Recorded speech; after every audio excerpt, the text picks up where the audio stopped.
we are. Hello everyone, welcome in. We have made it to the final day of the tournament. It's the fourth and last day. We are having all the remaining matches, including the grand final today, and we will kick it off with the losers round 3, I believe. So one of the loser round matches, we have Artful facing Tommy. And then I'm joined in commentary by IMEC today for this match, so welcome in everyone. Hello, hello. And if you guys are ready, then we'll kick this off. Yeah, ready. Okay, that sounds good. Then 3, 2, 1, let's go. Good luck. Good luck. All right, so here we are. We have a lot of matches to go through, so let's kick this off quickly. First losers bracket match, and Artful, for people that have missed it, did PB yesterday. So now their PBs are actually within 20 seconds, which means this should be like a good match. Yeah, as we're looking in the predictions, there's actually 59% for Artful. That's actually impressive. I mean, Tommy is seed 3 and one of the tournament favorites, I think you could say, but Artful with all of his practice and improvement. I can only imagine Artful's intentions. There's no webcams. Yeah. Like you haven't seen it, but literally the one thing he's practiced before this race started was Willow skip non-stop, so yeah, maybe you can over practice things. Okay, who was sending past us to support Artful's start? I know there's a person. Yeah. Did have the opposite effect, sadly. But I mean, we've talked about it yesterday. It's pretty damaging for your like mental game failing that. It's not very. You're just not happy when you fail this. But it's not the end of the world. He's gonna be like 15 seconds behind, so it's all right. It's better than losing. 16 exactly. Oh, 16. Okay. Ah, I guess he lost a second in casual Willow. Slow. Well, it's still better than losing 1.5 minutes at Spongify, so you know, this is definitely not 5 over. in Defendo. Yep. There's a lot that can happen, as always. At this point, people know the runs, know most of the tricky parts.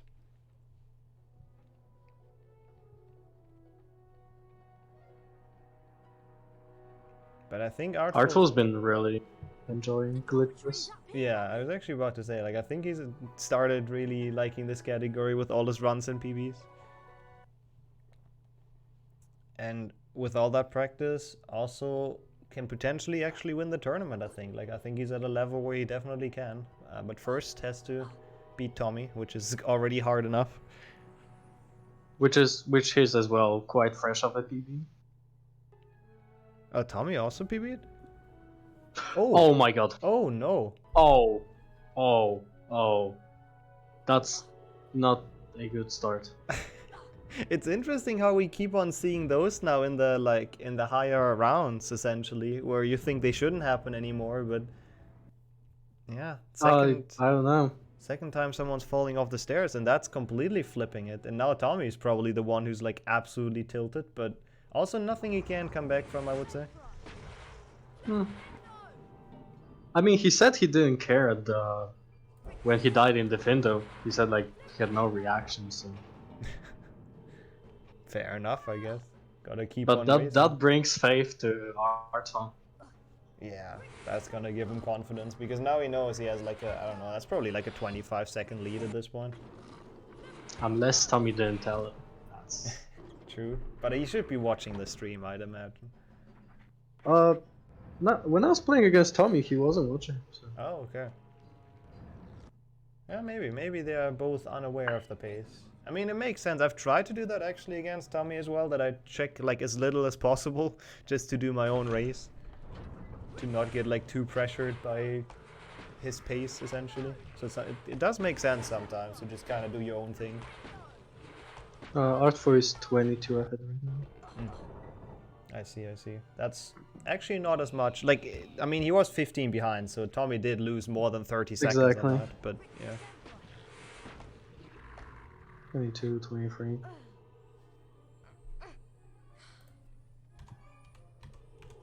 That's just- definitely gonna be hard to catch up. Like he's artful, you know. is Oh, very oh my consistent. god, that looks scary from Tommy's side. I'm sorry. No, I don't know if he even got the safe book. Yeah, I don't think he even got that in any of his matches. Let's see if he goes for kick. Oh, even for the rest. Gets getting it. Very nice. Yeah, let's hope today is not one of Tommy's choke matches again. we've seen him perform really well 3 times, and then he had one Pepega match. So let's hope this is not another one.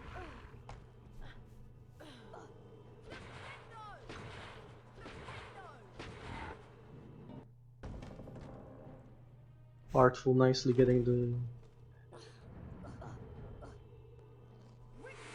I forgot how is this called. Chasm jump? Chasm skip, Yes, I chasm believe. jump. Yeah, I I'm forgot not the sure. word. Yeah, it's a weird word. But I mean, if we see anyone fail that at this point, at this level, I would be very surprised. I mean, to be fair, I was surprised seeing Tommy fall off the stairs, but yeah, I guess stuff happens sometimes. Yeah, we'll see. I mean, at least he wasn't the first one to fall. True, true. I don't actually remember who did it yesterday, but someone did. Zasta. Oh, Zasta. Oh yeah, true, of course. The best one actually did it. Oh, that looked like a risky push from Artful. I'm surprised that went in, actually. Now he's doing them a bit more safer with like 2 pushes. Yeah, he'll take his time, Yeah. let Tommy catch up. Yeah, you don't want to risk it now. Like, he doesn't have to risk a crab slide or something to actually make it even. Can rather lose a couple seconds setting it up. Again, Tommy is the one who has to go fast now, who has to catch up. Oh, did Tommy get the single flipendo on both crabs? Yeah, that is pretty sick. That's a thing we rarely see. In Yeah, but Glitchless. he has to cast a couple of times. Yeah, I didn't look what time Artful finished, but we can just look at the win bonus, 6:17. It's probably still like roughly the 20 seconds, I'd imagine. I would say kind of less. I think Tommy catched. Yeah, actually, I think Artful playing the like final part quite safe. Yeah, he caught up a bit actually. Yeah, he's like 18. Yeah. So Artful he can't play it like too safe, I'd say. Like he has a good lead from that, and if he plays consistent, he can win this. But again, he really can't play it too safe at this point. Still, that would be his could be his downfall at least. Artful supporters in chat. What even? That's not even a monk. It's just a random person sitting. Man in lotus position. Ah, That's how yeah, they- of course. That's a good email. I'll name. not call it a monk, but it rhymes, so. Yeah, true. It's close enough.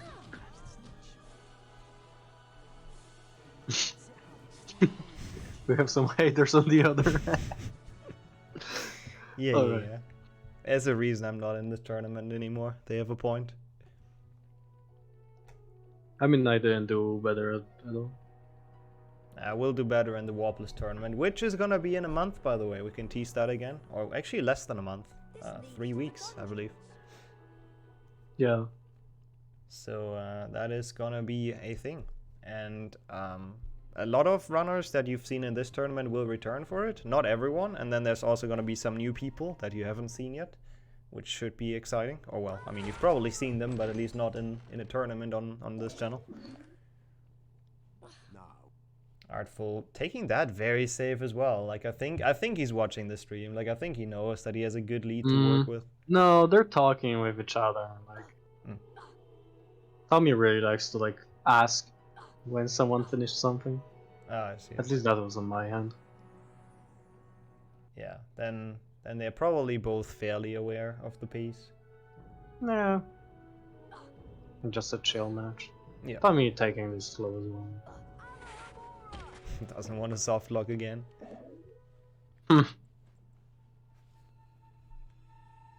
That match was ridiculous.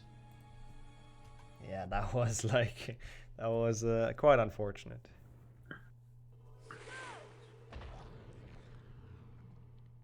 Yeah, actually, true. I can just check the viewer list to see if any of them is watching. Let me see. Do I see any of them in there? I do see Artful's name in there. Actually, do not see Tommy's name in there though. So he might be correct that he either watches on, but even on phone it would show up. So yeah, I don't know. Maybe he doesn't watch. Maybe he just has to ask Artful. Actually, strategic advantage from Artful. I mean, I don't think he's gonna do it, but obviously he could lie in that case. That would be very not sportsmanlike though. So hopefully that doesn't happen. Artful with a good piece, I think. Didn't miss a single shot. I think. Yeah. So, I think. I don't know. I wasn't paying much attention. yeah, it's Peeves. But that's also a thing you see like very rarely. Like Peeves is weird. He's doing some weird like wicked flips, so you miss more than you hit sometimes. Tommy grabbing stars. Maybe he'll land in bean bonus room. That would be really unlucky. Tommy as well, though not a single miss, I'm pretty sure. That was a really clean one. So Is the only first bean bonus skipped? In the climb? Yeah. Like you could get into the second one technically, but I don't think you can if you just play glitchless, even if you get like every star, just because you don't get the points. I remember getting to bean bonus after really? Scourge. In glitchless? Okay, fair enough. Yeah, once happened to me. Well, hopefully that doesn't happen to any of them, but no, it's only the first one that's skipped by default. The other ones are still just normal. But I would be surprised if that 1 star sends him to bean bonus room. That would be funny though. Ooh, Tommy getting the long ledge grip there. We've learned yesterday from Beaver that it's apparently only 0.2 difference or so between medium and long, so not too bad. For glitchless, it's a bit like it hurts. It hurts in glitches because it's a lot of ballet movement. Yeah, true. And if you do it on 5 ledges, then it's already a second, so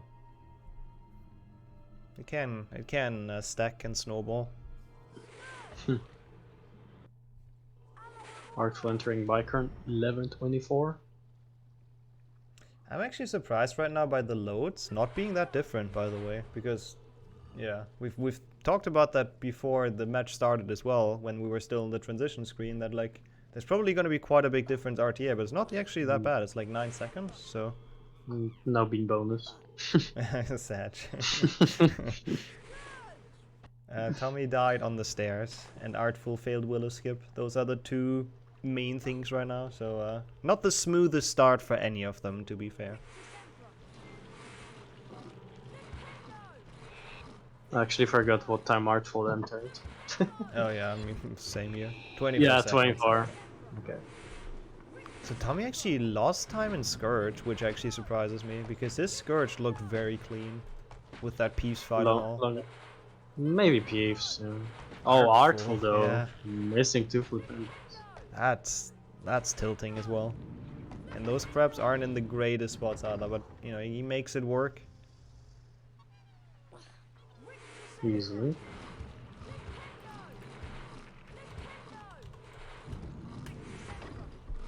Tommy with the 2 push, very nice. That's not an easy thing to do. He's missing a spell cast as well, but I don't think that lost anything because the crabs weren't like up yet. I'm pretty sure that left crab is in, isn't it? So that's really good. Oh, it's not. Shit. You can actually make it in glitches like that? I don't know. I think so. Maybe not. Never seen that. I honestly don't remember seeing that either, so it's probably not possible. Yup. If podcast, of course, but that's glitches. We can see them in Warp Lister now. Ah, you can. Yeah, Lusak with the knowledge. Apparently it is possible after all. But probably like really difficult. Tommy, by the way, again going for the ledge grab strat, which he tried to do yesterday as well. I think he got it once out of 2 times. And once he just took damage. So he will go for the very fast defender cycle. Artful surprisingly does not. I think Artful is getting a bit nervous. He's getting some long ledge grabs and some like uncharacteristic mistakes. Because he has this lead, I think. It's Sometimes Oh. actually quite hard defending the lead. Tommy getting bit for literally no damage. That is actually weird, yeah. I mean, good for him. He wants to preserve the health in this Oh, other what? cycle. Gnome hit him while jumping to the ledge. But still, nothing, 0 damage. I'm pretty sure Taken. gnomes don't do damage in this game, right? I think they only steal beans. But still, the pixie was just Yeah, that was a bit weird, not gonna lie. Yeah, we lost 3 beans here, unfortunately. It's emotional damage. It's not Hando at least. Yeah, true.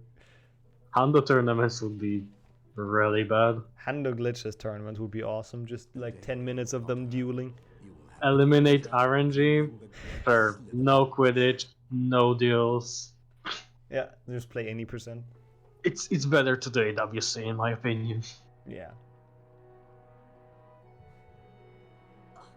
Okay, Artful does not land on Ron too well. So the small optimizations aren't working out for him right now, but I think the gap is still kind of increasing by the looks of it. Might just be the loads getting further apart, but just visually it looks like Tommy is falling further behind. We'll have to look for the next timing when they enter the Findo. Lane duel played by Tommy. The Findo is 15:30 entering. okay. We'll keep that in mind. I think the Findo is where Tommy kind of strives, though. Like, I know that's when I checked the stream when I raced him, and I know he saved like a ton of time to me in the Findo. Before that, it was actually kind of even, and after that, he was just like pulling ahead. So we might see him catch up quite significantly here. The Findo is definitely strong.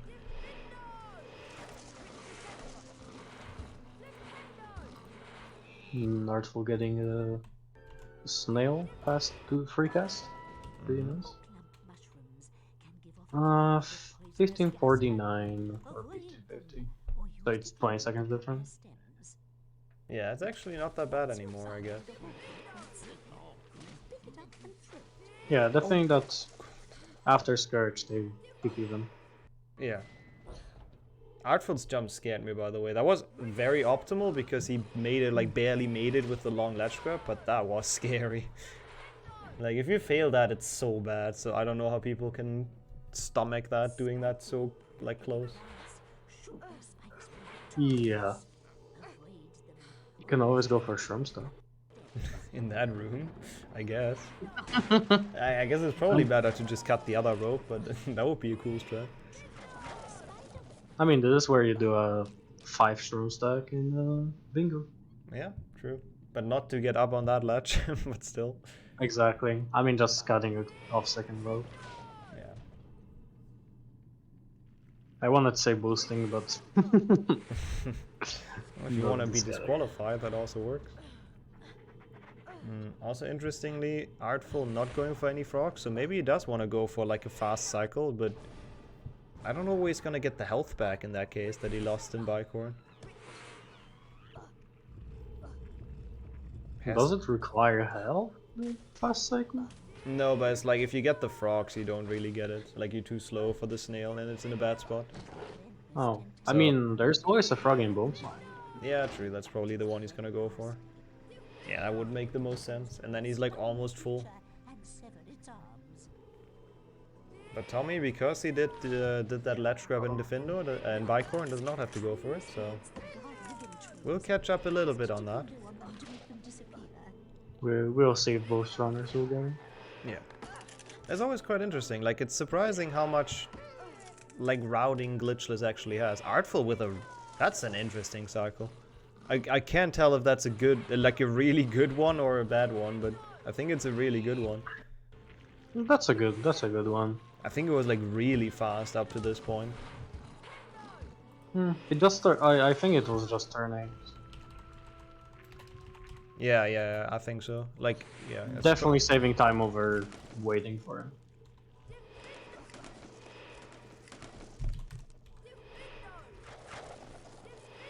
Yeah, Tommy beat me yesterday, and then he went on and beat Lucille. So he's definitely ready for the day. I think for the weekend, really. Tommy, I think he got worse cycle than Artful. Yeah, I think so too. Like, I think Artful's defender was just really clean.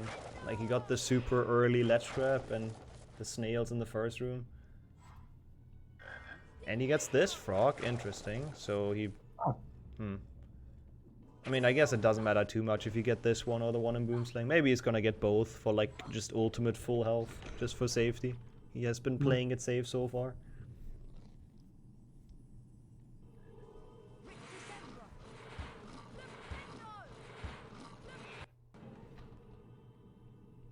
Tommy with a far boost of that bridge.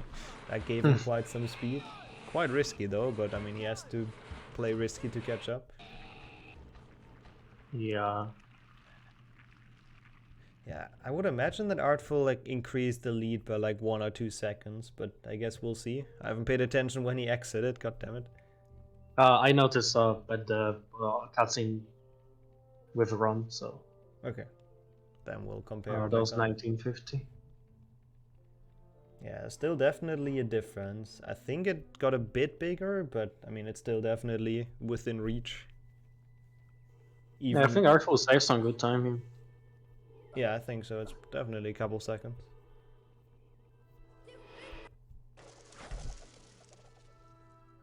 But that's still in reach even without like any major mistakes from Artful, just by Tommy playing like cleaner. Actually not. Oh, yeah. 18 seconds. And Artful getting the bad mushroom, so he has to reposition it, which loses, you know, not that much, but it's quite unlucky. The only RNG part left. Tommy saving time. There should be shroom there. Like already. Yeah. Okay, so we'll see a shroom stack. Also, he got hit by the bush, but still didn't go for the frog. His health should be enough to jump down the stairs later. If he doesn't get hit in Goyle, obviously, but interesting decision. Because that frog is really quick. That was a very nice shroom stacking. No, my god. Can still fix it. Yeah. I think Tommy here with good RNG. Artful actually taking so much time as well to line that up so he doesn't pick them up. And then he still, like, picks it up. That's unlucky. Yeah. And that's a good chance for Tommy to essentially go even. But that mushroom is in an awkward that's spot. unfortunate placement. Yeah. Oh, that's awful. How's he gonna stack that now? That's a wild position. He'll probably cut off the big one. Oh, wow. I think he has to, otherwise... Oh, wow. That's... Oh. Yeah, now he repositions Oh, them. changing? Okay. Smart choice, I think. Yeah. Oh, no. Okay, we'll see if there's... Oh, can you jump that even? Oh my god, that is... no! That is cursed. That's so unlucky. Oh boy. Harry just absolutely trolling. Just don't go casually right now. Oh, that's like a minute at the very least. Can you jump that one? No, he repositions. He knows he can. Now he can. We'll see if he'll grab this room. He didn't. Okay. That was like the beaver match all over again from yesterday. These shrooms were wild. Yeah, that was painful to watch. Poor okay, Tommy. So Artful enters Goyle at 22:46. Yeah, that's gonna be a big one now. Like, at this point, I'm not confident that Tommy can catch that up without any big mistakes from Artful. I don't think he can, actually. I would go that far.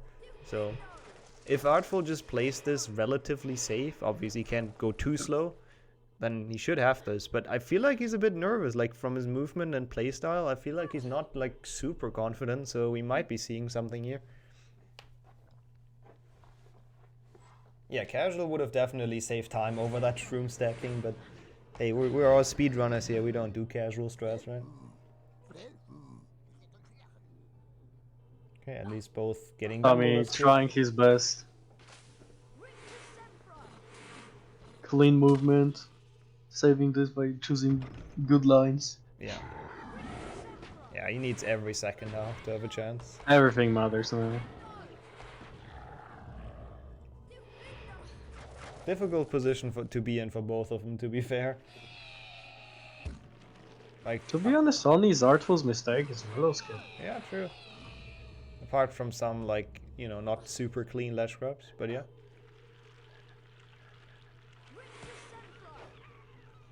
So let's see if he can keep that up. We've seen the same thing against Zasta until Spongify happened, so... we 55 seconds difference. Oh wow, yeah, that's a lot. But actually still less than I thought it would be, I guess because Artful also struggled with shroom stacking. That's probably why it didn't drift like that far apart in the end. Tommy here with no ledge grab. Nice. He's just gonna go forever. Yeah, he's going ham now. Even skips the save book, even though I don't think that actually saves time because of loadless. But a cool looking jump nonetheless. Bop of a gnome, just jumping up the slopes, just everything possible. Yeah, it's cool to see, honestly. I love that.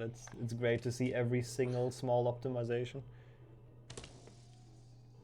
Okay, Heartful even taking the final jump off save. Doesn't jump like across, but just, you know, straight off the wall. I like that as well though, like he knows he kinda has this if he doesn't like super choke, so why not play it a bit safer, lose a couple seconds here and there, but just don't lose a minute. Might make it like closer though, if Tommy keeps on with this pace and Artful keeps on playing it safe, they might actually be not that far apart in chamber anymore, if this continues. Yeah, there's like Braid Skip in Slytherin. A lot of stuff in Chamber 1, Chamber 2. Yeah, there's a lot of things to fail.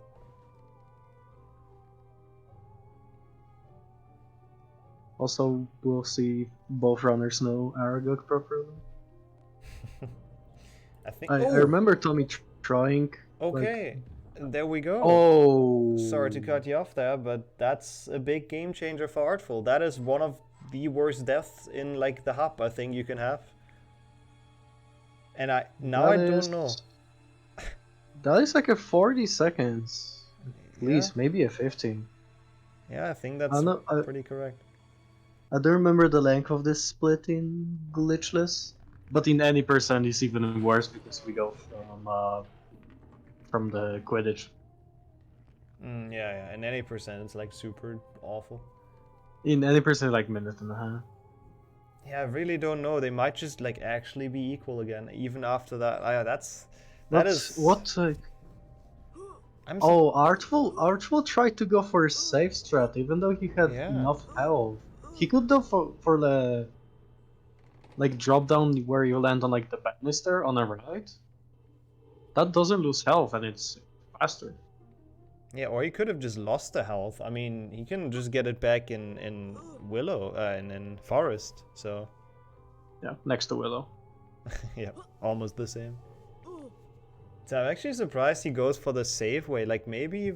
I don't know what he values the health for. I mean, obviously health is important. Maybe just doesn't want to use his potion ever until Snake.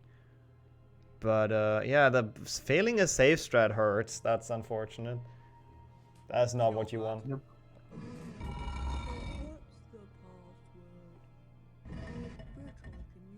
So apparently it's only 4 seconds now, according to chat's timing. So wow, that's not a lot. I'm just checking. Yeah, that's roughly second or two difference. Oh wow, yeah. Now we have a race on our hands. Yeah, because they walked into cutscene 4 seconds apart, but 4 seconds apart, but Artful still went for safe. Tommy went for a risky. Yeah, that makes sense. Yeah, well, latest now Artful has to stop saving, so let's see what happens. Now he really can't afford it anymore.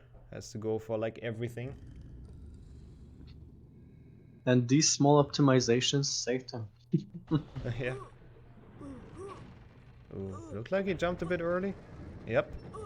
I kinda saw that coming, did not make that jump too well.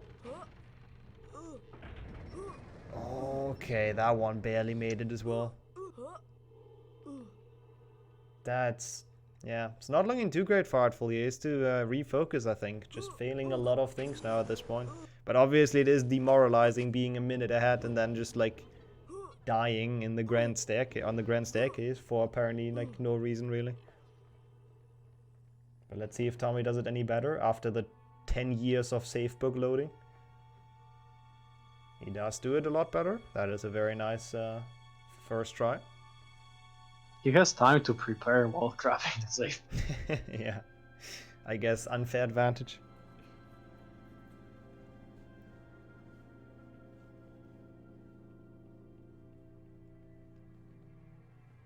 Yeah, Tommy must be feeling good now. Catching up a minute is quite a good feeling. You know that you all of a sudden you have a chance again, or you might even But be losing ahead. one doesn't. Yeah, that's true.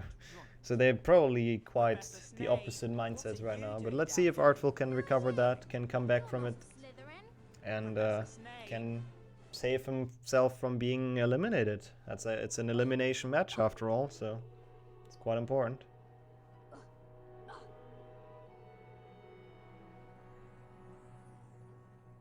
And now there's Spongify, which is scary right now. Yeah, if you want to go fast, Spongify isn't too easy.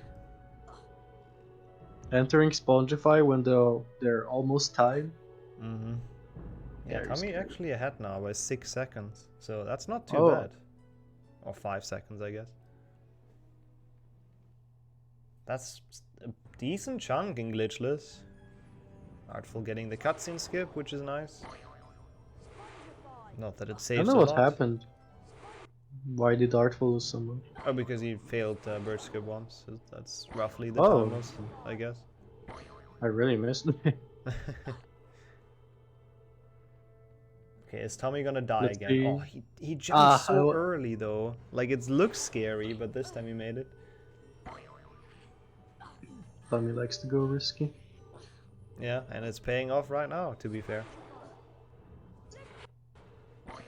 Artful with the canter jump, taking a small second to set that up as well, which again makes sense, I think. Sometimes if you can, go play a bit safe, why not? Surrounded by storage. You'll probably see Tommy just YOLO all of the rooms. There's no playing safe for him. Artful not going for point 3 times safe. Yeah. By knocking down this block from below. That is such a stupid strat. It really is. I don't know if they'll see even point 3. Yeah, it's like, it's so... I mean, I guess if you're confident at it, it's worth it. And it looks cool, but... yeah. Okay, Tommy also getting the Spongify storage, so... he's very happy to leave that room quickly. The Spongifies were pretty identical, I'd say. Maybe he saved a second or so. Is my guess. Tommy not going for it as well. Yeah, I think it's one of the few things Tommy just doesn't do. I mean, again, it's not really worth it, so it makes sense.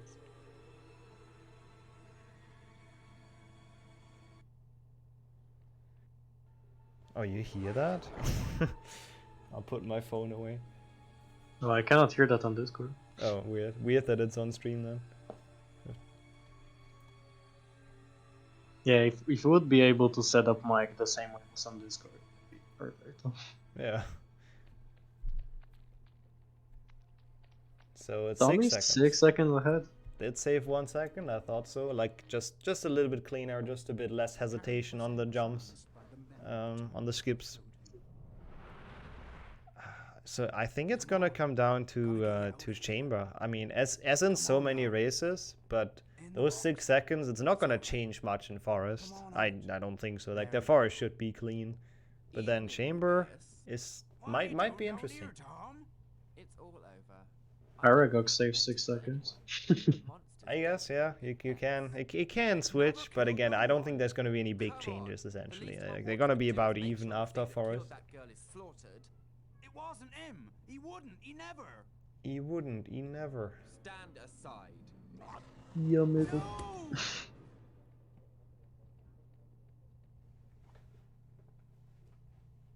And there goes one Hagrid, and the other one spawns in.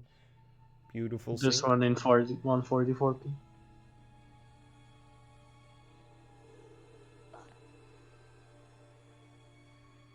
Artful with some like really cool movement on the staircase actually. I think most people turn around during the jump, but he's just like kind of back walking it, which probably is a bit more optimal. So that looked quite smooth.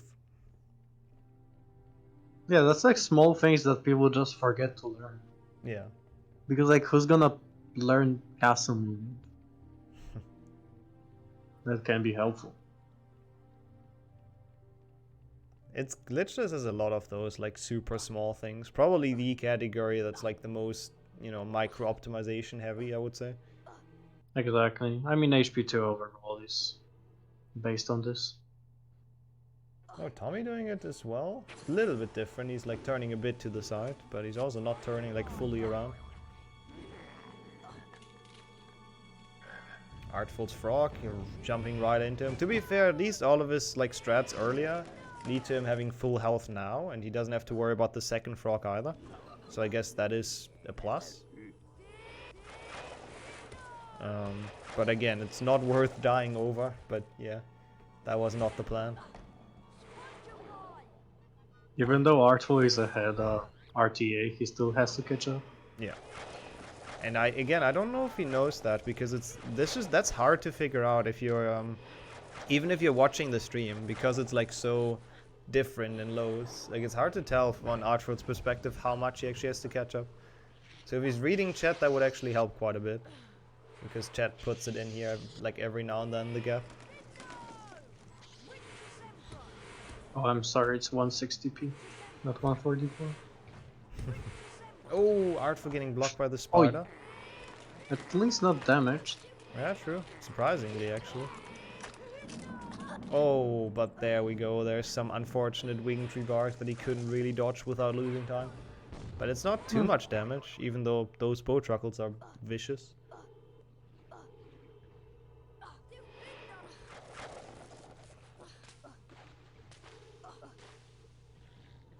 And Tommy now also... Oh no, not at full health. Even though the frog wasn't even in a bad spot, he just completely ignores it, so...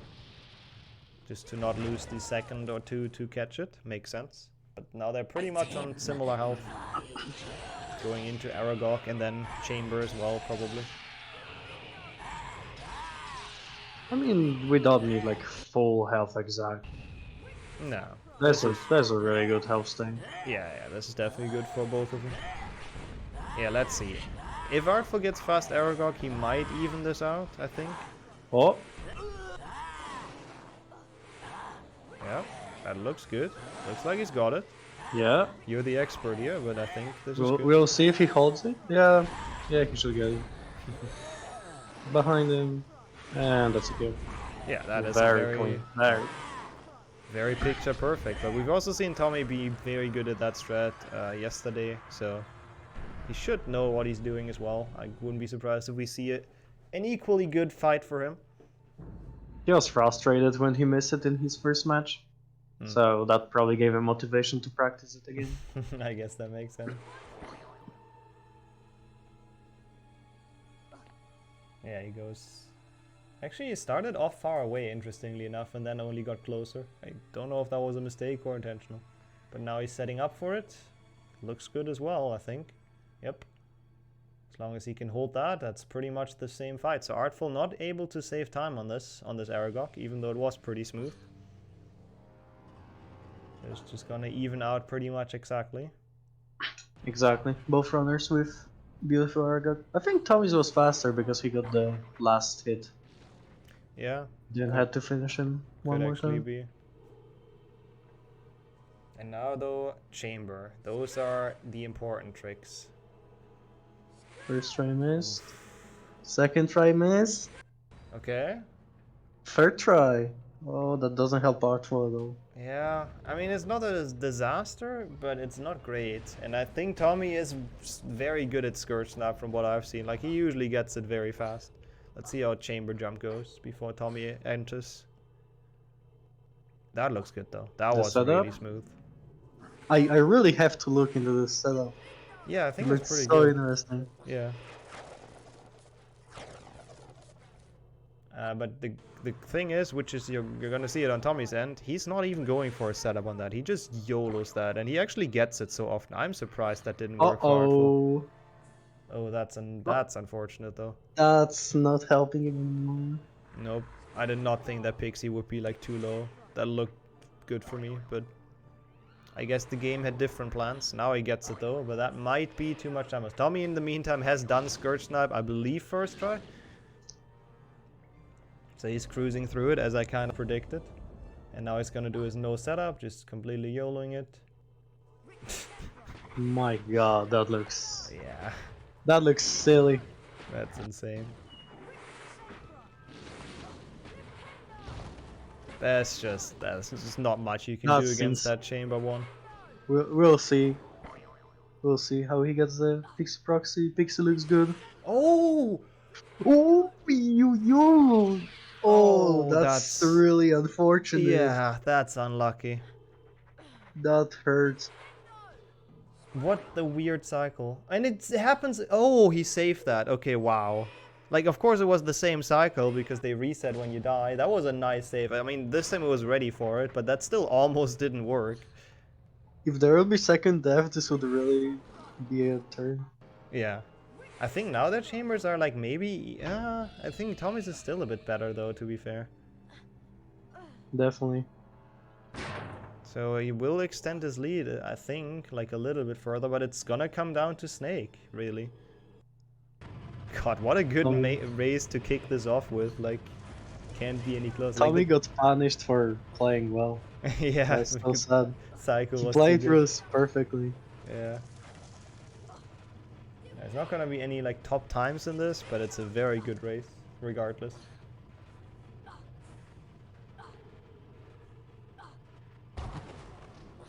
Artful, at least on a better health, like he has to make up some seconds, so that's some good news for him at least.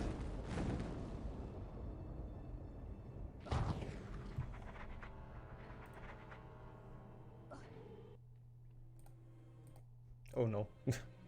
Oops, sorry. Paused the stream for a second. Ignore that. Good thing the time has run on their end.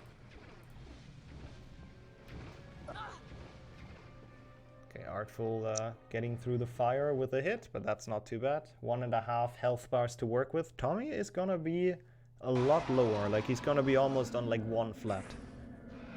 Let's see if he'll go for 2 cycle. I think that might be the thing helping him save this one actually. Yeah, I think both of them have to go for it at this point, if the race is that close. Oh, Artful taking damage there. I thought it would take another hit as well, but the first one was already enough, so the damage... Double hit? Yeah. That's a lot of damage. He could have gotten Not one more bad. out. Oh, he takes the potion even. Wow. I mean, he has to go for 2 cycles, so it makes sense. Oh boy. Nope. Oh, what? Oh, what was that? That killed? What was that double hit? How did that... What? I mean... If Tommy doesn't get 2 cycle, it might be over. Yeah, that's very good for Artful. Oh my god, GG's. that was insane. Tommy has a minute to finish this. Like, he does need the 2 cycle at this point. That was an insane double hit. But what was Tommy that starting damage? off with a potion. I don't understand how that killed, but I mean, that was cool. Tommy, not optimal. That's not what you want to see. He has to go for 3 cycle. But might still be enough. If he gets fast free cycle, it might be enough still. It might be enough. He has to be done in the next like 20 seconds, I think. So I think he still got this, but it's like very close. Yeah, that should be good, right? Yeah, that's enough. That's enough. Oh my god, though. Barely enough. What the hell? What Only was that 9 seconds ahead. Yeah. Wow. That was a cool race. I'm not gonna lie. The ending was just insane. 8 seconds. What the fuck? I mean, Artful's boss fight though, like, yeah, let's go back in with him. Yep. What the hell? That was so bad. Well, GG's. I don't know what to say. That was a sick finish. Artful, what Yeah. was that snake? It was beautiful. It was very dangerous, but I liked it. It was Like- yeah, it was an okay way to end it. Yeah. Last hit was like a double hit that got him. Like the last hit still didn't kill him.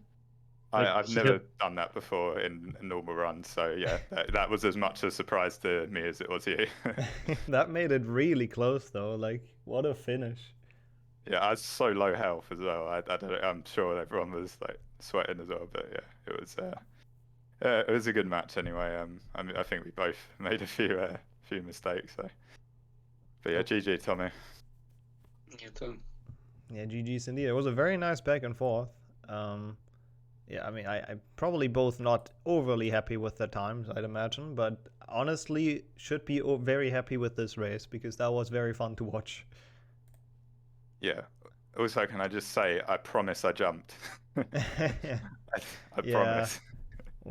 Nice happens, map, mate. Tommy.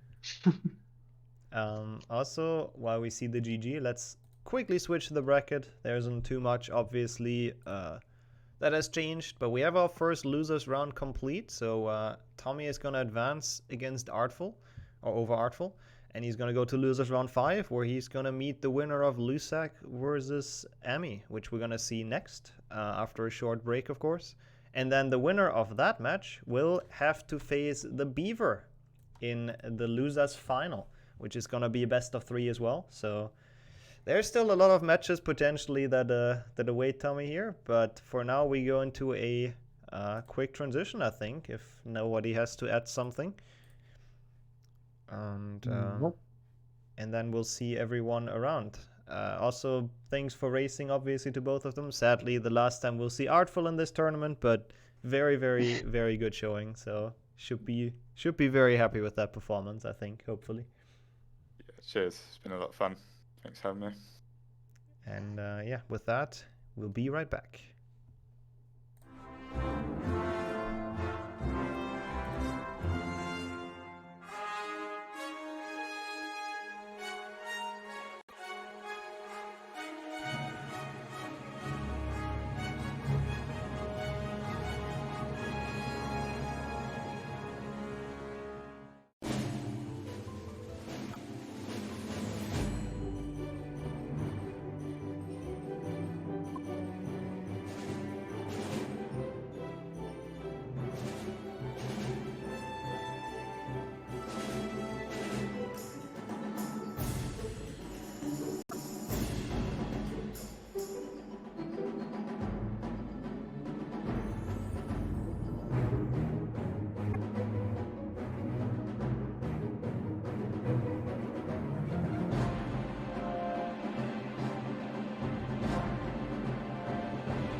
Yeah, hi.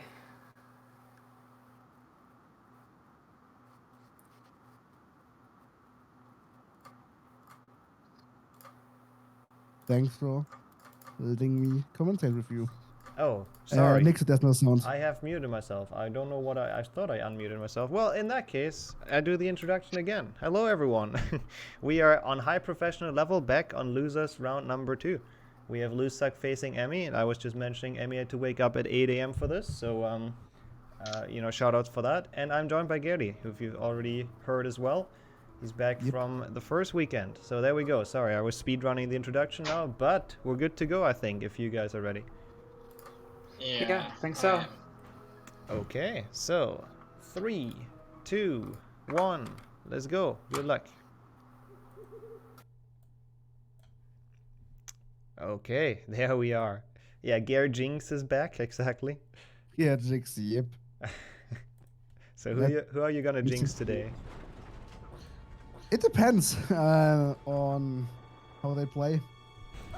Oh, Lusak getting blocked by the root is an interesting start, I guess, certainly. I don't think we've seen that in the tournament yet, but I mean, it's not the biggest mistake, but straight off the bat, the first thing you kind of can mess up. Emmy failing willow jump? That is about the second thing you can mess up. Lusak getting it though, so he is pulling ahead. Again though, Emmy with the big handicap of having to play like literally as early as you can on Saturday, which is quite rough, but yeah, we will not use that as an excuse still. Also, Lusak jumping across the gap, which is interesting. I've always been wondering if it's faster or slower to jump there, but people told me that just like walking is faster, so yeah. Yeah, I guess we can talk about that once more since they only run to the castle anyways.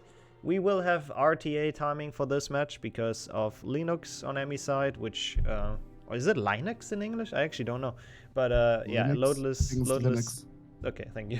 Loadless timer doesn't work on her end because of that. So they're gonna be timed RTA, and then if it's reasonably close in the end, we will have a third-party program that can time it more precisely. Thanks, chat. Appreciate that. Now I know how it's pronounced.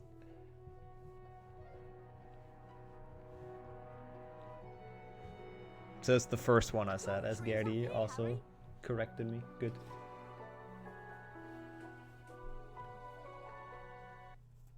But yeah, this should be another pretty cool match. Again, Lusak has been practicing a lot lately, I think is fair to say.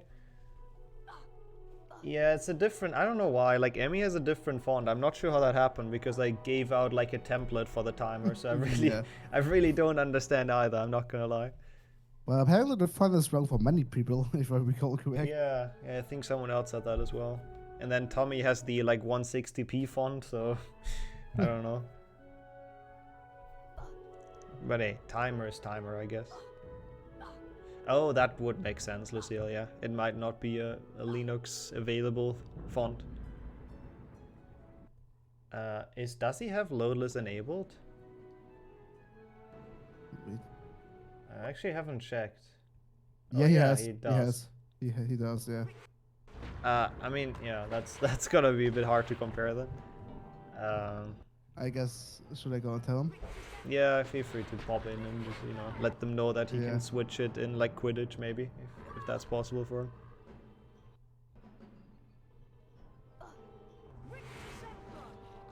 Yeah, while Gertie does that, obviously, I mean, it would be fine. We can just look at the gameplay, because RTA, the gameplay is gonna be the important thing. But it's gonna be a bit confusing, I believe, for the timers without that. But let's see what they say. I'm sure Gertie's gonna sort it out. Also, Lusak actually not having that big of a lead, even though Emmy did fail the Willow skip, surprisingly. So we don't see him pull away with this quite yet. I think it might be loads, but I'm not entirely sure. We will see. Okay, I'm back. Apparently it's hard lock, he can't change it, but it's just some extra work. Okay. Okay, if he has time and quit it, if not, it's fine, but yeah. No, he said I think he can't change, like it's hard locked or something. Okay. His layout, I think Emmy said. Fair enough. In that case... Was Tech missing the jump? In that but doing case, the other one. actually what I can do though, I just realized, because it's RTA, so it doesn't matter whose timer I pick, so I'll just put Emmy's twice. Right? Like, that works. It's the same time, so hey. 500 IQ solution. I mean, but the timer is cut off. There we go. Yeah. It's because, again, different font, so I have to But properly cut that's it. a smart idea. Next to the 5 head. This works. You know, timer doesn't matter too much if it's RTA. We just look at like who's visually ahead. So, and Looks then like going again, for the draw boost. if they're close, it gets retimed. Yep.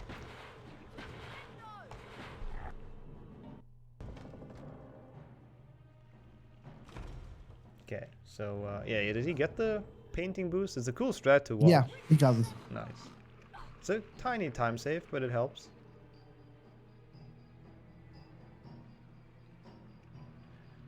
Same as the snail bounce that like Emmy and both Emmy and Lusak went for. Just the slightest of time saves, but they do matter in Glitchless. That's what it's gonna come down to afterwards. None of them really getting, or Lusak doesn't get the one push. Emmy does get one at least, which is helping her to catch back up.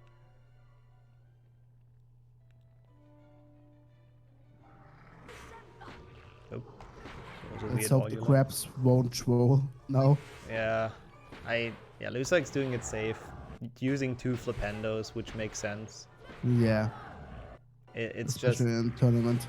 Yeah, if you use 1, then it's like very likely to slide. If you just push it barely over the edge, Emmy doing it as well, just to be sure. Just this one tiny extra push. I think Emmy did save some time back. Like, this is not 15 seconds for sure, which we should expect from Willow. It's more like 5 or anything. Yeah, something on those lines. I think that was just a pretty good Richter, and Lusak's was like a bit sloppy, but you know, nothing bad obviously. We can do a quick load comparison. Oh, Lusak's loads are pretty long. I think Emmy's also catching up in loads, to be fair, by like quite a bit. Same tier of PC as that, but yeah, that makes sense.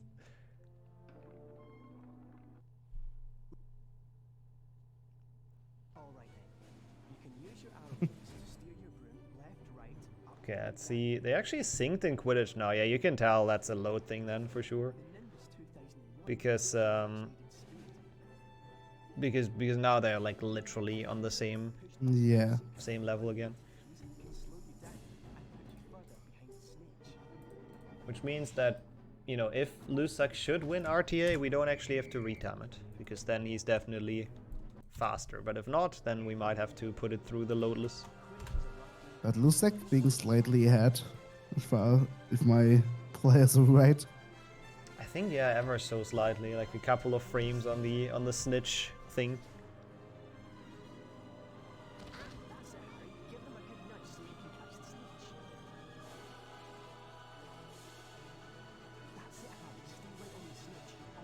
Okay, yep, he catches the snitch now, like a second, pretty much. Yeah, so probably. At least RTA, they're very tight, which is very nice.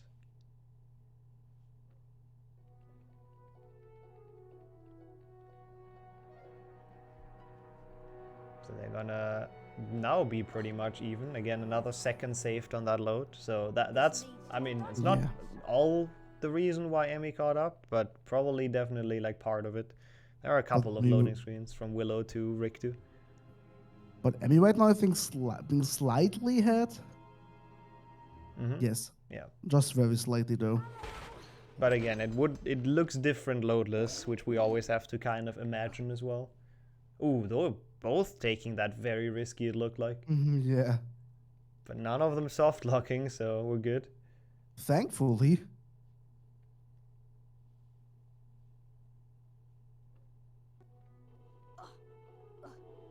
I don't want any of the races today to be decided by that, I'm not gonna lie. Yeah, Lusak taking that incredibly risky. I mean, he's practiced once again. He's been motivated, at least it looked like he was. He did a lot of IL runs and everything, so after the first weekend he was quite motivated. And then yesterday he got this disastrous run against Beaver where his game was just for some reason broken, so he couldn't open it anymore. So hopefully he can, you know, bounce back from that horrible run, which really wasn't too fun for him, I'm sure.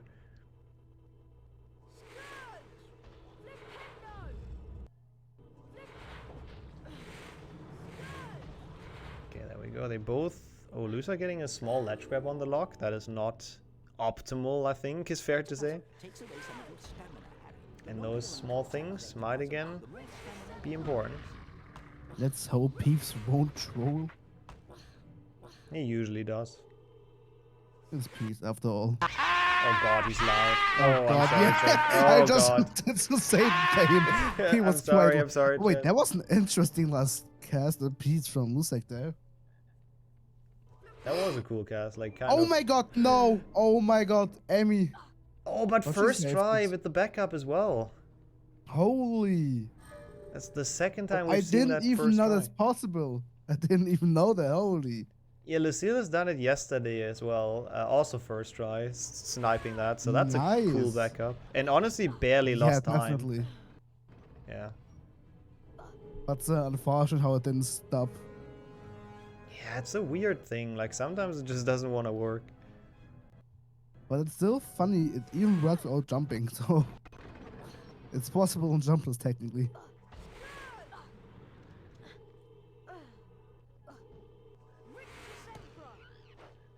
Yeah, I don't even know like how the trigger works. We talked about that earlier as well. Like you can make it jumpless, but it's weird. And sometimes even if you jump, it's weird. Like, I don't know.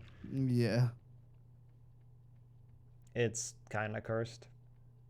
Yeah, I think looking at their loads, it's probably going to be like 40, 50 seconds in the end, honestly, of a difference. So we'll have to see how close Lusak stays to Emmy, and then we'll need to do a quick retiming session before we can kick off the next match.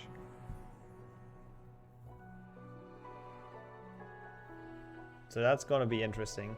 It's sadly, you know, it's giving us some additional issues with the loadless timer not working on Linux. But what can you do? There are ways to prevent it and to fix it without anyone having a disadvantage on having a bad PC. So it should be all right. Yeah, that's true. Let's hope nobody fails like Dumbledore skip or something to to destroy the log files we need to retime it. Let's hope Lusek won't fail it. A jinx. What did he reset on last time actually? I don't remember. Was it Dumbledore skip? I think so, right? Dumbledore's the ruining runs in the tournament. Yeah, But that looked pretty close for Lusek, honestly. Holy. it did. He's playing it risky. I mean, he knows he has to. This is going to be a tough race, even though Emmy just woke up essentially. But this is going to be a close one, I believe. So. But he really wants to win. Yeah. Which makes sense, obviously, because if he won't win, he's out. Against Beaver yesterday, he was kind of like, at least it didn't feel like he was hoping for too many chances. So he was just kind of, you know, not really feeling it, I guess. But today I think he's motivated to take this, or to at least give Emmy a good run for money. Is that other crab in? Oh, I didn't think it would Yeah, be. it was. Yeah, it looked close, but I wasn't sure either. Yeah, that was really nice. And now they are actually even again. Or is Emmy on the second? Oh, she's on the second. Oh side, yeah, okay. he's slightly ahead. Yeah. But not by much. Like this, again, loadless, I think Lusak is actually still ahead from Probably, yeah. from the Willow skip. But we're about to see the snipe strat again, which is kind of cool. I think Lusak even goes for it as well, so it's another match where both go for it. Lusak, I think, doing it a little bit slower, but also gets it quite well. Sniping that switch. I mean, I think it's a pretty good guess that Lusak is ahead because his load seemed to be like a lot worse. Not by much though. But apart from that, it's kind of hard, like pretty impossible to tell until the end.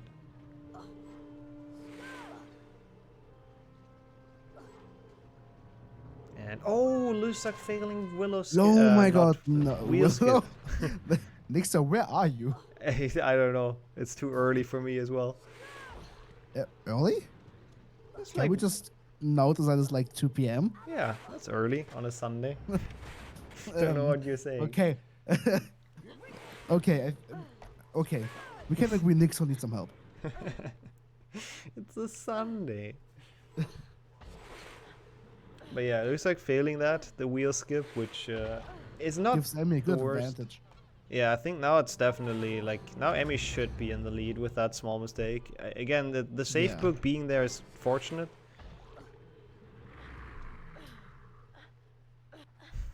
Yeah, everything before 7 p.m. is early, exactly. That's the correct mindset. I disagree. I'm in the potions classroom. Better keep an eye out for Snape. Let's hope Emmy gets a good duel. She goes for the fast one, so that one can always go wrong, but it's very fast. That actually will help Busek to get closer to her. Oh, it Oh, did and go Mal for wrong. blocking it. I honestly don't know what it depends on. Like, is it just luck, or I really have It's just no idea. RNG, I guess. Like pretty bad one if he blocks. At least it feels like it's kind of just RNG. So that's Yeah. one extra spellcast, which Lusak might desperately need at this point. Yep, he gets it well. He's fine. And I guess I jinxed Emmy again. Yeah, kind of. Gear Jinx is back. Well, what does it depend on then, Inverse, if you're the smartass around here? If he blocks or not.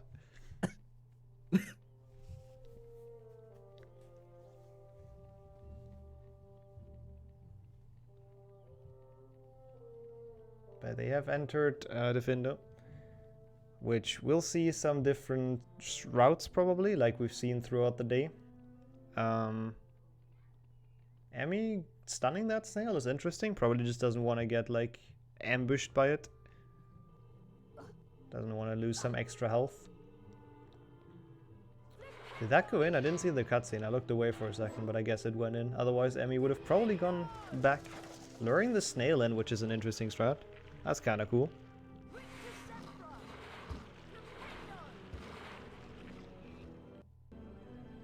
But Lusak also getting the good push, so he's on a fast cycle. Also lures the snail in. Honestly, I haven't seen that before today.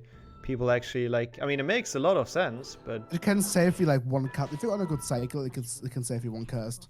yeah, for sure. Yeah. And that will again snowball to a faster cycle later on with the snails, so it's quite nice.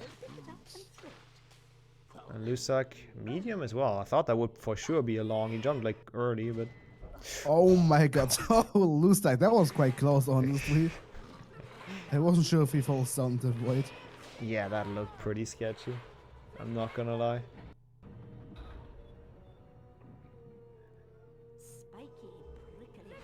I haven't seen anybody getting this cast there. Is it even possible, honestly? I guess it is. Wait, which cast? At the block. Where they jump on to get on the rope. To the rope. Oh, that one. I think since you're medium ledge grab the block, it's always gonna stop, because for some reason in this game, if you're medium ledge grab like a moving thing, it just like stops. So I don't think you can do that like any smoother really. Okay. Lusak's health, by the way, still pretty questionable, I would say. Emmy's health is very good. I think she got a frog somewhere. Yeah, she got one quite early. Oh, the first one, like in the second room or whatever it is, I guess. I think, yeah. Yeah, makes sense. Oh, unfortunate mushroom, but still probably faster than a medium. And now let's see how the cycles are gonna be differing. Because I believe they should have like roughly the same actually, because their defenders seem pretty similar. We'll see. Didn't Lucy just get a hit? I think he got a hit again. He's very low. Yeah. I mean, if he gets the one at the end of the Findo and the one in Boomslang, he's fine, but we'll see if he goes for that. Maybe Just hope. Well, no, the bushes won't hit him. Let's just hope. Yeah, that's not That's not, you know, shouldn't drink a potion. He got hit again. And he's even lower. Oh my god. He might have to drink the potion at this point. Yeah, the random boosts in this area are for some reason like really common. Also true, yeah, Lusak's Twitch got banned. It's probably having the wrong link in there. I forgot about that. Thanks, Mark.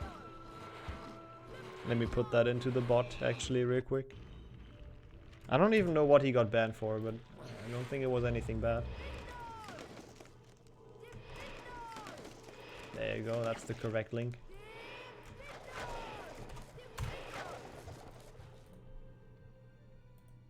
Okay. Back to the race though. Let's see if Lusak is gonna decide to get some frogs. Kinda has to, honestly. Yeah. Oh yeah, true. His account got hacked. Yeah, yeah. Or like his YouTube account got hacked or something. No, I don't remember. Some stuff got hacked. Yeah, that's what happened. Yep, he does get the frog. That was a good frog though. That wasn't a good position, and he barely like lost any time from that. According to Jackie, he became a wannabe famous bot. I see. Part of the problem. Yep.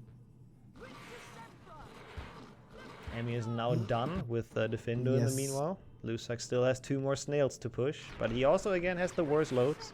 But I do think even loadless he is a tiny bit behind. But he's in general not that much behind, even by gameplay, to be honest. Yeah, true, true. I don't know when Emmy exited, but I think it was like a 2030 or something, so it's maybe like 15-16 seconds. Let's also see how mushroom stacking goes. Oh, we've seen a big choke already in that from both Tommy. runners, really. Yeah, Tommy more than Artful. So let's see if they can do that better. Oi, Harry, want to trade? And we've seen Beaver also having quite an issue with it yesterday. So even if you're like really good and consistent at the game, those mushrooms can mess you up. Emmy getting horrible RNG. Oh! Like they're both in a terrible spot. So that's another small time save for Lusak to come back a bit. Again, it's hard to tell if it might be even as well. So you might not actually have to come back. Yeah, that's a perfect one. Yes. Okay, let's see. Emmy, of course, going for it. Let's just hope she gets it fast.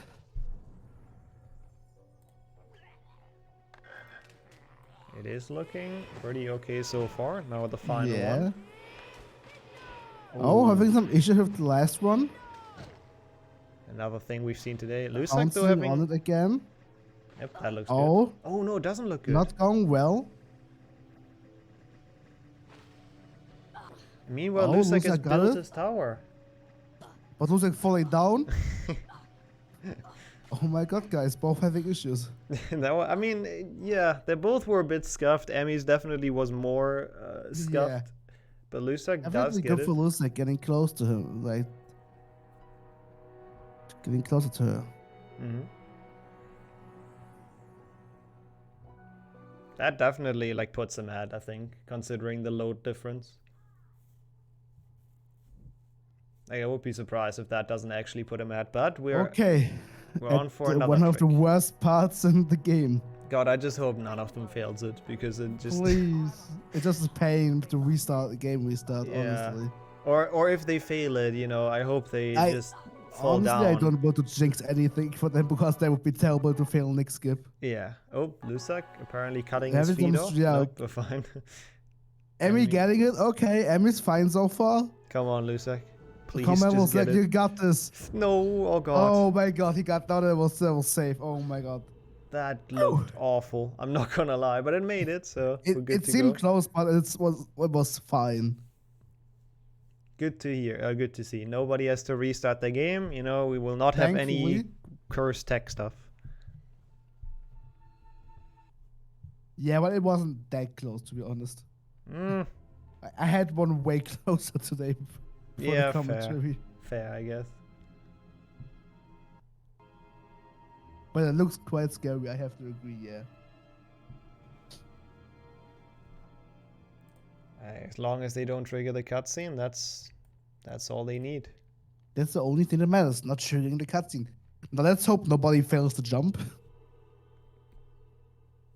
I would be surprised, but we've seen other chokes today, so you never know. Emmy's look close, but I think she went for the no ledge grab one, but sadly still got a small one in the end. Lusak making that... Oh, Lusak Wow. getting it. I was about to say doing that a lot safer, but that was just like perfect angle apparently.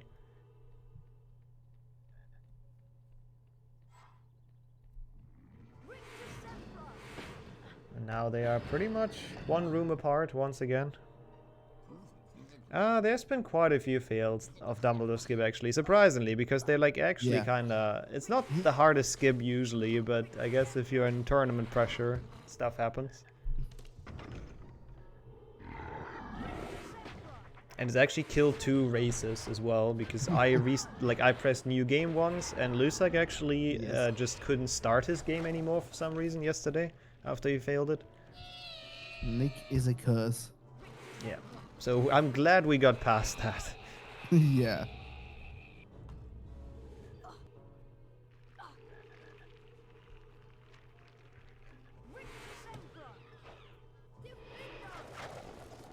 We're not past Goyle quite yet, even though the hard parts are gone, so for now it's, you know, gonna be chill until Spongify, I think, is my prediction for now. And Lusak still keeping up with Emmy, and I think it's, you know, it's a couple seconds RTA. But you also never know of bridge jump, to be honest. You never know. True. Even though, again, that's the thing, I just don't really feel like anyone's gonna fail, but it can always happen. Artful No, probably did not. it. But you never know. Maybe if the game just decides to don't recognize the jump or the spacebar press, actually. True. Can always happen. Like, yeah, the thing is, Artful is 4th place, he failed it once, so if that happens, anyone can fail it, let's be honest. It's possible. At least the good thing is it doesn't lose that much. Ooh, small ledge grab for Lusak on that jump. That's pretty sick. I haven't seen Emmy's ledge grab, but small one actually saved like a good chunk over a medium on that jump. And it's quite hard to get. So yeah, I think he caught up a bit with that once again. The small things are that matters, especially in Glitchless.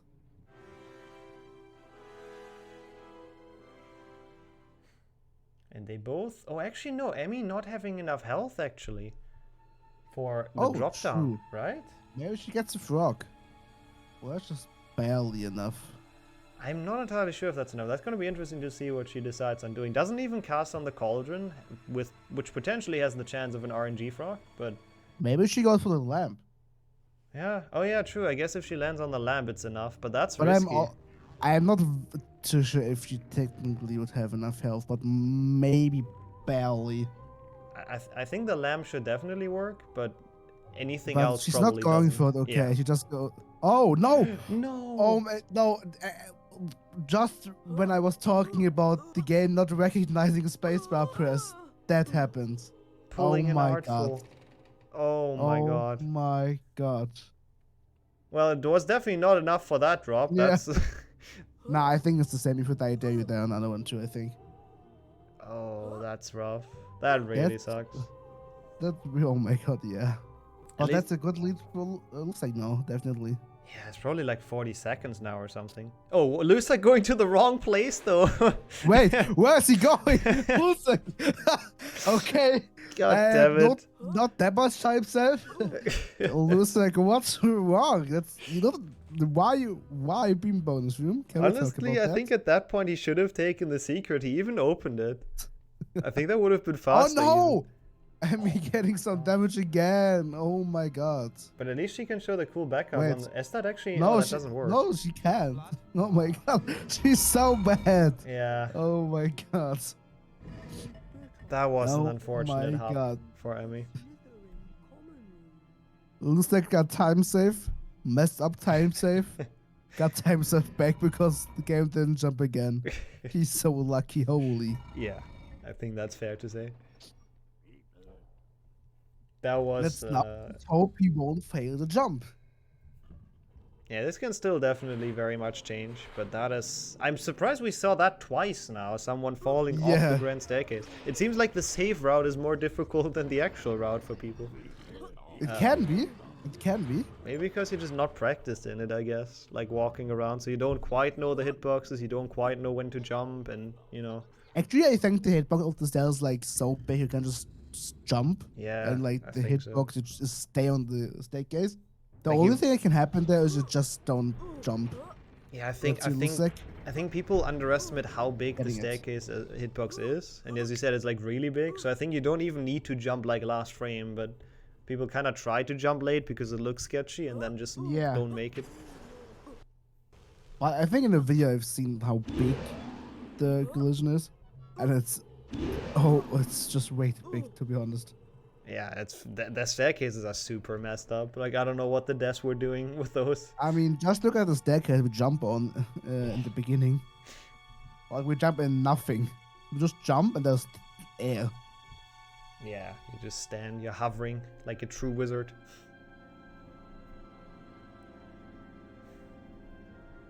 Oh, Ryan is a tutorial about staircases. There you go. Also, Emmy at this point also getting bridge skip first try. As I said, that's the thing. Like, I more expect to people to fall from the stairs than failing bridge jump or bridge skip. I don't know why. Yeah. Let's hope none of them will catch us Ulsec now. Yeah, he should have the good cycle because he got bridge skip Yeah. first try. So the Slytherins are just. Ooh, that one looked kind of sketchy though. But Yeah. I should stop saying stuff like that. It just does not end well. nope.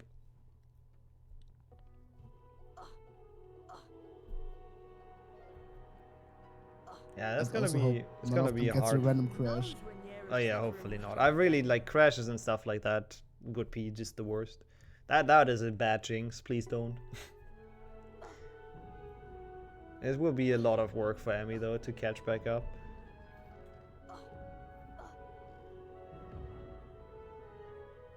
No! Oh my god! Oh my god.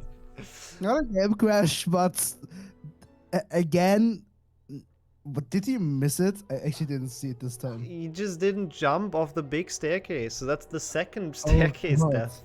Putting them pretty much even again. Like, I mean, Emmy is a Yeah. bit behind still. It's probably still like 20 seconds with loads. But we haven't got the chamber yet. This is a very interesting match. It's probably too early for both of them. It's just not exactly what you expect. Like, not exactly what both of them are capable of either, but at least it makes for a very entertaining race, so that's something. Okay, Emmy made the jump, thankfully. Yeah, maybe after this race, Dumbledore's finally getting rid of those staircases. Seeing how many people just die on them.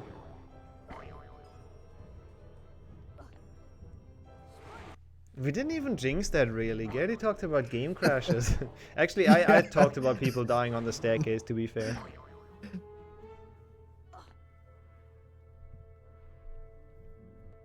I guess that is partly our fault. Okay, looks like though, at least skipping this cutscene, this can be a cause of like a lot of time lost. Emmy as well. Also in the same room now, so catching up RTA heavily.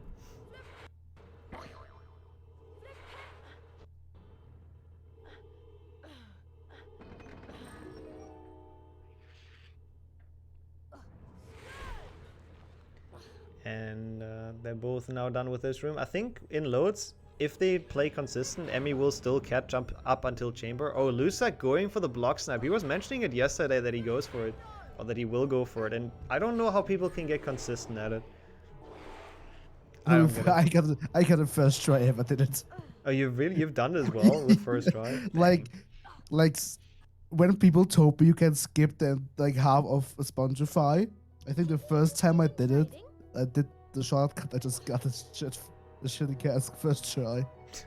Yeah, the block cars is hard. Maybe like I think as long as you hit it, it probably comes down. But like hitting the block is really difficult. Yeah, like I need to actually aim on it is the hard part, I think, because it's a very weird angle.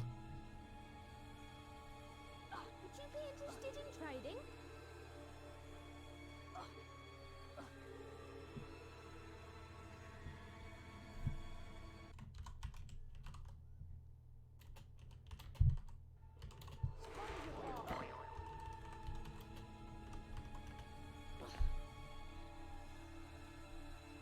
Okay, we're making our way to the forest.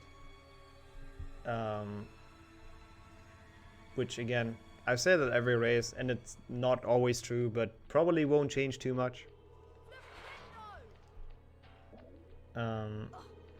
We'll find out though. We've seen Flo die in it, I guess. We have seen someone else die in it as well, which I don't remember who that was. Come on.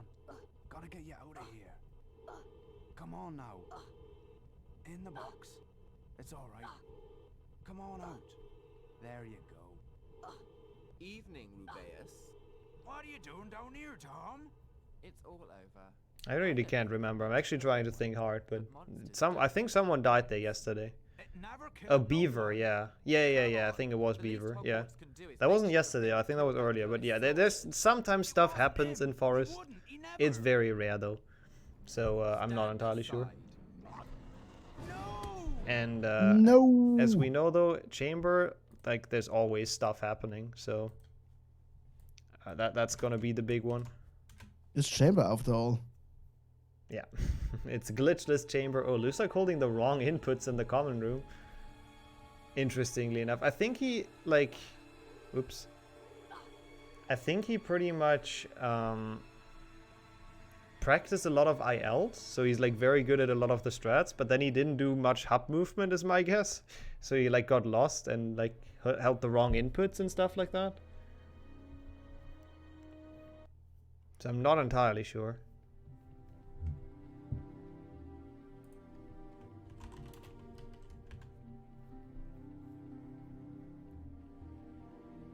And because of that, Emmy is now actually back in the lead. But not by much, and also RTA only, because again her loads should be a lot quicker than Lusak's. It's a very interesting match, to be honest, with many up and downs. Yeah, it's been I mean, it's kind of the same as we've seen from Tommy and Artful. It's a bit of a choke heaven, but Yeah. it's fun to watch. I mean, it's Sunday. People are quite a bit sleepy, I could imagine. Yeah, probably. Both Both playing the frogs. Both not both having the having the best same frog health. either, I think. They were like kind of out of the way. I think they had the same frog almost, to be honest. I wonder what frogs depend on. Probably nothing, right? It's just probably just full random. I don't think you can manipulate them or whatever.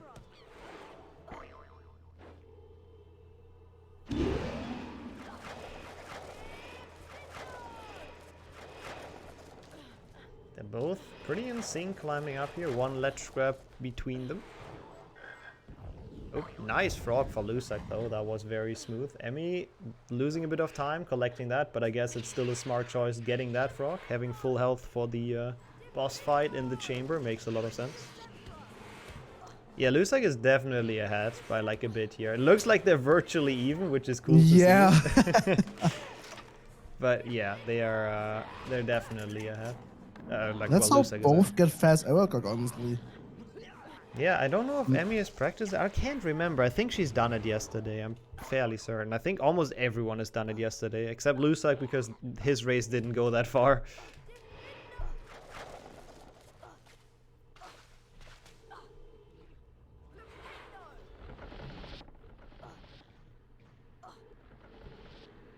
So we have them enter simultaneously. Let's see. None of them falling off, which is good. Oh, maybe turn. Oh my goodness. Yeah, I just want to say turn down the game I forgot about that. Okay. I just want to mention it, but it was already too late. God damn it. At least now everyone's Holy. awake. It's early on a Sunday, so at least now everyone's awake. Okay, no, Emmy's not going for it, I guess.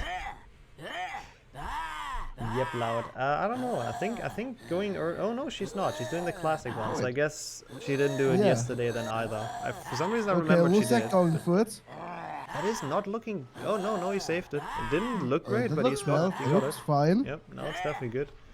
So he's gonna save like 5 seconds on that, and this is actually a good demonstration about why the strat is faster. Like, see, Lusak done now, You can see it quite well, honestly, here. and now only Emmy is done. And I think she entered like a tiny bit earlier as well. So there's, No, you know, I think Emmy entered earlier than Lustig, I think. yeah, I think so. Like- So you can see the time save. You can see where Yeah. it's coming from with that strat. You just get more crits in, and like Aragog does less attacks. But they're ahead. Gameplay-wise, like it's like maybe a second away from each other. It's crazy how much loads make a difference. Like, dude. Yeah. He was actually ahead, like 6 seconds apparently, according to chat, after Aragog, and that's essentially gone now. So I don't know how that happens, but that's really. This is such a good thing, honestly. It just makes running much fair. It for sure. Let's see Scourge Snipe. Let's hope. Oh, Neither Aragog of them saved has 6 any seconds. issues. Sorry. Yeah, that's gonna be interesting. Doing them at the same time. Emmy getting first try. Ooh. Looks like failing it. Okay. Second try though. That's Okay, not bad, not that's too not bad. bad. Not too bad. Very, very high pressure situation for both in that chamber. And Emmy absolutely nailing it so far. We'll see how the chamber Let's jump see. goes. Will Lusek go for jumper jump? I think they will both. He practiced earlier. Emmy getting it first try. Lusek failing it. Oh my god, that's so bad. Oof. That is so bad for him. Yeah, that kind of sucks. And he Getting fails it it again. And again. No, and then he doesn't make the ledge grab. jump. And now I'm not too sure anymore. Even with loadless. I'm failing it again. At this point, Could that be it for Lusek? I think it could be. Now he gets it. Oof. Am I having some issues there? Getting it though, like relatively quickly still. The Pixie Proxy. Let's hope for the Pixie Proxy on Lusek's side. That looks like the easiest cycle you can get at least. So at least failing that gave him a good cycle. Getting a nice Pixie right now. Oh god, That looks quite interesting. That looks sketchy. Oh, he actually didn't get the safe book before? Well, good thing he got this. Oh my god. Why would We you didn't skip even that? see that. That's not smart. Yeah, Skipping why the it. hell? Why the hell would you skip that? I guess probably, yeah, Giga Chat. Yeah, very true. That's why. Polish Giga Chat. Skipping the safe book. That's just a strat we can't understand. He's just too smart for us. Pretty sure it just wasn't on purpose and he just walked past it and probably Yeah. didn't even realize himself. Otherwise, the pressure would have been like super on. Nice small ledge grab though. Like his movement today is very, very impressive, I'd say, but he's just failing some of Emmy, the tricks. oh my god, Emmy not getting the collision. Oh, that Lusek surprised getting me. the cast. That looked good for Emmy, so I'm surprised she died on that. And that's maybe Lusek's way back if he gets it first try. Again, loadless will make a difference in the end. Do we know it? Honestly, I think it's probably like at least 20 seconds is my guess. Lusek getting in it load. first try. We'll know in the end though when we've retimed it. Yeah. But this is definitely like as close as it gets. Close really. one. Yeah, between 20 and 30, I would say. Like if it's within 30 seconds, we definitely have to retime it. Unfortunately. What a race though. I'm glad we got this one right now. That's a pretty with two pretty good starters into the run, into the day. Emmy missing the rope once, so it doesn't get it like super optimally. Lusek getting it. So they're really not far apart. Okay, they have the same health at least. Oh my god, Lusek! Oh my god, I just thought he's going to die. I thought that would looked crush him, so yeah. Yeah, it just... I was so sure he was going to die. Emmy not getting any damage. Lusek getting some damage though, holy. Oh, by the way, Nick, so both timers will start off Emmy finishes first. Okay. Not much I can do about that, to be honest. Yeah, makes sense. But let's see. But like Emmy just getting some damage there. Yeah, that's Going okay for though. some fast threats. She does have the potion, so it should be alright. Let's see, 2 cycle. We will see a 2 cycle. This is gonna be... Oh, it's gonna come down to the wire, actually. Both not looking too great. Emmy Oh. not getting much damage in at all. Lusek, that's not gonna be enough. He should also drink the potion. He does. Yeah, he just went for the potion. And Emmy actually goes for the 2 cycle, though. I guess because she thinks she has to, and it might be correct, but still doesn't get much damage in. Oh my god, this snake is so low, holy. And we might not even need a retime, because Lusek's snake is actually not great either, but it's like better, and Emmy just not getting damage, surprisingly. Oh my god, that was such a low damage. Oof. But he killed. Oh, and Emmy dies. Oh. Oh my god, no. And with that, Lusek does take it. Yeah, oh my god. That's so unfortunate. That really came down to the wire though, down to the snake fight. Oh my god. Snake strikes again. GG's. Good fight though by GG's Emmy. to Like Lusig. she risked it in the end. Yeah, ignore the timer. Yeah. I'll fix that. There you go. Yeah, she had to risk it in the end, and she did, but Yeah. just couldn't get damage in, surprisingly. Like, I'm not entirely sure what happened there. This House Cup ceremony And that was a pretty big hit there before, holy. Yeah. and an eventful year God, what a it back and was. forth, honestly. Without further And now she's getting the ado, big I shall hits. now Oh my god, present Snake. Snake is Hogwarts really House trolling. with the most points. Think we'll take it Yeah, this is not going well for her, the snake fight. I should think But, so. I mean, really cool race to watch, I have to admit. Like, this Yeah, went back and forth 100%, yeah. with a Wait. lot of cool Nice moments. damage Snake again. Hufflepuff. Yep. And Thank the, you. We find finishing in the it's middle that of as the well. very good. She gets it done. Now for the second place house. It'll be you. Yeah, the artful double hit was definitely art. I think that's fair to say. Yeah. Yeah, those snake fights were both not amazing, but to be honest, considering how much pressure they had on that, like, it's understandable. Because, you know the race is that close, you gotta perform in snake fight, it's just very difficult. Yeah. And with that, we will join them back, I would say. If I can find my Discord window, there we go. GG's. Jeez, guys, holy. What a match. Another insanely close one. Yeah. Yeah. Happiness sounds different, I think, from both. I am not happy with that run. Makes, obviously, makes sense. Pretty Ah. understandable. This It is was why a I close can't play one HP2 at until 8 the end. a.m. Yeah, it's early for speedrunning, that's true. But it made for a very, very good race once again. All those Yeah. back and forth were pretty amazing. Yeah. Good luck, Lizak. I hope you can do the rest of these 8 runs in a row and beat He's Vasta healthy. and Liam. Yep. That's essentially his road to win. I can show it real quick as well. Because with that, Lusak does advance to losers round 5, where he's going to face Tommy, who we've seen race earlier. And then whoever wins that is going to face Beaver in a best of 3. And then whoever wins that will face Zasta in the grand final. So we essentially only have 3 more matchups to go. But 2 of them will be a bit longer because it's like best of 3s and best of 5. So yeah, it remains to be seen what's going to happen. The number of competitors is getting smaller and smaller with every race. But yeah, very well done, Emmy. Honestly, that's a top 6, I think, in Top the tournament. 6, yeah. So that's, I think, a very good position with some very nice times. So thank you for joining in. And we'll see Lusak around for literally the next match. We'll still go into a small transition, give them some breaks. Yeah. And then we'll be back in like 10 minutes or so, probably. So don't go anywhere. There's a lot of very, hopefully, matches like this. Hopefully close matches left.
right, we are back. This time I did not mute myself, so we have the last losers bracket match before the losers final. So the third to last match of the day, actually, at least as in the third to last matchup. And we have Lusak, who you could see win against Emmy in the match before, now facing Tommy, who won his match earlier as well. So that should be an exciting one. And I am joined in commentary by Jessica. Hello, hello. Who you've also heard on the first weekend already. So this should be fun. Let's count you guys down if everyone's ready. Yeah, I'm ready. Okay, 3, 2, 1, let's go. Good luck, good luck. All right, here we go. Kicking off yet another one. Yeah, I realized we're already like on schedule, so we came back a minute early because we were ready. Oh, Tommy not moving straight away was kind of weird. I'm actually curious to see, like, we've seen for both of them in their performances, there were like some issues, I guess we can put it like that, in the races before. Yeah, Tommy with the softlocks. Softlock Pro. At least not today, but yeah, that's true. That might also still happen. Let's see how they do on Willow. Tommy getting it. Lusak getting it. Okay, first match of the day where both have actually made it successfully. So I am actually quite happy to see that. Even though the matches were, you know, someone failed it, got like very, very close in the end, so who knows if this is a good or a bad sign.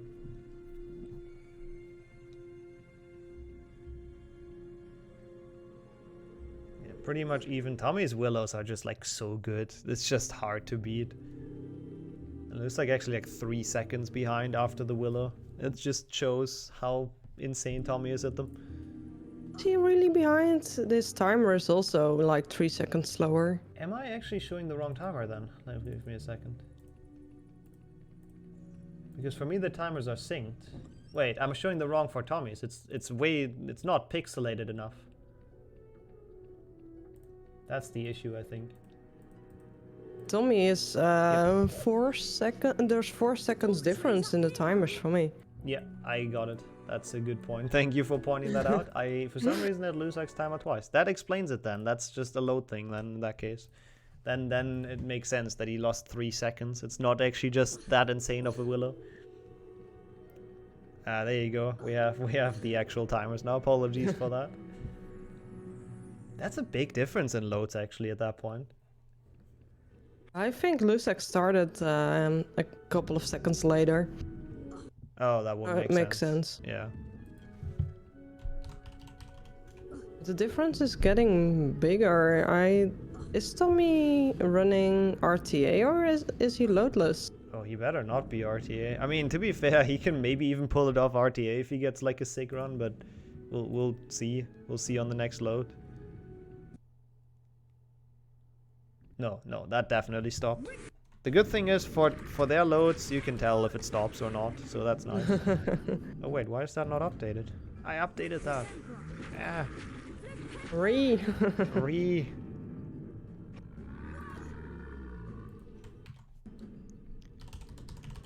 Well, good thing we're in Richter Sempra where there isn't like much happening, so I can do it now.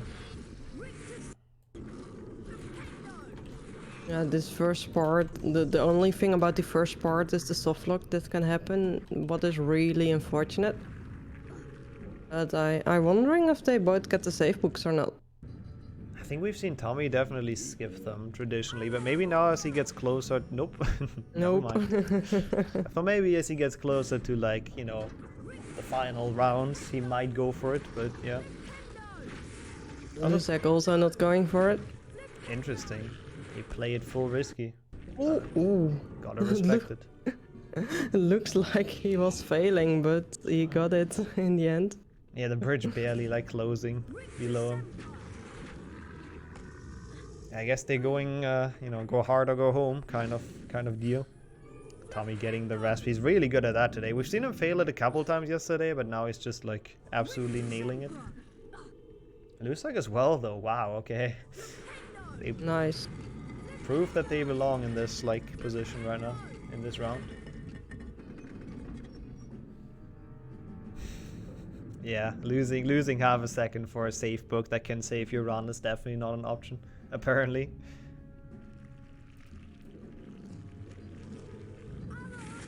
For the portrait boost and chasm skip. Oh, long ledge grab is interesting. That didn't look too smooth, but at least he made it across. Yeah, long ledge grab is better than no one, but... Yeah, I guess that's the way to look at it.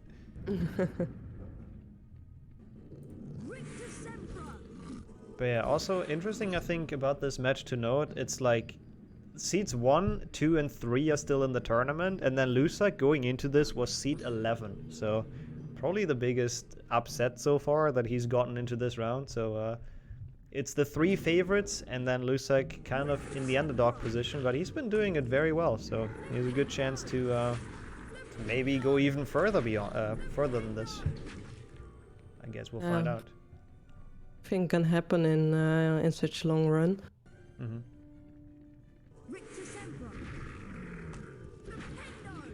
Ooh, Tommy with a crab slide. That somehow made it in, actually. That could have been quite unfortunate.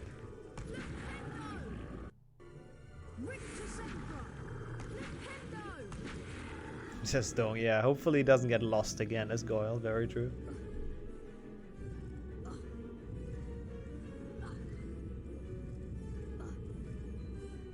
But yeah, they look to be like not far apart. Oh, actually, with loads, it's probably even less. Tommy exiting at 43. They might actually be dead equal. Yeah, they are. Yeah. Oh. Lusak is 1 second in front though. I'm actually surprised to see that. I mean, I guess Tommy did get the long ledge grab, and Lusak probably didn't. So that might be just exactly the difference maker.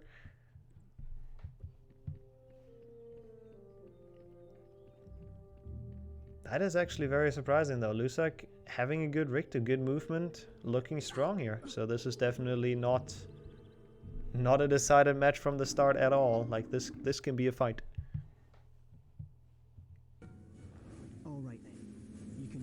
Obviously it's again the question, is it an advantage that Lusak has played the last match, or is it like a disadvantage? Like I really don't know.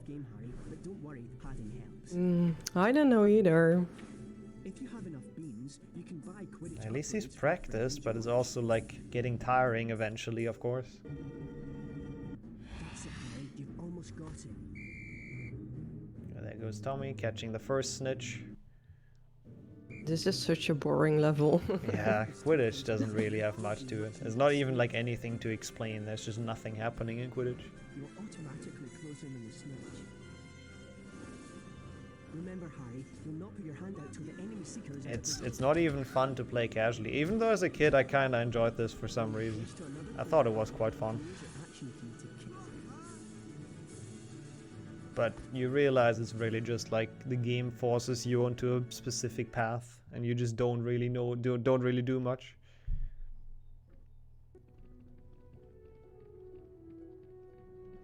Yeah, it gets even worse with Quidditch when you have all the other boring stuff cut out, like spell learning. Yeah, I do prefer HP3 Quidditch as well. That's the best indeed.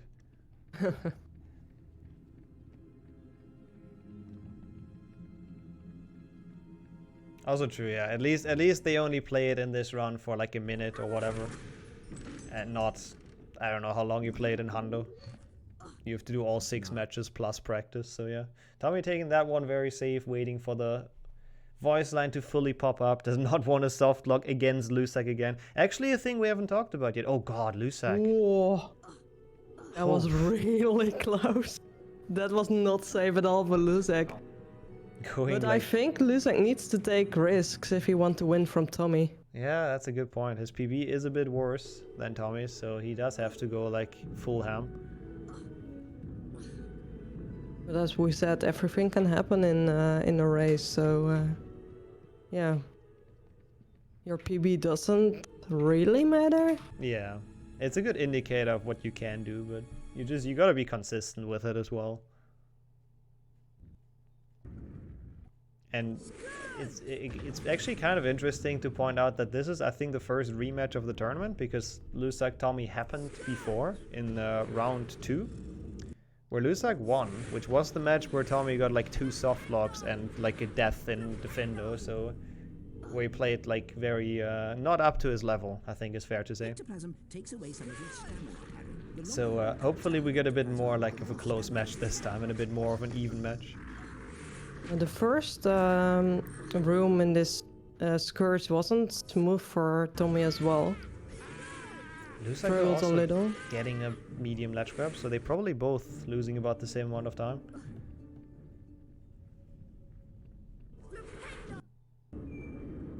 Let's see if anyone fails this again. Nope. I'm not sure if they both like would know the backup for this. I mean, we've seen it on stream, but doing it is a different story. I don't even know the backup for this threat though. Yeah, you can like cast at the switch through the floor. Like there's like an opening, this half circle thing, and you can just cast at it from up top. But it's kind of difficult to get the flipendo through. But they both get it. Yeah, so they both got it, so it's good. yeah, we don't have to see the backup. Yeah, or you just restart your game like floated. Very true. that also works. I mean, there's a save book right before, so that's not even that bad either, but it's worse than the backup.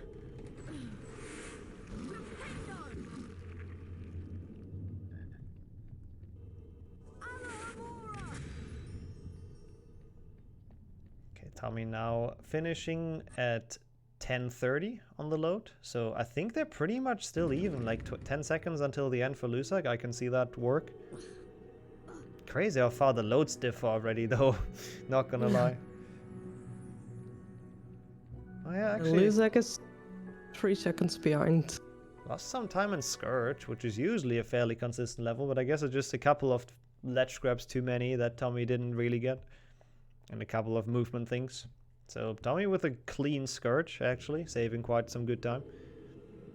Imagine if this gets decided by like 3 seconds in the end. Like it could very well be, so we'll see.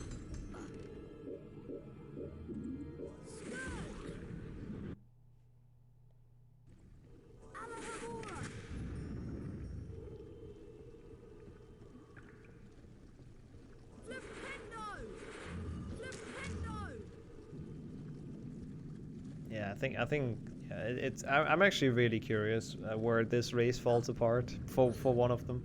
Lusak does seem to make less mistakes than in the first race today, and so does Tommy. So they're both playing very, very, very consistent right now. And if they keep that up, it's gonna be a good one. But we still have Boomslang, which didn't go well for either of them last time, and yeah, I want to see some chaos. Yeah, of course. It's boring if they play well, right? We want to see some upsets.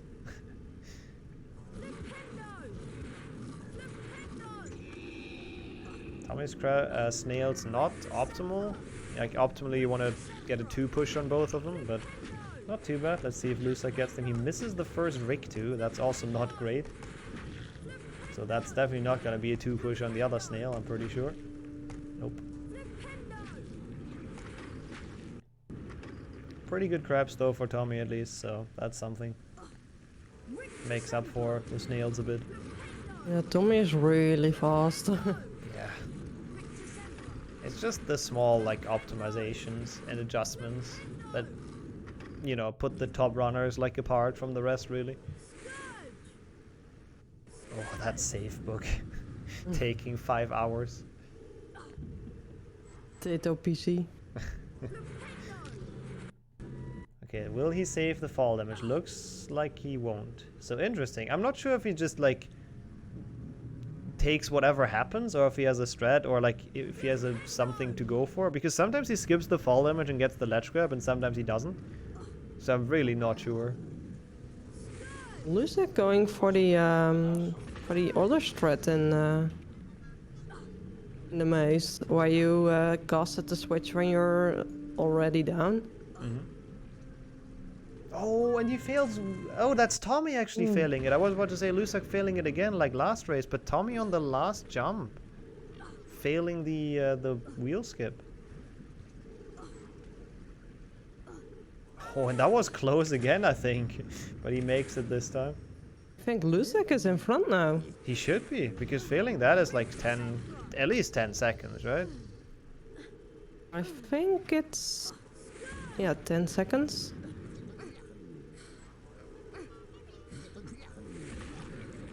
So with the loadless, yeah, he's definitely ahead. He's like 12 behind on loads, so definitely. They're pretty much Xing at the same time. So uncharacteristic mistakes for Tommy here, to be honest. It's not a thing you see him do that often. I'm in the potions class. Tommy left at 14:04. I think Luzak 13:58. So That that's seems 60. about right, yeah. 9 seconds apparently, okay, fair enough. Something along those lines.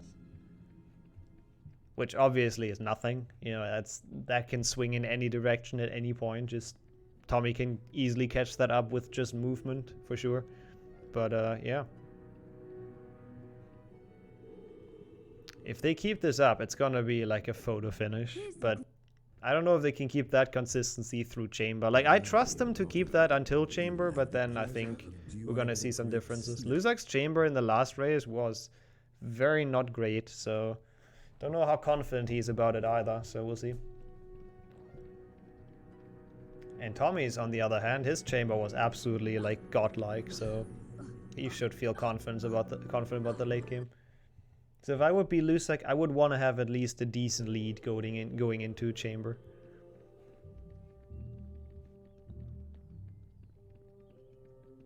Yeah, we've seen that last race when they both entered, like, you know, were at the Scourge snipe position at the same spot, and then a Chamber jump at the same time as well. That was a cool finish. Let's hope we see something like that again. Because those strats are choke heavy if you're under pressure.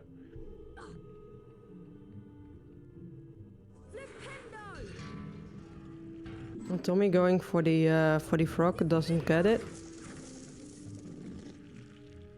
Yep. Luzak won't even. Yeah, Luzak won't even go for it. It's actually like a free frog to try because you have to wait for the snail anyway. So you should definitely at least try to get it. Mushrooms can give off a cloud of poisonous gas, Harry. Avoid them. Yeah, true. Flo only lost because he's just bad at rock, paper, scissors. Straight up. Not a good player.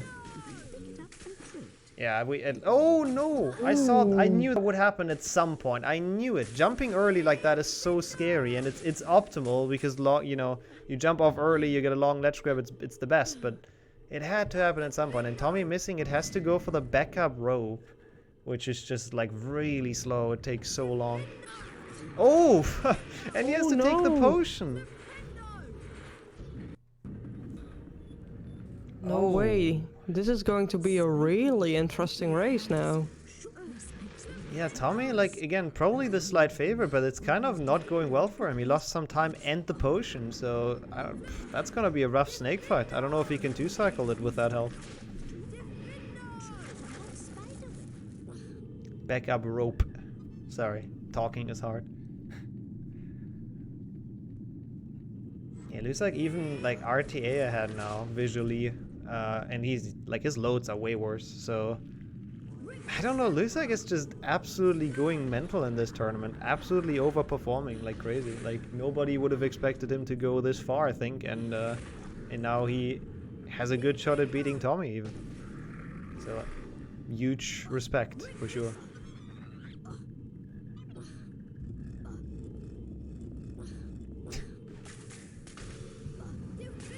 Yeah, one day they'll make a Harry Potter speedrunning documentary about this. About the miraculous tournament run of Luzak. Luzak was really, whoa, my voice, struggling with the shrooms though.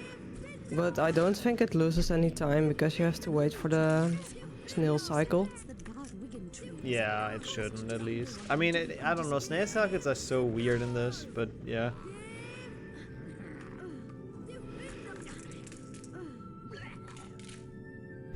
I love that I can't even tell how many ingredients Tommy has. And I have it like full screen, so I see the full beauty of it. He gets hit, by the way, by logs or like by the boat truckle, so his health is looking awful.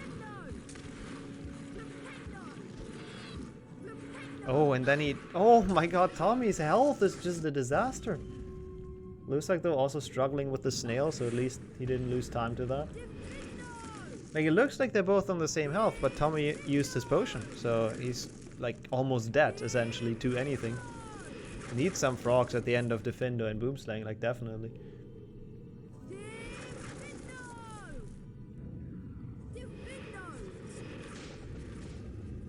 At least they both get a good bridge boost. None of them dying on it, not again at least. Yeah, it's definitely good news for the Polish fan club right now. Lusak is definitely doing well here. Tommy getting the frog. Lusak has a bit of a problem with it. Yeah, this kind of is the chaos I was hoping for, yeah, pretty much. Now we have like a very open race.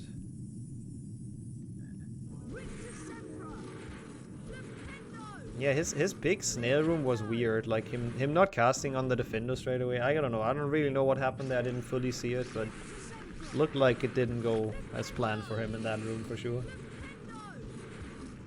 He will finish Defender a little bit ahead of Lusak though, because of that one chocolate frog. So he's still not in the worst shape, but it's not looking too great. 14 seconds difference, if I count this right. And no potion and no health, so quite a handicap to catch up, but definitely far from impossible. Chat is also saying 14 seconds, so I think I counted right. Yep, I trust your math. Room stacks coming up. Oh yeah, that's gonna be interesting. How the nerfs are gonna look for this. The only RNG in this game, I think, with the client is the Shroom Stack RNG. Yeah, it should be. And maybe Quidditch. I'm not sure what it depends on if you get hit, to be honest. But yeah. Oh, Lusak picking up the mushroom. I think that was a good spot, wasn't it? I don't think he meant to pick that up. But not too bad. He surprisingly didn't lose much health on the tentacular. Tommy getting a very good mushroom, by the way, and is now on mushroom stacking, which he did mess up in the last run. This time it looks a lot smoother. Let's see if he can position the final one. Lusak is going for a weird stack. Oh, he stacks them in a weird spot. Tommy has issues climbing the tower, but gets there in the end. He got a very good stack, but then just couldn't climb it. Lusak, because of that, didn't even lose much time in this level. 15 seconds now, so Lusak won 1 second in how is it called? Greenhouse. I am surprised that he actually saved time. Oh, Tommy? That is... I saw his mouse cursor. His timer is running still. Tommy? Oh, are we good? And the game is running, or? Yeah, it's fine now. My computer refreshed for some reason. Okay, what the heck? That sucks. Yeah, well, you heard it. His computer refreshed, whatever that means. So it's back now, though, but that's at some additional time loss. Potato PC, the revenge of the potato PC. But if Lusak failed Dumbledore skip, which he doesn't, then it could have been very different.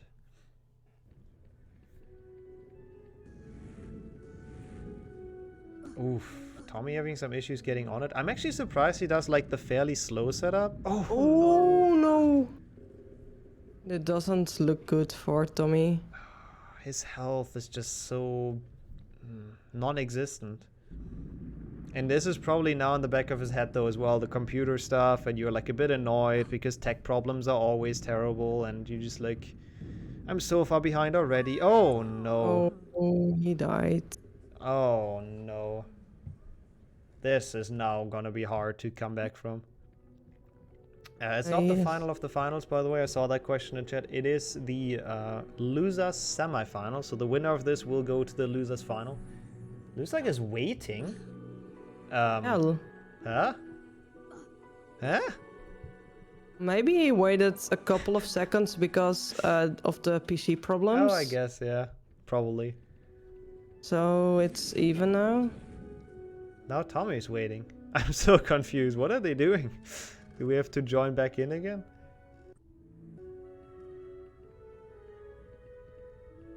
Okay, looks like they're both playing. Tommy now getting Dumbledore skip. We'll ask him about that after the race, because I'm not entirely sure what happened there. But let's just say it was good sportsmanship. Let's just go with that. From both sides.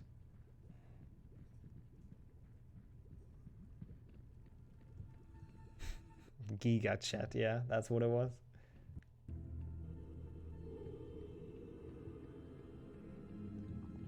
Yeah, it seems like they're both back and running again, hopefully without issues now. But there has to be something really big to happen to Lusak now for this match to be turned. And if he wins against Tommy again, that would be like actually insane. Honestly. Tommy is like number 3 on speedrun.com, I think. Yeah, he was definitely one of the favorites to win this thing, to be honest. To win the entire tournament. And now I guess Lusak is, to be honest. If he keeps on playing like that, and if he keeps on performing well, I mean, he has a chance. Yeah, Lusak might get into 2 rematches in a row. Like, if he finishes this out, and it looks very good right now, it looks like a lead that's hard to throw away. He will face Beaver, which he lost to in the winners bracket earlier, like yesterday. So, but we'll see. It's definitely not over yet. Maybe there can be some tech issues on Lusak's end as well, so we shouldn't call it too early. Still a lot can happen. The pixie room in chamber can be a pain in the ass. The entire chamber as well, to be fair. Entire chamber, yeah. So bridge skip in slithering can also be a thing, but yeah. For those runners, I don't think it's really a hard part, but yeah. It shouldn't be, but we have seen Artful fail it, so even if you're like one of the best, it can always happen. Who knows? But it shouldn't lose like that much time. Tommy doesn't have a potion, yeah. Lusak has potion and full health, almost. Tommy doesn't have a potion, at least full health, which is something.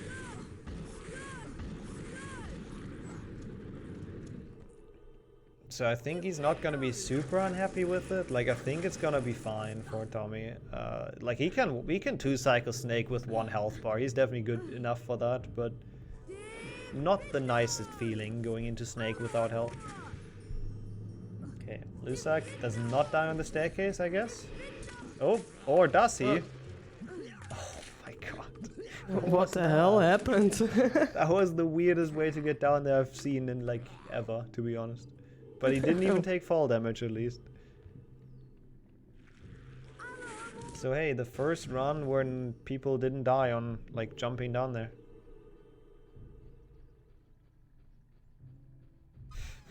I mean, I don't think that was his intended setup. I would be very surprised.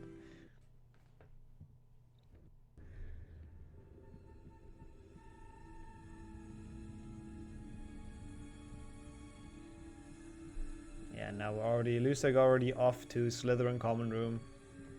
Tommy hasn't even changed into Gaul yet, so we can take another time check, I guess, entering Slytherin, but it's gonna be a massive difference, to be fair. Yeah, Lusak not getting lost this time is good. Gonna save him some extra seconds. Okay, so entering Slytherin at 27-12 for Lusak. So it's already like 28-second difference and Tommy isn't even there because of loadless. Yeah, that's rough. I don't really see him catching that up, but again, there's a lot that can happen, even like some unforeseen things.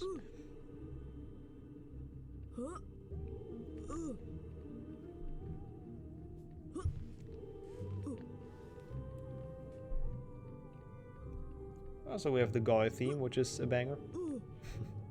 even though we heard it like so many times during this tournament, you know, never gets old. Lusek barely got it, but he got it. Seems like a little Pure blood. little close to falling down. The password. Bet I can use that to get into the Slytherin common room. As long as they make it, that's all that matters. Oh, and Tommy entering at 28:46. Yeah. I mean, so it that's makes sense with that death. 1.5 minutes. I really don't know, like, I don't know what Lusak says to him when they're in a voice call, but every time they race against each other, Tommy is just, like, completely throwing. I don't know what it's like, why, but 2 races in a row now, definitely not to the best of his abilities, let's be quite honest there. 1.5 minutes. We have seen people lose that, though, before. Like, 1.5 minutes is possible to lose, or you can lose that if stuff goes wrong. But Lusak should know, and you should just play like super safe at this point, honestly. Tommy getting bridge skip. Quite well done.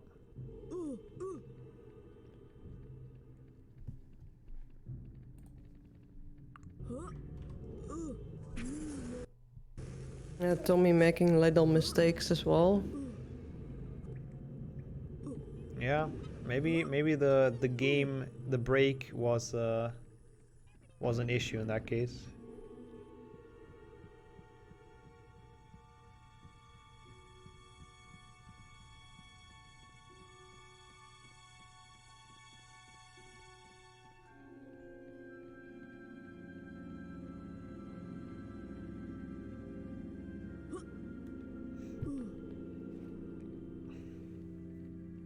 Lusak jumped over the first cutscene in Spongify.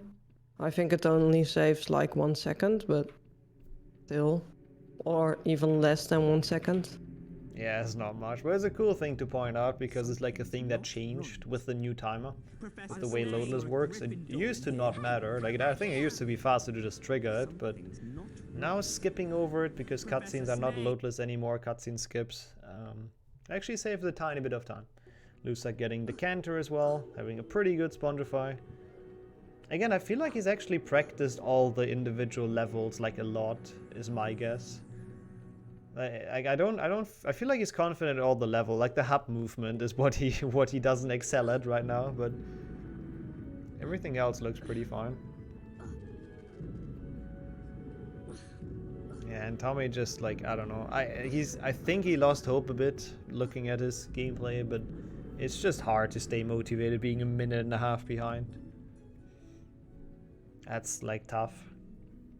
I mean, he's already through with Spongify. Tommy just entered, so they're 1 Spongify apart, and that's long.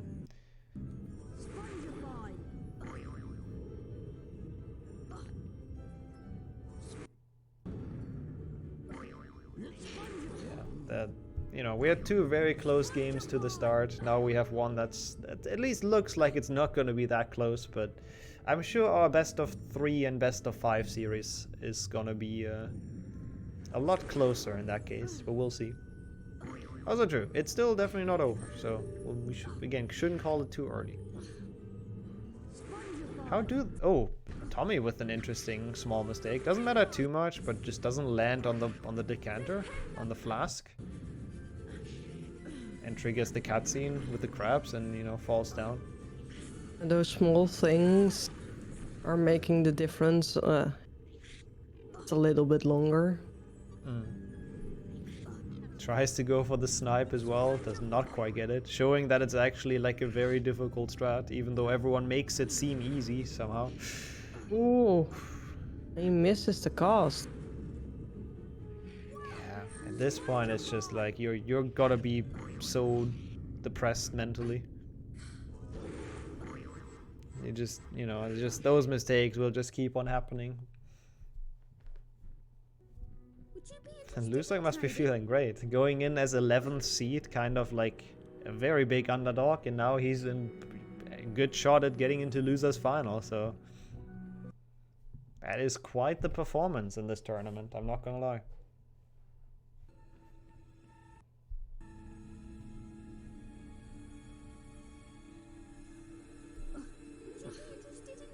what happened to Tommy? He's walking behind Ron. Yeah, he's just on his way to Dumbledore. Hagrid, the young Hagrid cutscene. Yeah, but normally you're walking in front of Ron, so I think it's just movement. I honestly have never paid attention to that. We probably must have, like, had bad movement, I guess. Oh, got stuck on the door frame. Yeah, those are mistakes we don't see him make often. But again, they kind of only started after he lost a minute and a half, so it makes sense that he's now not, like, playing with full focus. Because he needs I don't even want to say a small miracle. It's a big miracle at this point to come back. Come on. Gotta get you out of here. Come on now. And meanwhile, Lusak just tearing through it, already on the way to Forest. There you go. Already I think this can be a top 10 the client records for Lusak, even. Yeah, it could be. Like, his run seems pretty good. The least Hogwarts can do is I do not actually know what the top 10 is. I believe it's like a 41-20 or so is the cutoff. 41-23 is the... But it's Tommy. Yeah. Yeah, I'm not sure if Lusak can beat that, but we'll see. He's improved a lot, so maybe he can have a shot at that. I mean, I think there's only 3 people in the top 10 times of this tournament, which is our first 3 seeds, so it kind of makes sense. So it would be kind of cool if Lusak gets in there. That would be quite sick.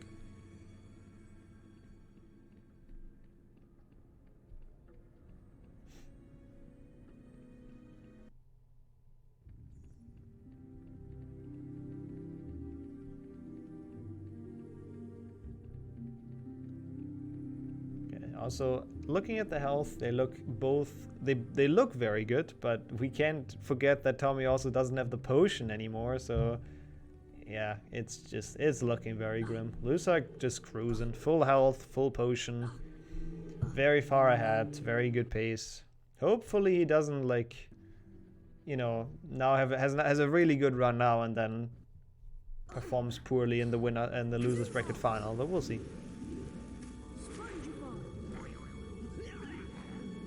Yeah, almost 2 minutes at this point. That's just like, that is one of the biggest gaps I think we've seen. Didn't expect to see that in the, this far into the tournament, but sometimes it's just not your day. Everything can happen in this game. As we can see, indeed, Lusak on place 11 is on its way for winning from number 3. But still, Chamber 1 is in front of us, still ahead, so... To be fair, he just doesn't have to go, like, he can even skip Pixie Proxy. He's not gonna lose 2 minutes, right? Like, what he should do is probably just not do any strats.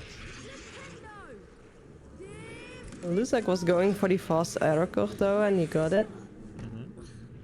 Already out of Forest. Quite well done.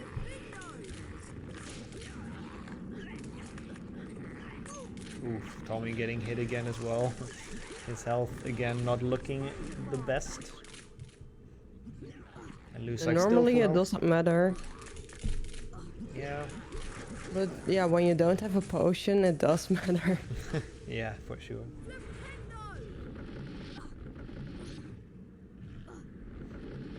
This match is it just sadly got decided in the mid game, really. Again, I mean, it's not over, but it's just so hard to pretend like there's gonna be some big upsets. Like, Lusak can just play this safe and win by a minute, so there really shouldn't be anything happening.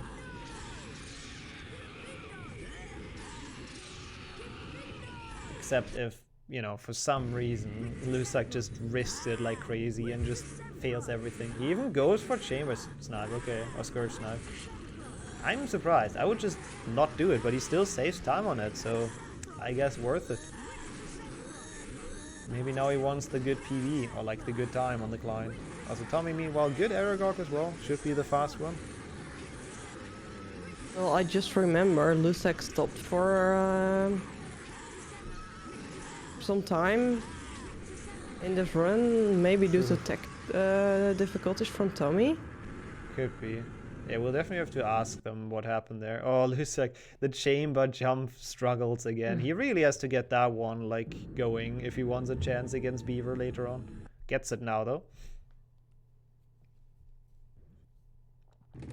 Second try, not too bad, honestly. Probably still saves time in...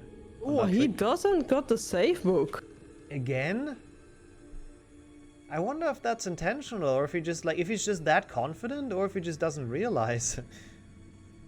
Like, he got lucky that he didn't die on that. He can still die due to these pixies, but he got... Holy shit. I really don't know why you would skip that. It's like right in the way. So it's... I'm sure that's not intentional. There's like no point. But hey, as long as he doesn't die, who cares about safe books?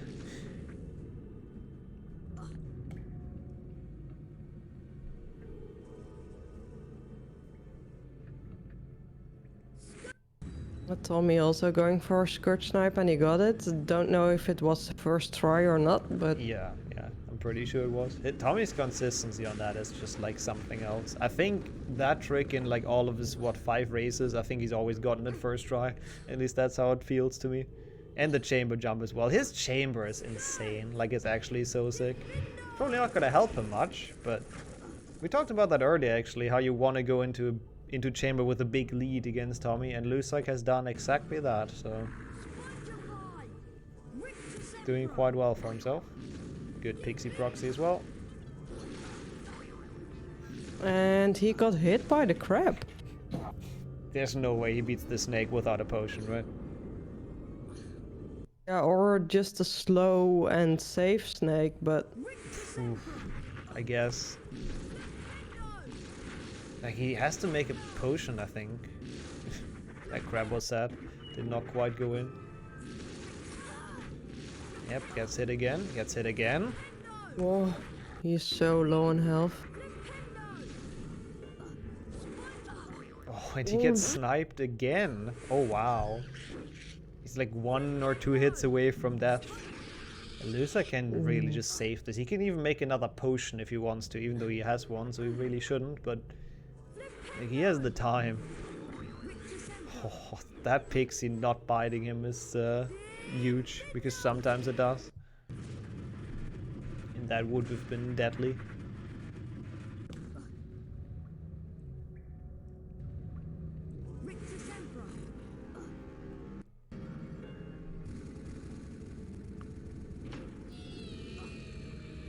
Tommy getting the final remaining trick. Lusak has already entered the snake fight. I'm actually curious though if Tommy is gonna make potions, or if that's against his like speedrunning honor or whatever.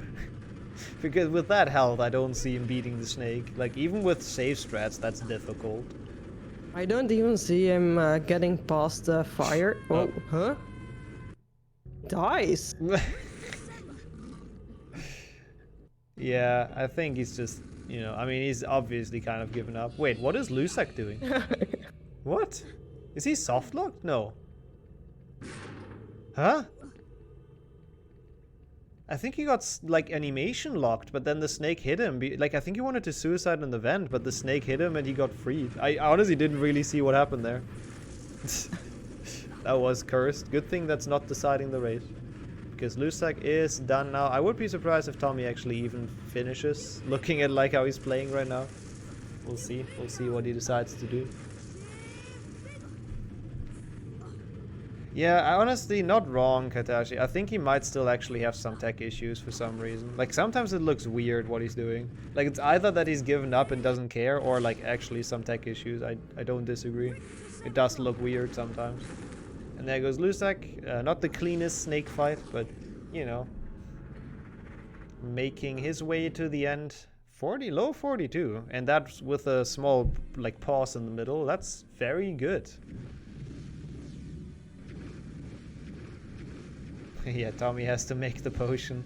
Obviously, doesn't have the health at all for this. So GG's to Lusak. I think it might be... I'm not sure. I think it might be 1-2 tech issues, but not Lusak's fault, so well-deserved win. Good race. Yeah, and not only that, the dying on Nick skip. It was also like 1 minute. How much time do you lose when you die to Nick skip? I don't know. Yeah, you gotta fail it twice, right, to die, and then it's a lot. And then walk back, so I think he lost a minute over dying to Nick skip. Yeah, that was a rough match for Tommy, to be fair. Can't really blame him like too much for this. Luzak has been playing insane in this tournament. Except the one time where he didn't finish. Interesting strat for Tommy to look away from the snake. I wonder why he does that. Like after he hits. Does that give like you a higher chance to crit or something? To double hit? I really don't know. Never seen it before. There we go. Tommy now finishing. Honestly, a low 44 is not even that bad, all things considered, so... it looks worse than it was, because Lucek got a good time, but... Yeah, I'm definitely curious to ask them, or like to ask Tommy what happened there. Because there was some stuff going on, I think, some tech issues. So I guess let's go in there with them. Or with them, rather. Yeah. Oh, nice. GG's. Hello. We suspected some tech issues still for Tommy. Is that true? Yeah, like a third of my keyboard doesn't work. Okay, that's weird. Has that happened before? No. Well, yeah, that's unfortunate. That feels really Not bad. GG.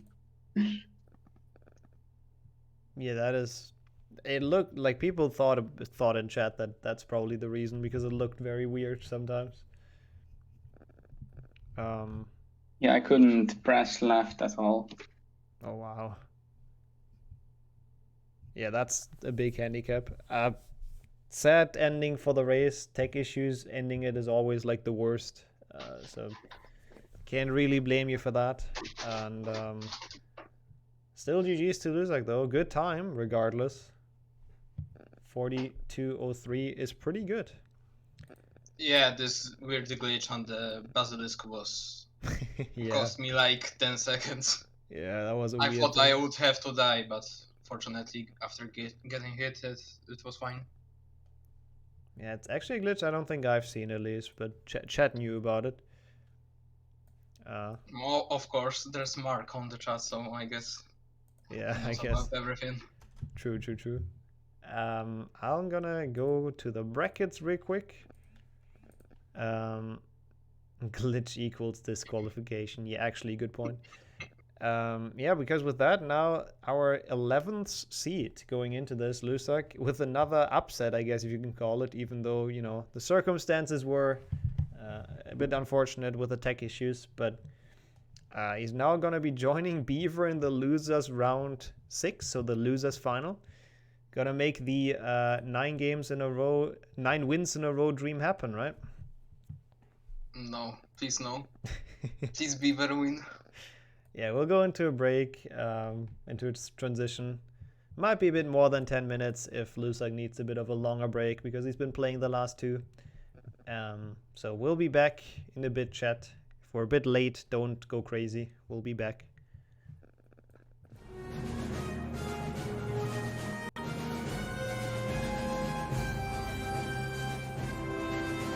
Oh, hi. Hello. Oh, you did not mute on stream the Discord audio.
Alright, we actually didn't make it on time. We are back once again for...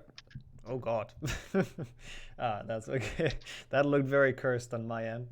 I'm not sure what Beaver is showing, but he's playing Hobbit instead of Harry Potter. It's a different... I forgot to say that, but it's actually a mixed game tournament now.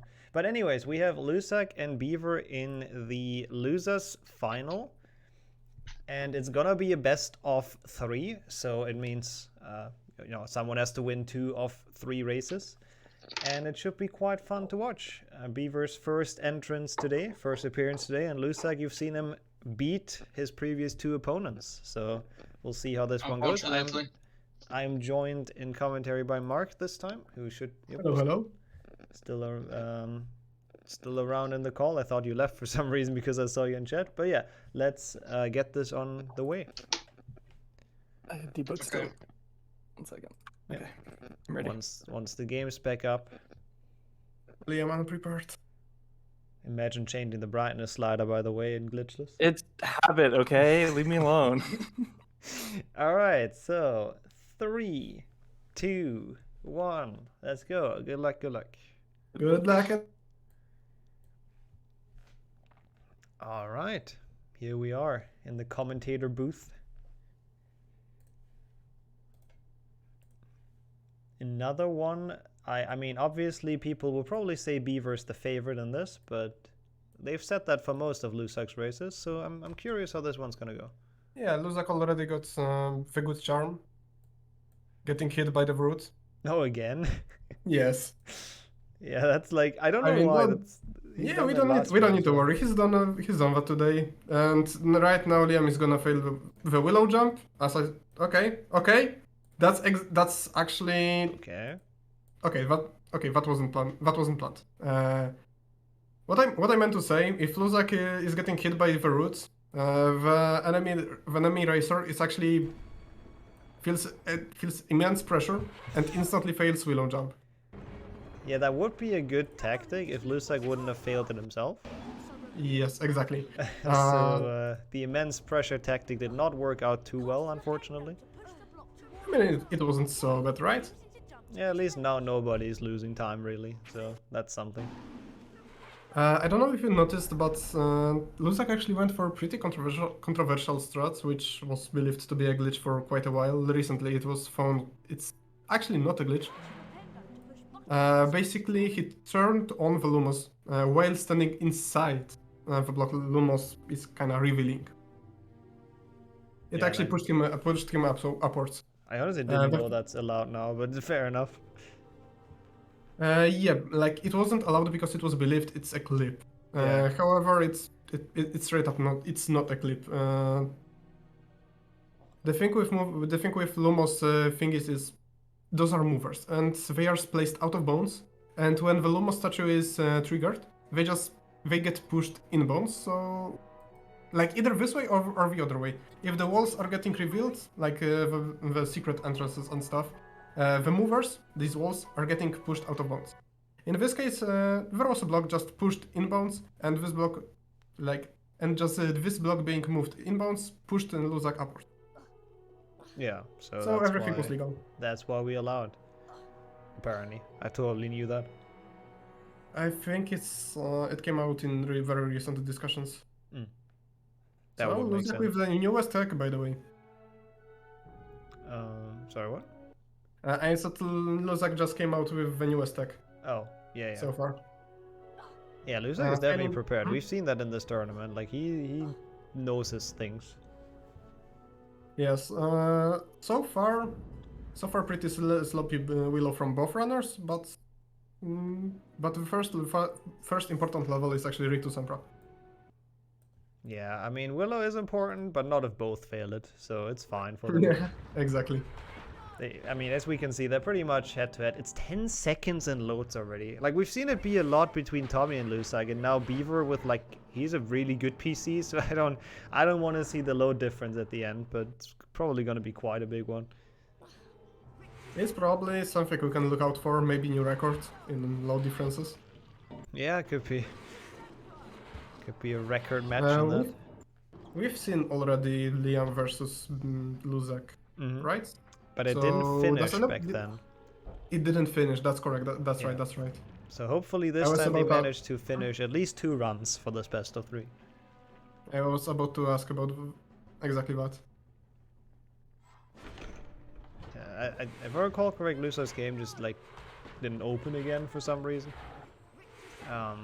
Oh yes. Probably his process was still running, and because of that, he couldn't reopen the game. And yeah, he had to restart his PC. Yeah, something like that. It was really cursed. And then he just couldn't continue halfway through the run and had to forfeit to Beaver. So let's just really hope that does not happen. Lusak failing the rest for the first time today. He's been very consistent at that. Yeah, that's actually pretty painful for him. He's getting very unlucky with it so far. Liam is actually getting further ahead, and Luzak completely decided to just ignore rest for this run. I think that was a good idea though, after failing it 3 times and all the fire just being up there all of a sudden.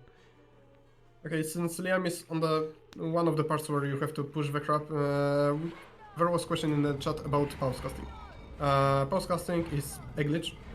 Pausing the game actually cancels the animation hurry. It's not an intended behavior, it's problem with coding, so we decided it's a glitch. Because of that, it's not allowed in both glitchless categories, run for leaderboard and also for this tournament. Yeah, we followed the official glitchless rule set, minus RNG. Minus the modified client, obviously. Yeah, of course. It's meant for... It's basically a gift for runners, so they can actually play without the thought to be like deep inside their head what they are gonna lose time to fake input or whatever. Yeah, it's just not fun losing. I mean, we've had matches that literally tied, so they would have not tied with RNG. They would have not gotten the same, so definitely better this way. Yeah, Beaver with a clean Richter though. Lusak, I mean, despite the rest, had some other issues as well, pushing the crabs. So I hope it's not like fatigue coming in for him here, but it's not the start he wants. Lusak definitely had to play a lot today already. Yeah. Yeah, 2 matches more than Beaver. That obviously will come in eventually.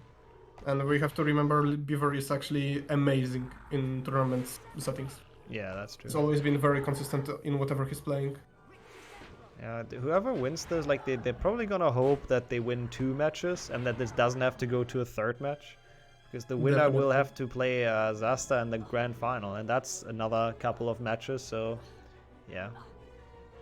You want to end this quickly if you can, if you're in this best of 3 right now. I wonder if Zaba is practicing right now. Oh, you mean Zasta? He's probably practicing Geometry Dash. No, definitely. Yeah, I don't think he's practicing Harry Potter. I remember on the day 1 of the tournament, we were on the voice call. He was playing the first match, and yeah, we jumped on the voice call, talked a bit. He was practicing for like 10 minutes, and then started mapping in Geometry Dash. Yeah, that sounds about right. And then he's still doing like really well. Definitely, but let's be real, his movement is actually beast-like. Okay, but about current match, Liam is about 1 phase of the Quidditch ahead of Luzak. 25 RTA seconds at least. apparently. Looking at chat. 25 seconds? Yeah, that sounds about right. It's a lot of time to lose in Richter's Emperor, to be honest, but it's mostly the kick, resp, jump, fail. Yes, but I think also Luzak lost at least 5 seconds in Willow. He played just a little bit worse. Yeah. And just a little bit worse, plus getting hit by the rules at the very beginning of the map. Yeah, sadly just not the best start, and that's, I mean, it's not a lot. 25 seconds is perfectly alright. We've seen Beaver actually make mistakes, surprisingly, because he's usually known for just complete consistency. And that's what was his downfall in the match against Zasta as well. So who knows what's gonna happen? There's still definitely some time. We have to remember it's very early in Liam's place, and yeah, from what he said, he woke up very early today.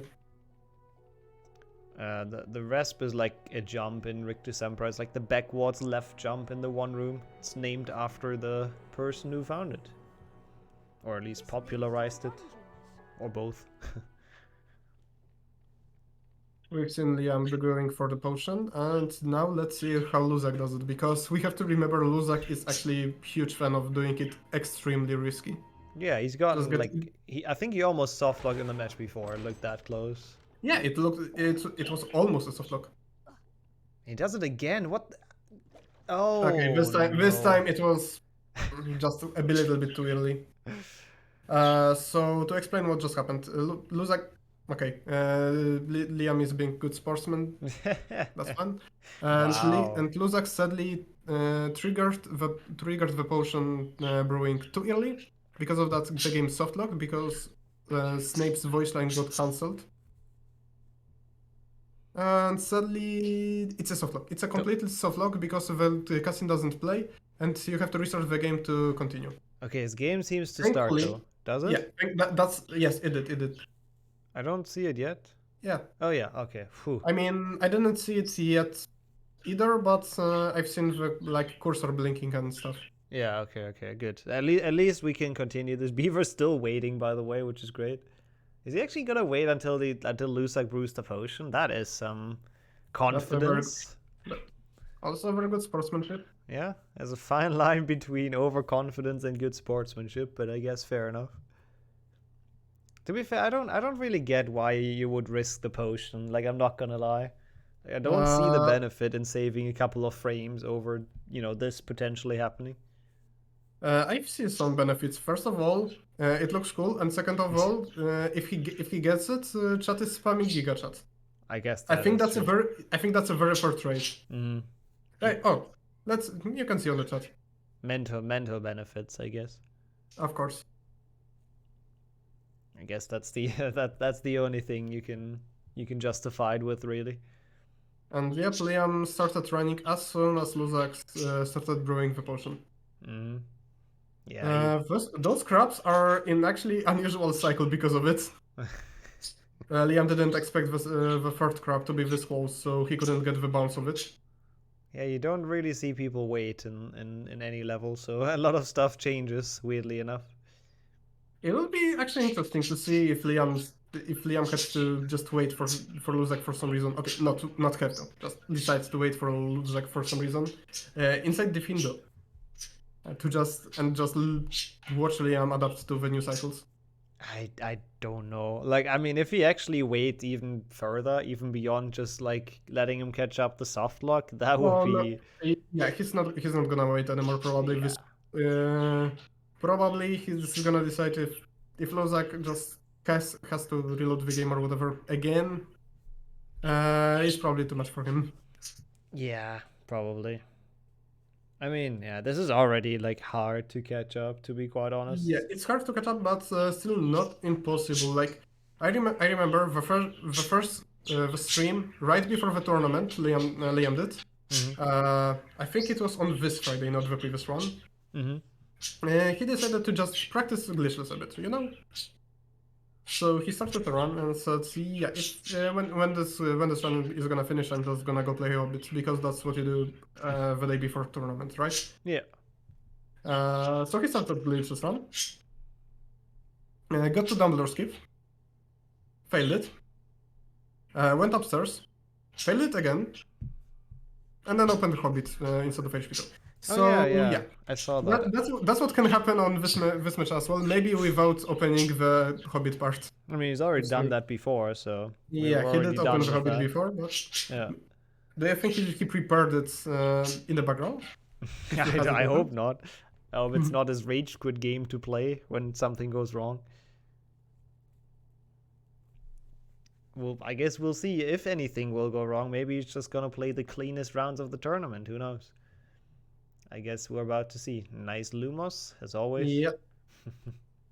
just keep in mind, with changes to the loadless timer, cutscene skips actually lose timer currently. So it's believed casting of this Lumos currently loses time. Yeah, it has to, right? Or at least it doesn't save anything, for sure. I'm not sure anymore, to be fair, once I learned how the cutscenes actually work. The mover is not captured by the cutscene, and everything, like during cutscene skip, like whole world is playing normally. So this cutscene probably actually It's probably just doesn't even. affect Yeah. doesn't affect the movement of this mover. Yeah, that would make the most sense. Yeah, like what I'm trying to get to, it probably doesn't lose time actually. Yeah. But it also doesn't save anymore like it used to. Yeah, exactly. It used to save time, but it was like very iffy. You don't actually save time by actually playing well. You just save time because lawless timer works the way it works. So it was changed. Yeah, it was changed, kind of. and I'm it's glad probably we for the changed the better. lawless timer because that stuff was just annoying. You are one of the very few people in the top 10 of Glitchless who didn't actually check RNG during the cutscene skip. Yeah, true. I don't actually know why my PB didn't do that. I'm actually not entirely sure. But yeah. Oh, you did it, as far if I remember correctly, you did it after the cutscene skip, so the timer doesn't pause. I see. So you purposely just avoided abusing the timer. Of course. I mean, I don't remember. Also, I read it in chat, Lusak is now 34 seconds behind. I mean, you know, with Nothing the you waiting cannot, included, of course. Exactly. Yeah, it looks like a lot though because of the loadless timer. Like Beaver is essentially almost done with Bicorn and Lusak's still pushing creatures. I remember we had a run where someone, probably Zaba, was 37 seconds behind his opponent after Bicorn. Wow. Oh yeah, I think that must have been Zasta. Was that Zaba or Zasta versus Beaver as well? Wasn't either Zasta Beaver, or I have weird feeling it could have been Zasta Artful, but I cannot tell. Oh yeah, that's probably it. And then Artful lost 1.5 minutes in Spongify. That would make sense. Yeah. Lusak, by the way, going for this again. I like to mention that strat because it's really cool. Why did I close this? That's Artful, nice. yeah, they played each other, and I think that was the race.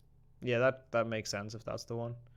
So yeah, it's you know, half a minute is definitely not over yet. Again, it would be like if Viva loses this, that would be quite funny with the waiting because he would have definitely not lost this if he just kept on going. Definitely, but we've seen Luzak actually waiting for Tommy in the previous match, so I don't think Luzak is the type of person who would just take this kind of win. I mean, he did in the first round against Tommy. Yeah, but I don't think there's anything wrong. Okay, with that. but like the kind of win where the opponent waited for him. Oh, that's what you're saying. Yeah, that's fair. Just imagine the situation where Liam is just waiting in front of the Great Hall, or kind of different. Like Liam is going to the Great Hall and just waiting for Luzak or something, and Luzak actually fakes finishing the game, so Liam actually finishes and stuff. Whatever, I'm thinking too far. But the fact is, Luzak is currently going to the Malfoy duel, which Liam did properly, and Liam is going to Diffindo. The level Tommy is like always telling people to not call irrelevant in Glitchless. Yeah, another fact is that Lusak's crash caused him to not have in-game audio anymore, and Beaver doesn't have it either, which I'm not sure why, because they should both have it set up, but I just realized we lost audio. Yes, Liam doesn't have audio for some reason. Yeah, right. Lusak, does he have it for you? He doesn't. I didn't notice either. He did have it before, but then the game crash, I think, killed that. So I guess HP2 OST it is again, while we watch them do Defendo. It's a bit sad, but I guess those are the tech issues from having to restart the game. Yeah, they both restarted the game since I checked if they had audio. Like Luzak during the run, and Liam... you remember, he just reopened the game a couple times. Yep, he played The Hobbit. So it's probably... Oh, he played The Hobbit! Yeah, that's why. Like, I think the OBS plugin is probably just not meant for that. Like, it works quite well that it's only the game audio, but only if you don't change your game, then it kind of just stops working. But yeah, it's fine. I can put on the 7.1 DS. No, we had the 7.1 DS soundtrack for most of this race. So now we have like some actual music. Yeah, Lusak has now entered Defender, by the way, so it's quite the gap, like 40 seconds, I guess. Even I've not seen failing this people room. ask yesterday about the part where Liam just been. They asked if you can just push the block and then grab the block to just move with it. The issue is you would have to, like, this block is only easy to grab with medium ledge grab if you want to cast on its side. And if you grab a moving object with medium ledge grab, it basically stops. It stops moving. Yeah. That's why, for example, here Liam purposely jumped early enough to just get small ledge grab and avoid getting medium ledge grab. That would have stopped the block. Yeah, it's like you could probably get a long ledge grab on it somehow and then move with it. Okay, sorry, Luzak's game didn't crash. He restarted it on his own. Yeah, during potions because he soft looked. Yes, Tommy, exactly. Please bring it up in the rules discussion. Yeah, the room Luzak is in right now was the one we were talking about. Like if he wouldn't, like, it would be slower, but if you would jump into it with a long ledge grab and cast at the same time, you could probably, like, move with the block. While the block slides, you climb up, but it just wouldn't be worth it. By the time we actually climb up, the block is not moving anymore, so we cannot abuse the moving platform boost. Also that, yeah, it would be even slower because of that. Beaver, I think getting, like, that's the cycle you want. Push it just to the side, I guess, so it doesn't go over. Actually quite smart. No, he pushed it to the side so he can actually walk to his right earlier. So he can just keep pushing and at the same time going for the next snail. That is awesome. That makes a lot more sense. That is a good optimization. Some small movement optimizations, which are good to see. Exactly. Also, there they actually are. Horns of Doom are playing. Nice soundtrack. Luzak with the small ledge grab. Perfect. Oh, Luzak also with the frame drops, but I think that should normalize. Just minor ones. We've seen it. It always lasts like 2 seconds and it's fine. Yeah, it's fine. It's just some internet issues. Beaver getting the frog? I know he talked about it on commentary. I think it's a good play. It was definitely a good play. Yeah, I mean, he has all the time in the world. I know he talked about it on commentary. That's like if he takes it or not depends on where it is in the room, because if it's like in the middle, it's really hard to judge where it's gonna jump. So he only takes it if it's like close to the wall. It's because if it's close to the wall, you can kind of like judge where it's gonna jump. It doesn't have that many directions to jump into.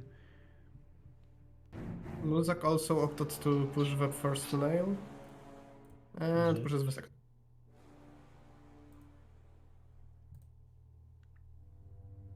I mean, Liam is going to the boom slang, and at the same time, Luzak is actually past the room where the cycles are important.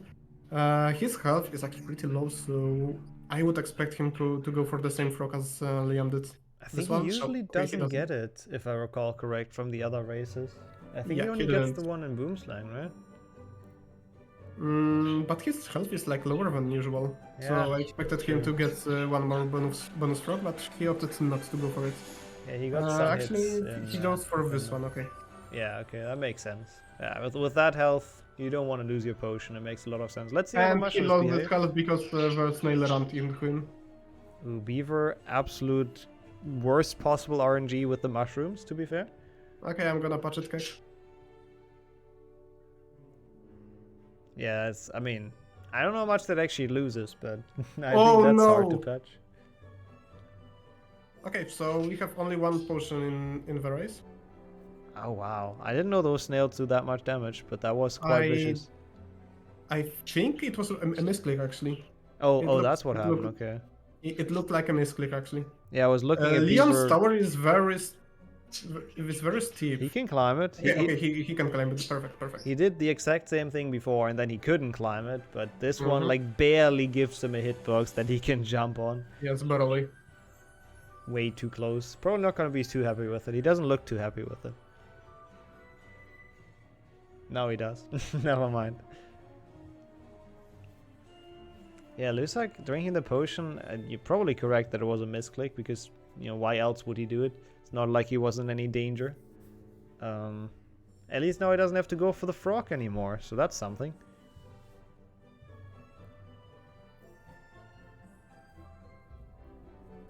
Okay, so let's take a look on Luzak's stream, and he got better RNG than Leon, so it should help him catch up just a bit. His mushroom stacks are usually just kind of 50-50 when it comes to just getting it first try, but he can get the good mushroom stack, so we can expect it, and it also should put him a bit closer to Liam. Oh no! Okay, that's scary. Yeah, that's that's scary. bad. The plant only got stunned. But the mushrooms are in a decent spot, so that's something. He always stacks them like very close to the wall, but it works. And that's a good tower. Yeah, that's a very good tower. Just the plant not being too great, but that's a good boomslang overall. Good RNG, decent stacking. Can't complain. Should have caught up a bit, as you said. Like, Beaver's tower wasn't terrible, but took him a bit longer to like jump onto it, I think. Okay, so now all we can like, all we have to do is just watch Liam getting the small ledge grab. I had called it. Yep. To be fair, that one's hard to do without a ledge grab, and it's always cool if people get it. Definitely. If I remember correctly, Luzak has a very nice setup for it, actually, for avoiding ledge grab. Yeah, it's not like he explained his setup, but he seems to be getting to avoiding the ledge grab like very consistently. Yeah, he's done it a couple also times. he's jumping very early on the Nick skip always. Liam, this is not the fastest direction. I know you. I don't like the elevator myself, Liam, but this is not the fastest way. He's showing a cool thing off though. Like this is pretty cool. It's hard though, isn't it? Like making that. If he even remembers how to. Yeah, definitely seems like he remembers Kak. Definitely not like this, Liam, apparently. I'm pretty sure you can make that though. I believe you can. Just not this way. It's not faster, but it's like, I mean, I guess it's a path we haven't seen in this tournament yet. There's a small line between confidence and just BM. If I remember correctly, you were supposed to grab not in the place Liam grabbed, but between the gargoyle and the wall to the left. Yeah, I think so. And then you can stand on there and just like jump around. Yes, he tried it on the first try, but didn't go like far left enough. And even then, it wouldn't even be faster. So interesting strat. It wasn't really a strat. He just went the wrong way. He didn't even show off anything. But yep. Not a strat, just for glitchless, but definitely glitchless low cast. I guess true. Yeah, glitchless low cast goes that way. Oh, is it actually faster if you do it like that? Even like if you actually get the jump? Interesting. Is it though? Okay, maybe, just maybe. I have a hard time believing that, but it could be. Okay, but Milan, if you want to go for dump strats, you just go for not casting on one of the snails in the tower. On elevator. Also, Beaver getting the small ledge grab, always cool to see. Actually, kind of a shame nobody like showed it off in any of the matches. Just either casting Flipendo on unstunned snail or just. It's hard to do though, right? Yeah, it is. So yeah. Yeah. Liam also went for harsh strats right now. But yeah, definitely Liam is just tried to show off like alternative strat what could be used in the future if the runs get optimized and we figure out how to make this strat even faster. And Luzak is going basically the default way people have been doing for years, basically, in any percent runs before like the boosting got invented. Yeah. Yes, I mean, I don't know how big the gap is now, even with that Beaver trolling. It probably got a bit smaller, because I think Luzak's run, or like Goyle, has been pretty alright. Yeah, his Goyle actually was very alright. Yeah, but it's like Beaver has so much time, though, he can work with, so he can do stuff like that right now. Luzak's start just didn't go well in Rick 2. But does Liam know he's almost a minute faster in loads already? I think he always, like, he told me that he does the math in his head. Like, he keeps an eye on the stream usually, and then, like... Oh, he does? Does he? Yeah, okay. Keeps an eye on when he enters, and then when Luzak enters. So he should know that it's not like a minute. It's not as much as it seems by just looking at it. 21 seconds, okay, that's actually not too much, to be fair. Like, yeah, probably that's the point. Liam has to play seriously. If Beaver loses this, that would be very funny, and I would laugh that, but... I think he will start to just actually, like, you know, play normal again, I guess is fair to say. Okay, Touch Liam the and Slytherin guy is a good way to call the end level trigger.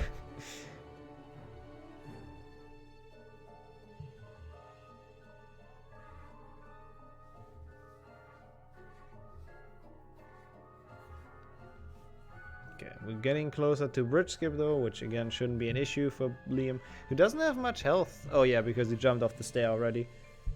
Same as Lusek, but he actually, considering that, he didn't lose much, so it's actually looking good on health. I take that back. I thought we're in a completely different part of the run. All the runs, like, at this point blend into each other. It's been a few. Oh, misses the bridge skip. Yeah, that's unusual, but oh. Okay, I wanted to say it's like understandable, but missing it twice, Liam. Yeah, at least he didn't die. Yes, and thankfully Slytherin is a bit more forgiving in English because there's longer time between the Slytherin students seeing Harry and actually chasing him, so he should be fine. Yeah, the thing is though, 20 seconds ahead, if you do that, it's less than 20 now, if Lusa gets it well. It's probably like 15 or so left. If he gets it first try. No, it must be less. It must be like 10 left or so, so it actually is close now, all of a sudden. With all the sportsmanship waiting and trolling, it actually got like very close together. I don't think anyone has gotten caught by Slytherins. That's like one of the few things that haven't happened yet this tournament. Anyone like making a mistake in getting caught. But Beaver now must be on a weird cycle, I believe. So he goes to the left side. That's new. Maybe he thinks, yeah, that should give him a better cycle because the right side has the other dude like right around the corner, I think. So it makes sense. Interesting tech. Oh, Lusak failing it as well and triggering the bridge, so it takes a long time to set it up again. Yes, the mistake Lusak did actually costs more time than once Liam did, sadly. Even though you only failed it once.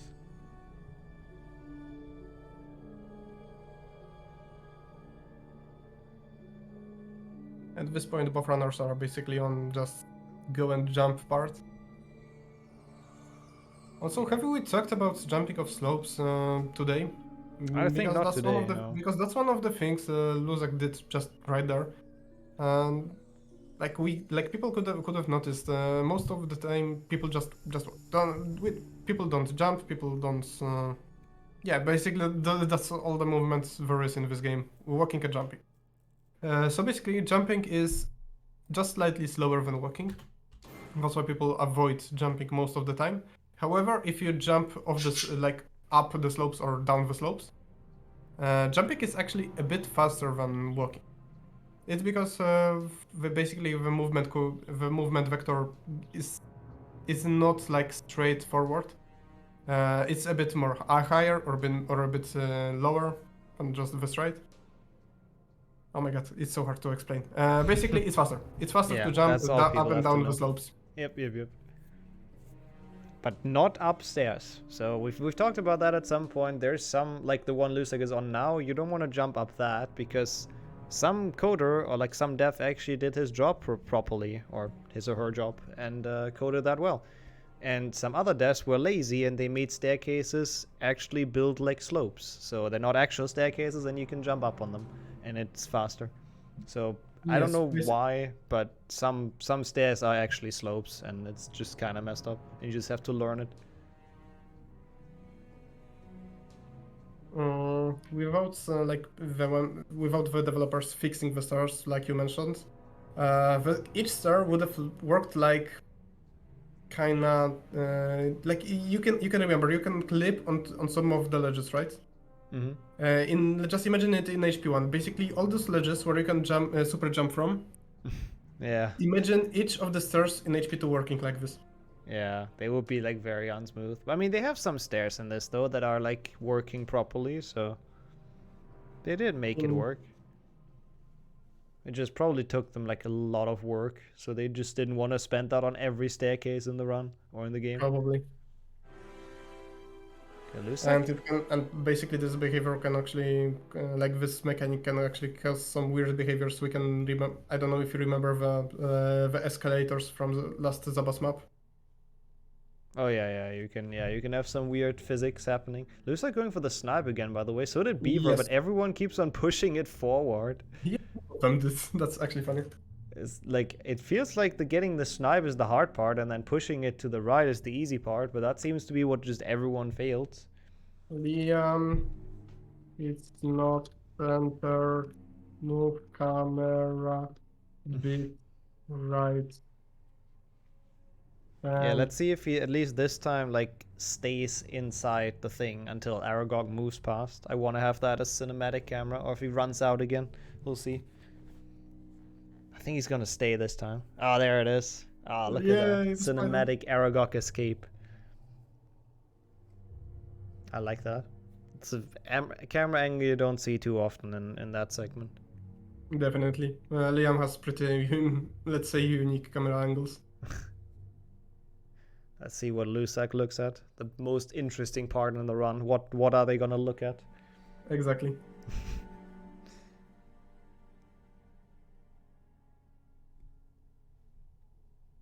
Meanwhile, Liam is already on the grounds and heading to the forest. Yeah, but again, Lusak has a minute worse in loads, but he's still gonna be behind at this point. Over a minute loads. Oh wow, that's insane. Over a minute of difference. Yeah, that is crazy. So he's not actually as far behind as people. Oh, what is he showing? Help me. Oh, I see. Help me. Sounds accurate.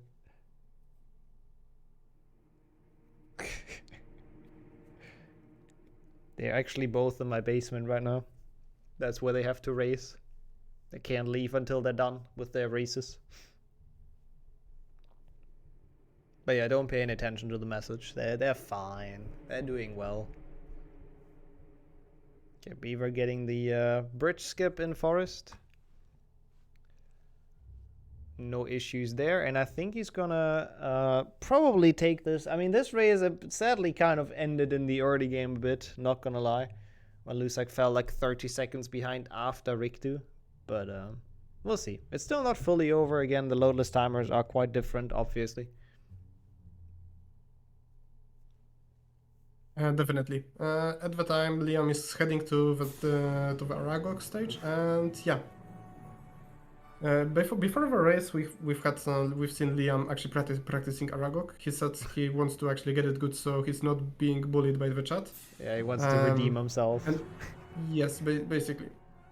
Oh, that didn't hit the. Yep, didn't hit the row, but for some reason hit the corpse of the boat truckle he killed before. That was interesting. The collision stays just a bit after its death, sadly. So that kind of trolled Liam. He looks very confused about it. But since Liam actually wanted to avoid getting bullied by the chat, if he actually manages to like mess up this Aragog fight again, you guys know what to do, right? Okay, perfect. At the same time, we can also look what Luzak's doing. Yeah, His first will be he just entered. But look at his health, like. Yeah, he doesn't even have the potion anymore, right? He drank that. He doesn't have the potion, yeah. Randomly, so this is actually kind of scary. Okay, Liam definitely is going for the strat. He also opted not to cast on the snake early just to make sure his position is correct. He's choosing the furthest point to the back he could find. Oh, that is not it though. Oh, is it? Gets it. That did not look very good, but yeah, no, he saved it somehow. He's now inside Aragog. So okay, perfect. Yeah, that's good. Oh no, not perfect. He didn't know he has to avoid the full damage from this.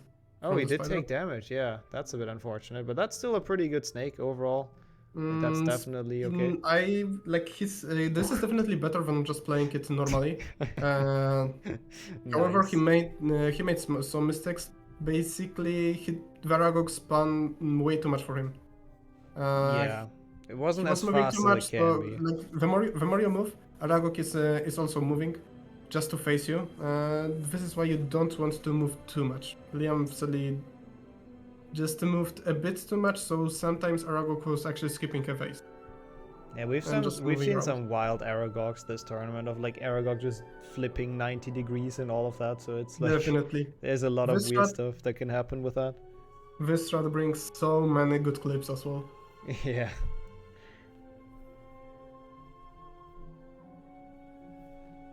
Yeah, and we now have Beaver already entering chamber. It looks like it's such a decided race. It isn't actually that like decided, but I can try.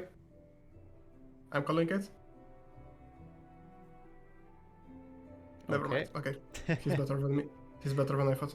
Wow, that was good though. That was a statement. First try. Okay, Luzak is also going back. So we're definitely gonna see another Aragog strat. Luzak, as I remember, he was much more consistent at this. Yeah, and this Liam looks good is messing again. up chamber jump for the first try. The angle was weird, but it worked. Okay. Yeah, that did not look good, but I think he just jumped so late that it got saved by that. Probably. So very decent chamber jump for him. Second try is pretty okay. Luzak's spider, as you said, did look consistent, looked pretty good with it again, but sadly it doesn't save like as much as he needs. 22 seconds, apparently that's still a lot. Is it only that little actually? It feels like it's more, but again, loadless timer can be very deceiving, so... Oh, it is. And unfortunately for Luzak, Liam got very good pixie proxy. Despite messing up the chamber jump once, he still got actually very decent cycle. I mean, that was a good chamber A. Like, except that one chamber jump, the rest was just pretty flawless. The issue for Liam is the health right now.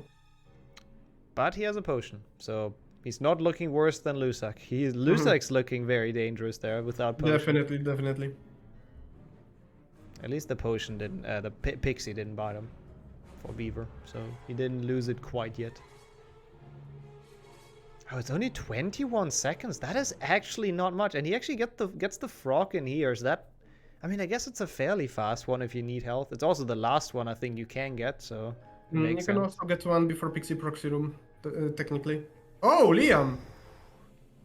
Uncharacteristic. And now he has to we've get the been frog talking again. about this exact strat before the run, and yeah. Yeah. And Luzak at the same time, I think, struggling with chamber jump, gets it now though. If it's only 21 seconds, with a good snake fight and like a bad one for Beaver, which is rare, but who knows? This can be turned around, I think. Like if Beaver loses this, it would be hilarious with all that BMing. Okay, never mind. I was wondering if Luzak could actually... Oh! He didn't grab the save book. Again. As we've mentioned a couple times today. I even told him in the transition, and then he was like, yeah, he knows. He just played a lot of ILs lately. At least now I can show how to do this properly. First try chamber snipe. Now first try chamber jump, I'm sure, after the frog. First time frog. Yep, that as well. And meanwhile, Liam is entering the snake chamber.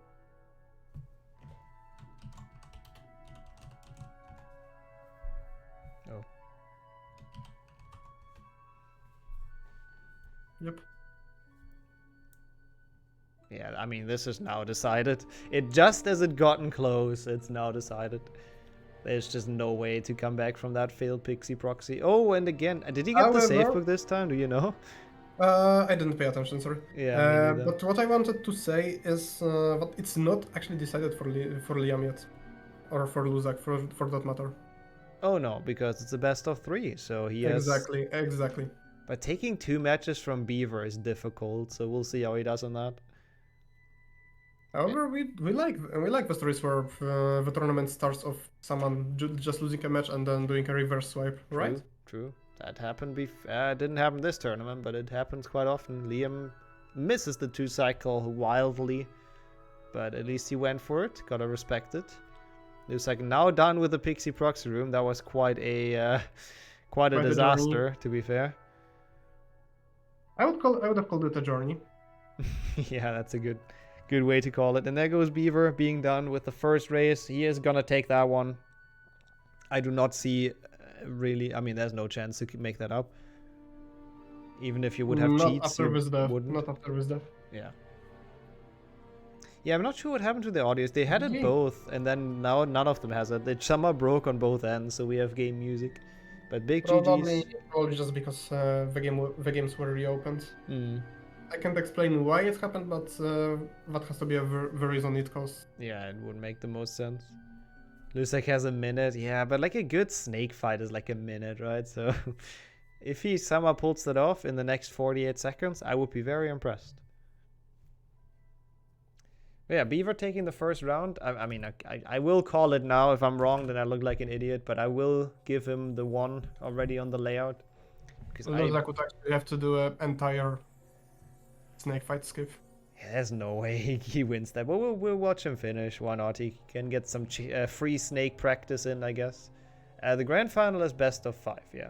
We have a fairly long break before that, I think, so whoever wins this can actually take some time to chill. And then we'll see. It might be 2 hours until grand final, it might be 1. That's the thing, depending on if Lusak can take a round from Beaver, or 2 even. But at least 1 to make it go into round 3.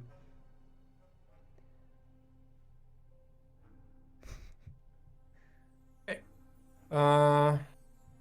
But at least we can watch Lusak trying to get the snake. Yeah, remember, he doesn't have ingredients for potion. Nope. He didn't grab the ones after the boulder chase. So I assume he's not making one. Yeah, he doesn't.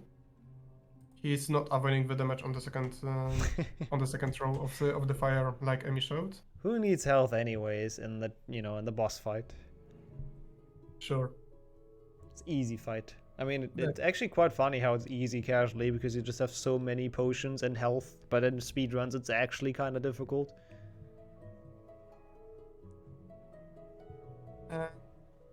Nice. Pretty good hit so far. He is going for the free cycle. He doesn't want to, even though he doesn't have anything to lose. He doesn't want to just try potionless 2 seconds. That was so much damage though. Holy shit! It was very a lot of damage. That that could have been a 2 cycle. He goes for like a very quick 3 cycle in that case. Or at least hopes to. Yeah, well, yeah. And now he's not getting the poison really he needs. So, oh wait, the snake didn't even come out of the. Wait, what happened there? Oh yeah. Why did this? Why did the snake come out of the wrong vent? It didn't actually. He did on the second. He did like the same thing twice. I was looking away, I guess. You notice how on the second phase, kind of, on the second cycle he shoot early, so the snake goes down early, right? Mm-hmm. He accidentally did it on the third phase as well, on the third cycle. Mm-hmm. I see. So that's the issue. Otherwise, I think he would have probably been fine, also without like dying. Very little damage on the first cycle. So he didn't aim for head right there. That's why it actually goes hard. This health is even scarier than before.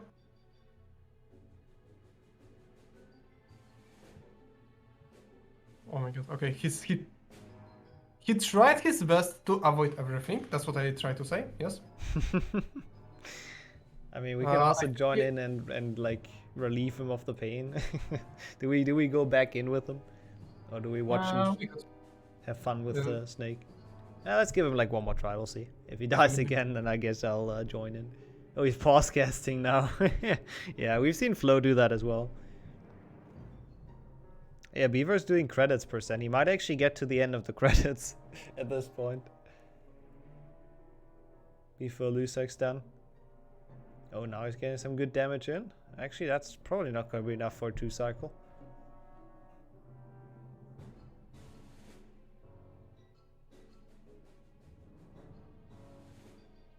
Oop. Yeah, still doesn't have much health, and the snake has quite a bit, so he needs to be careful on that. Yep, okay. Yeah, let's join in with him. Hello. Hello, okay, thank you. I assume you don't want to finish that run. Yeah. is my guess. Let's just end this. I mean, I would let you finish it, but yeah. Do you guys need a break? No, I don't need. What about Beaver? No, I'm good. Doesn't sound too motivated, but fair enough. I guess in that case, I mean, I'm ready to just give you another countdown and we kick off round 2.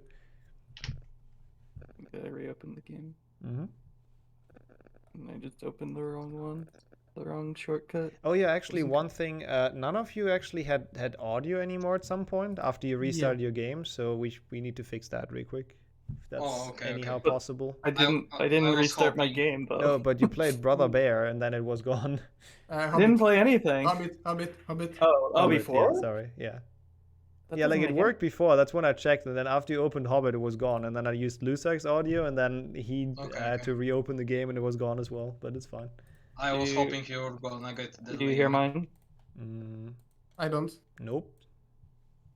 I can restart you hear mine? I still hear none. Not either. I don't know. I'm streaming audio, so. Did you try to? It's not. Okay, I hear something. Oh, it's yeah. Liam. It's Liam. Okay, cool. Then we use that. Perfect. Thank you for. Because I don't fixing even see it on OBS. Never mind. It's Luzak this time. That's also good. I don't care. One of them. If one of them has audio, that's good. I assumed it's Liam because Luzak was like checking the menu and I didn't hear the sound effect. Okay, cool. Yeah, then we have that. That's so weird. Why doesn't that work? Someone had a similar issue at some point. I don't remember. Like for some reason it loses like focus of the application, I guess. Yeah, it seems like it. It's so weird though. Let me try changing the window to something else that it's looking at. Say that. And then change it back. That one. Yeah, no, it's not working. That's so weird. Probably have to restart OBS to do it. But if you're gonna use Lizax, then it's fine. Yeah, that should work out. But thanks for trying regardless. Yeah, let's count you down then, right? If you guys are ready again. Okay. Unfortunately. Ready. All right. So, 3, 2, 1, let's go. Good luck. Good luck. All right, so we're kicking off the second match of the best of 3. Lusak not quite starting yet, but that's okay.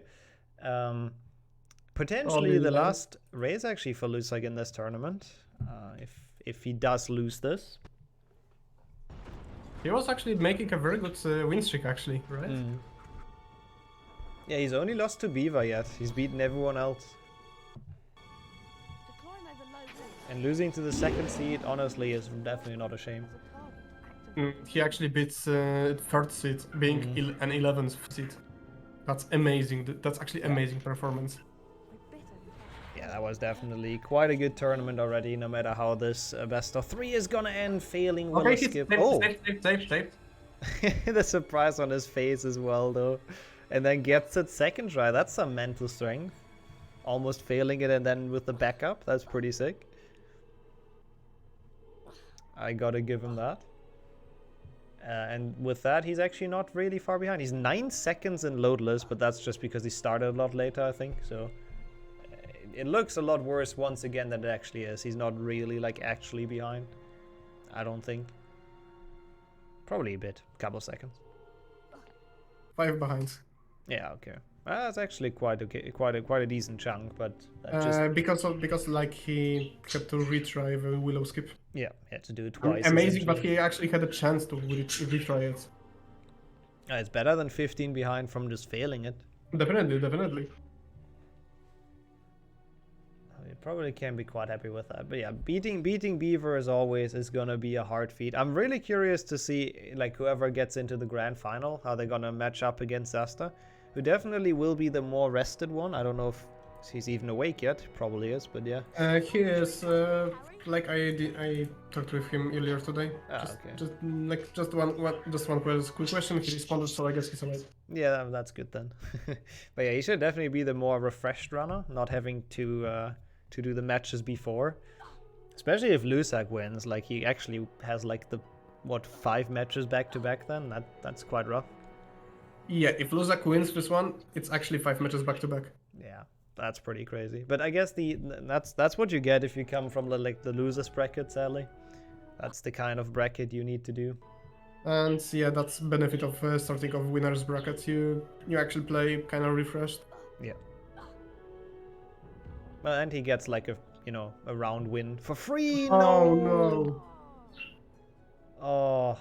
Okay, let's see. Is Beaver gonna wait again? No, it doesn't look like it this time. I think that's third of this jump.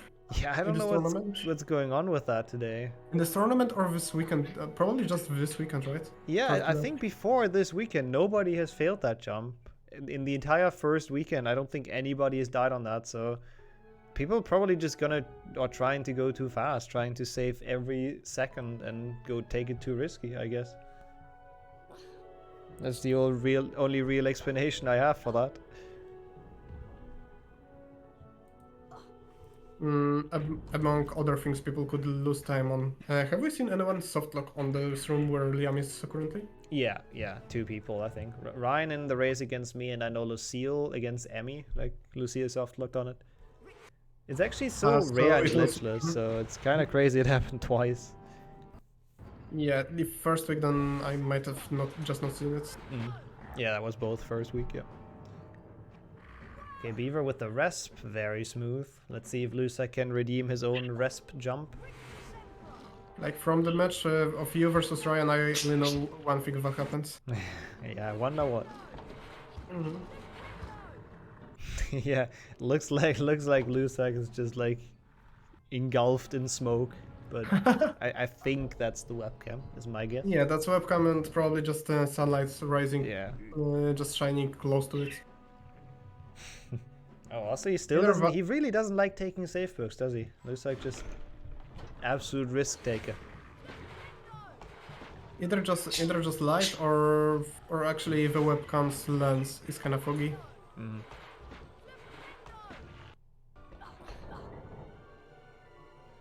Okay, currently both runners are going strong in the Rictus Sempra. Yeah. Not much problems there for now.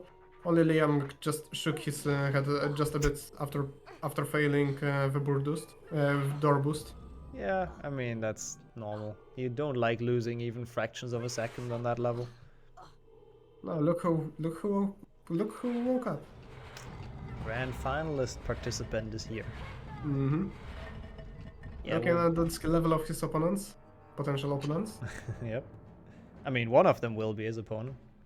After this race, we're gonna ask Zabahud, like in case there's gonna be one more match, we're gonna ask Zabahud who does he want to win this final third game and play versus in the finals. As for now, we can just observe how both of the players are just playing through the Rictus Sempra. Liam doesn't have much problems. He's besides like the only 2 mistakes during whole Rictus Sempra. Luzak, I don't remember, did he? I think his Rictus was good. He got the rest first try. He just died on the stairs before. Yeah. And I think what Beaver might want to go for here is like fastest time of the tournament, right? That could always be a motivation for him because he is going strong so far. Like that's a good start. I think a start that can get it for now. That's probably also why he decided to just wait for Luzak in the previous match because he failed Willow skip, so he didn't have a chance for the best match of the tournament. And now he does, so he didn't like wait for the staircase death. Probably. But actually makes sense. Like going for the best match of the tournament is also not an easy feat. Yeah, that's a cool achievement. And Luzak can save it. What the heck was that? He saved it. That was the weirdest like crab hit I've ever seen. But alright, I mean, I guess, I don't know if that was faster than jumping down, I guess so? Yeah, definitely was faster than jumping down. He probably had to cast once more, but just one cast is not more than just going down and then climbing back up. Yeah, I guess that's true. It's just hard to hit them from up there. Definitely. Good thing Luzak actually kept his like cold blood and did it properly. Oh, that's already such a big gap though. That's like almost a minute at this point. Oh, Lusak's not looking like his tournament life is on the line here, I'd say, but Again, there's definitely no shame if he would go out right here. It's been a very great run. If you look on it from different angle, it's actually amazing pace for Beaver. True, yeah. So it's actually not even a shame to be a minute behind. Like, Beaver's run is good. Even though he's not happy with it, as always. Oh, when was Liam, like, happy with his time last time? Yeah.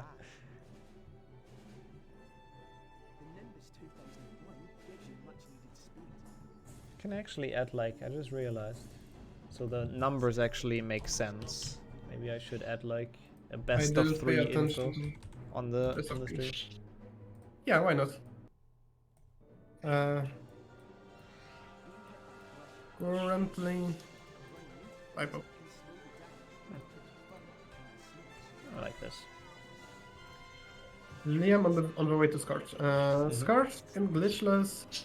I can't remember like anyone losing any major time on the Scorch besides Liam in the previous match. Yeah, sometimes people Glitchless... fall off in the first room, like off the lock. But that's about it, right? We've seen Flo quit his game or like close his game in the wheel skip room because he didn't get it. Okay, but I think there is at least one person, thankfully not on this chat, who would prefer us not to talk about it. Yeah, usually in Scourge there aren't those big chokes in Scourge. It's usually very consistent. Also, Lusak hopefully for once takes it a bit safer now. Let's see. Oh, he's not gonna. Let's see. 1 and 2. That looked pretty. Yeah. Oh, okay. That was actually insanely safe. Okay. Yeah. I think, but that's definitely what people who actually cheer for Lusak want to say. Yeah. Like we don't want to see another stop lock. Nah, we don't want this race to be decided quite yet. That would be kind of sad. So far, nothing decided. Liam definitely is warmed up right now, but he can still fail very major skips like Dumbledore skip, like bones. Yeah, there's some tough things that can lose a lot of time. And again, we've talked about it earlier. He really would want to avoid match 3, I think, from like an exhaustion point of view. Definitely. Like keeping your stamina up before another best of 3 is very important. Yeah. But yeah, and I would say that's the benefit of just starting from winner's bracket. You just start off fresh.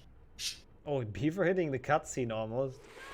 The secret. He hit the cutscene after grabbing the ledge. What would happen? Could he skip the ledge grab? I don't know if you could skip, but that's a good question. Maybe you just die, but I guess you probably just spawn in the ledge grab again, but I have no idea. It's an interesting question. Could be faster. Also, Lusak with a nice drop bounce. Oh! Very loud peeves. Yep, I forgot about that. We didn't have any sound last round at this point, so we did forget, yeah. So we weren't used to the horrors of peeves anymore. Sorry. That happened like way too many times this tournament. I'm just not ready for it. I wasn't ready either. I don't even have the stream audio. I have like, from RTMP server audio. So yeah, I should have muted it myself as well. Liam at the beginning of the Bicor. What's the level? That's known for its difficulty, especially for the new players. Yeah, it's one of, like, in any percent I would say it's actually the hardest level, probably. Glitchless, we have chamber and all of that. Yeah, the chamber one is definitely the hardest part of the glitchless run. Which is actually very climatic, to be fair. It's the end of the run, and that's where you get the hardest splits. Yeah, it's also good for races. It's definitely good for races of this kind. Definitely if someone is grinding for RNG for an hour, then gets a run, then gets to chamber, and the run chokes, that's not fun. Yeah, that's true. That's the one time it's really not that great. This might or might not be reason I'm not grinding glitchless. Not even for the Glitchless B tournament. That will be on the next weekend, by the way. I can tease that again. gonna have a very small tournament, no single elimination, and like only best of 3 final, so a lot shorter. But with all the people that did not quite make the top 16 for this weekend, so there is some more tournament stuff coming up, which should also be very fun, in my opinion. About your question, all I can say is that playing full game runs on unpatched version is not the only way to practice for a tournament. I guess you can play like meme versions of the game. I would rather say segments and just practice tricks. Yeah, I guess that's true. That's what Lusek has been doing, I believe. Like he submitted a lot of ILs that were records as well. Yeah, like Lusek actually has a lot of ILs, like very good ILs. Yeah. Since then, I think some of them were beaten by Milan and Tommy, but he actually has some good ones. Yeah. Yeah, I think for Lusek it's now. I don't know if it's exhaustion kicking in, but like definitely, it's a like viable thing that could happen. It definitely is an option of what's going on. I think he might have just like actually tried real hard to win against Tommy, and then at least that's the vibe I got. He didn't feel like he has much of a chance against Beaver anyways. So definitely he has not very good morale starting the race versus Beaver, who is the only person who beat him in this tournament. Yeah, that might be part of the reason as well when you don't like fully try it as much anymore, but you know, it's still not over, even though now the gap is just like very big. He actually got both crops into cages without walking up closer to them. We've been wondering that earlier, and he said in chat it's possible, and now he's proven it's possible, so that's pretty cool. Definitely.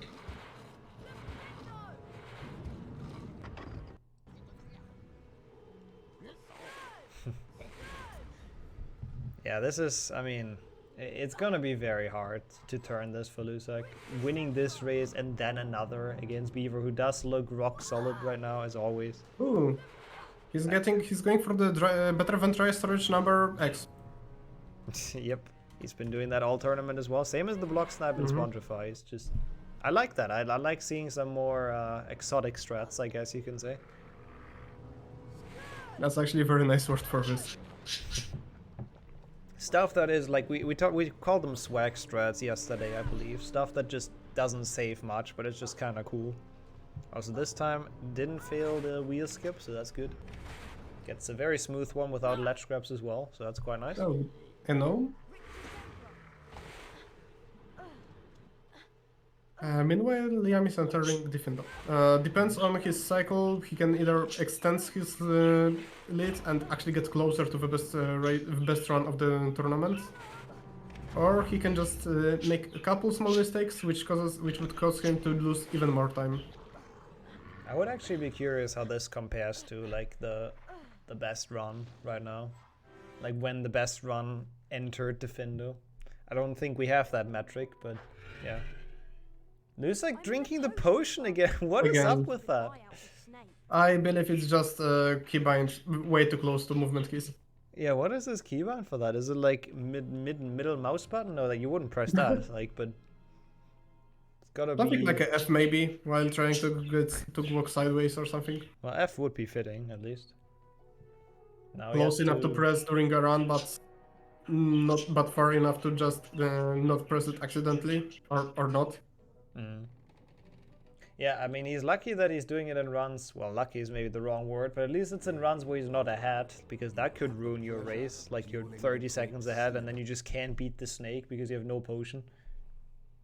Ooh, that's a very far push from Liam, actually. I don't know if you noticed. I haven't not looked at his feet, nope. Usually when people try to cast on this block, the one we stopped with medium ledge drop, it actually moves by just a couple pixels. In Liam's case here, it actually moved quite a lot, actually. Oh, that's kind of nice. We've been talking about that a couple times as well during this tournament. The question from chat, why not just unbind the potion? It can be done.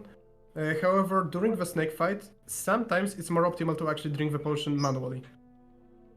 Yeah. Also, if you have like a very low amount and there is a chance you can take fall damage, sometimes I guess you can drink it. It's not really a thing in Glitchless runs. It doesn't really happen that situation, but like there can be some small situations where you just manually want to drink it for some optimizations. Or for Also, some one safety. more question, Nick. So, do you remember where the optimal mucus is to get? Yeah, here, I think. Somewhere Beaver's coming up to, isn't it? I'm asking for like actually Luzak's case. Oh yeah, that makes sense. I think it's like in Defender somewhere. Beaver talked about it. There should be one, I think like the segment he's in here? No, that's a pot. I know there's a Here, mucus right? in the room with snail cycles, but Yeah. I wouldn't call it optimal. Yeah, no, that can't be the one. I know it was one in Defender though. He talked about it like yesterday. Liam's cycle is far from optimal, I think. Yeah, look at Like, doing it's the push to the definitely right better again. than whatever people were getting for years. That's for Yeah. sure. However, I don't think that's enough to beat Zaba. Yeah, if he keeps on getting that cycle, Zaba might save some time in Glitchless, in the Defender overall. That's a good point. Defender is a difficult level. It's not as straightforward anymore with like all the new cycles and people going fast and not everyone just Definitely. waiting for the snail. We actually watch how the like entire category develops during this tournament. Yeah. Yeah, the Defender strat specifically kind of changed a bit, I think, from what people do and learning from each other and what's fast.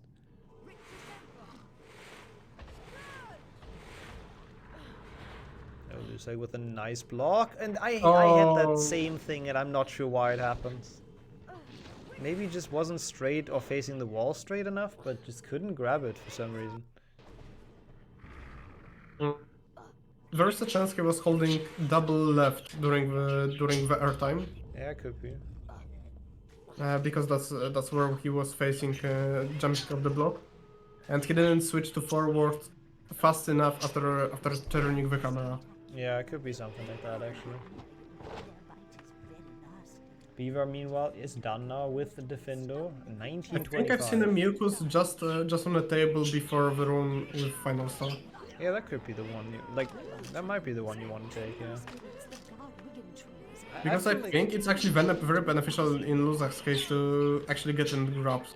Yeah, we've seen Lucille do that strat, but with like different ingredients. We've seen her do that yesterday twice, just getting ingredients enough that you can make an extra potion in common room.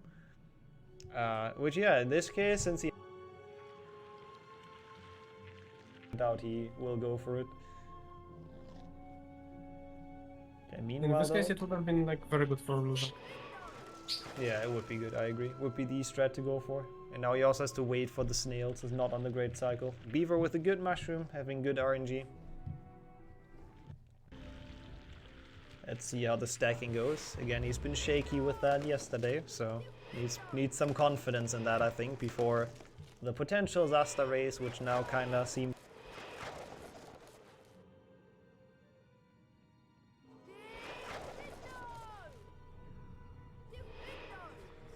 That's a straight tower again.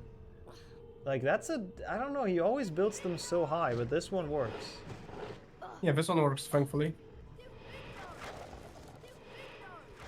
So he is out of boomslang. Pretty good boomslang, like fast stacking, since it did work.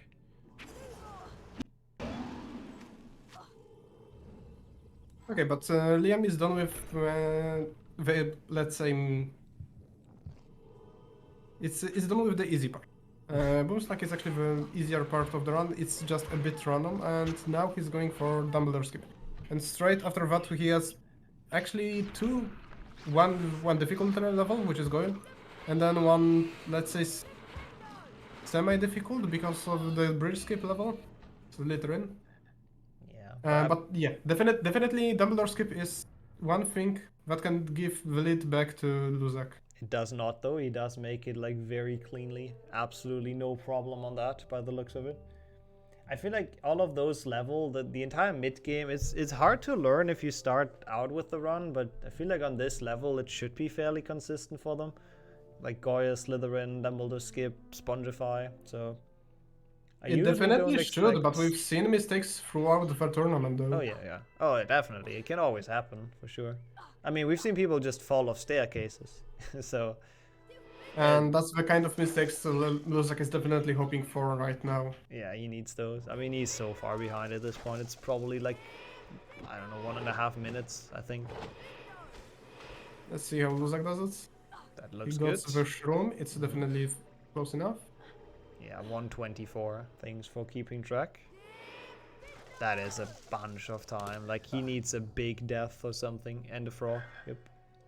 Beaver getting it with the ledge grab again. He just cannot seem to get a ledge grab. And actually, on the second try, kinda. On the first attempt, he didn't have good angle, so he waited a bit. Mm-hmm. Oh. Oh, that plant is gonna annoy him. And yeah, can't aim at the mushroom, obviously. Decent spot to kill it in, but that was not meant to happen. Good stacking though, that looks very safe. Good tower, good tower. Yep. Very nice. Still a pretty decent boom slang. Don't know if that saved time over going around, but it And works. sadly, that didn't save time over Beaver. Nope. But right Except now, the mistakes Beaver did so far were actually very minor. Yeah, right now it's very really good hard round to so save far. time on Beaver. He's just going really, really ham. If Tommy, you are still on the chat, could you please remind us what's the difference between actual actual glitchless time for the leaderboard and the time people are getting on the tournament alliance? 663, isn't it? 36, isn't it? Like 636, I believe. 63 would have been weird, definitely. Yeah, yeah. German numbers. Oh, true. I believe it is 636. So if you get like a 39 time on this client, it's essentially like world record pace. Looks like also having some issues with Dumbledore, so that's again not gonna help him to catch up here. That's also kind of uncharacteristic. Mm-hmm. It's been excellent with it so far. I mean, the jump he's done very well again. Just the staircase just moved up without him on it. Okay, Beaver getting a small ledge grab once again. He's good at that today, very consistent. Good end for Goyle, saving like a second on that over just the medium one on 0.7 or whatever.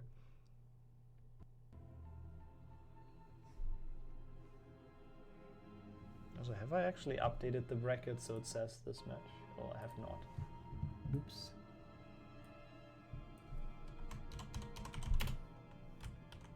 Did you track how your predictions are going on the bracket? I did not track, but mine are probably just awful now. No, they are actually very high. Oh, are they? Oh, yes, I remember. I think just yesterday before the tournament started, I was ahead of you, and after the day, I was behind you. I guess all the upsets worked in my favor. Definitely. I'm not sure how they even like counted the prediction on that website. But yeah, that's another thing for the Warbless tournament and the Glitchless B1. I'll probably post the bracket like a day before on my Discord or so if people want to make predictions. Because it's actually quite a cool tool on the website that you can predict the outcome like of the matches already. And then it's like essentially like a fantasy league of some sort. Looks like we've synced Eric to Sempra. Both of the crabs were stunned almost the same frame. That's kind of cool. Gotta give it to him for sure. He's also getting the cart and the circle snail, so can't have a better elevator. If only he touched the snail, maybe it would have fallen down without casting on it. Come on. Maybe. So like low cast strat. Yeah, like a low cast strat, but it's an actual strat because you save spellcast. Yeah. Yeah, it's probably faster if it works out, but it also loses health, which he doesn't have much of right now. Oh, potion, you're right. Yeah.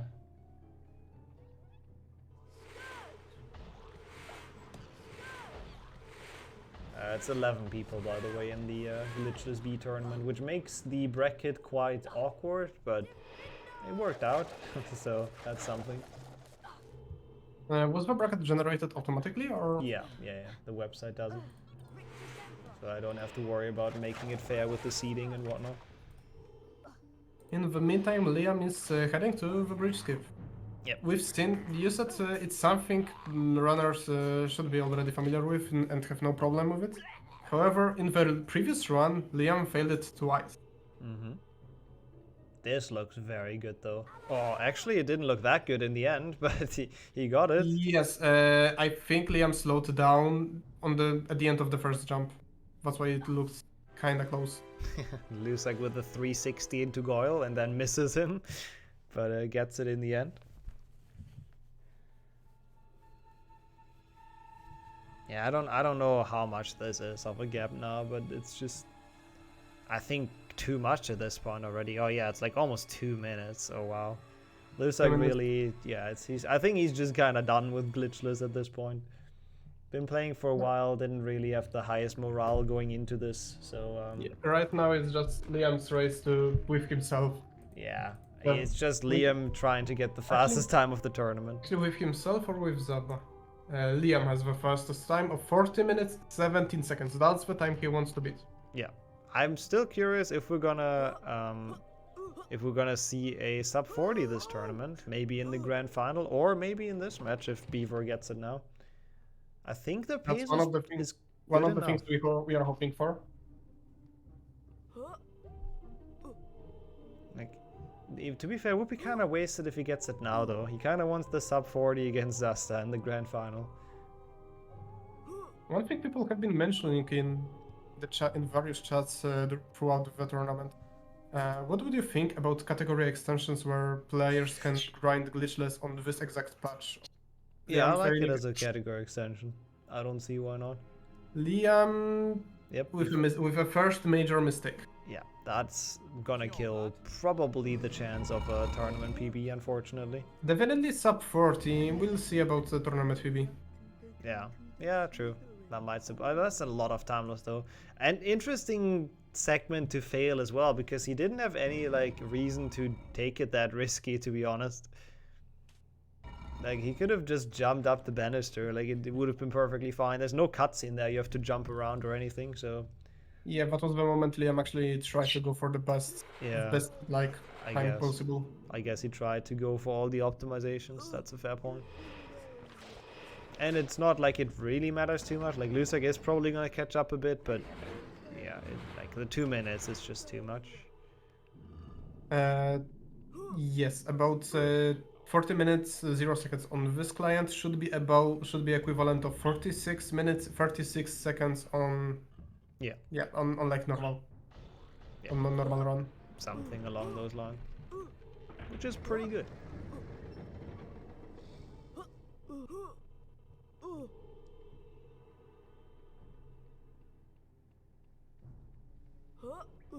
Liam is heading to the snipe. Yeah, Let's see if he gets it. I honestly don't like this guy. Oh wait, he does not get it. He was confused himself as well. That looked okay, but I was about to say there's gotta be some trick to it, because people seem to be so consistent at it and it's actually so hard, but I'm glad to see it failed at least once now. Was it just me, or there was still flip and a projectile when Liam was jumping up? I actually haven't seen it, but maybe it was like going in weird circles or whatever. Yeah, that's what I like thought happens. Saw that? Okay. Wow, that's unlucky. So he kind of did hit it, but it just like the spell had the weird physics and just didn't make it. Great. He definitely cast it and didn't hit the wall. Yeah, true. Definitely went the correct direction, but yeah, who knows what happened then. Harry Potter? No. Yeah, Lusak now also out of Slytherin. Still like more than a Spongify challenge behind. We've seen the gaps of a Spongify challenge. This is more than that, so yeah. I mean, actually it might not be without loads, but still, this is rough. But again, I mean, it's fine for him. He did a very good run in this tournament, did very well, and beating Beaver is hard. So even on a good day, it's hard. I mean, you can only get like the client world record if you get a sub 40. What is it? 18? Sub 14, 17. 17. because this version is modified, so it's not allowed to submit actual runs of this. It hit wrong side. Ah, that's what happened to the Flipendo snipe. It's wrong side. But it wasn't on the screen. Interesting. That's why the particles Still were there. particles after. Still like particles. Okay, that actually makes sense. Yeah. Because when spell hits the target, there's always a particle effect. In case of Flipendo, it looks like an orange-ish cloud, which actually lies in the air for quite a few seconds. Mm-hmm. Yeah, maybe we get to see it in the Switch, maybe? Yep, there we go. Yep. We see it a little bit at least. So they have some fancy effects. The Luzak didn't go for Spongify storage. Yeah, I've been noticing that actually. He's not done that in any match. Like, I'm not entirely sure why No, not. Are you sure he didn't do it in any match? I think I remember him specific. Wait, who was the one who actually died because of it? That was Artful, I think. I'm pretty sure. Oh yes, it was Artful. I'm sorry. Yes. I know he didn't do it today at least. I wanted to point that out, like in the last race with Beaver. It was yesterday. So yeah. I'm not sure why he doesn't go for that. Maybe it's like glitchless purist, since it is a glitch. So. I doubt it. Yeah. There's only one person I know who thinks like this. No, that's not true. Okay.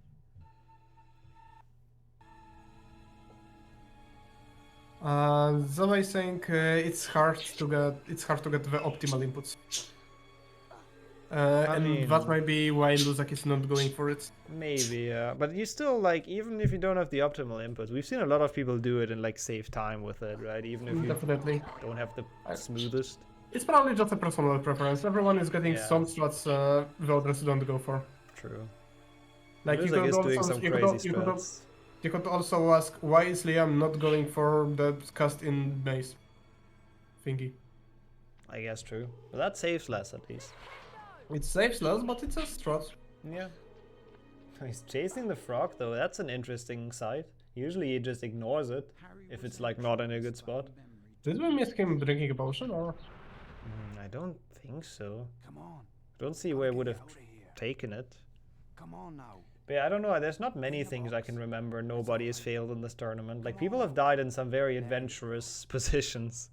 I have weird memories of someone actually having struggles with the scaling. Yeah, I think so.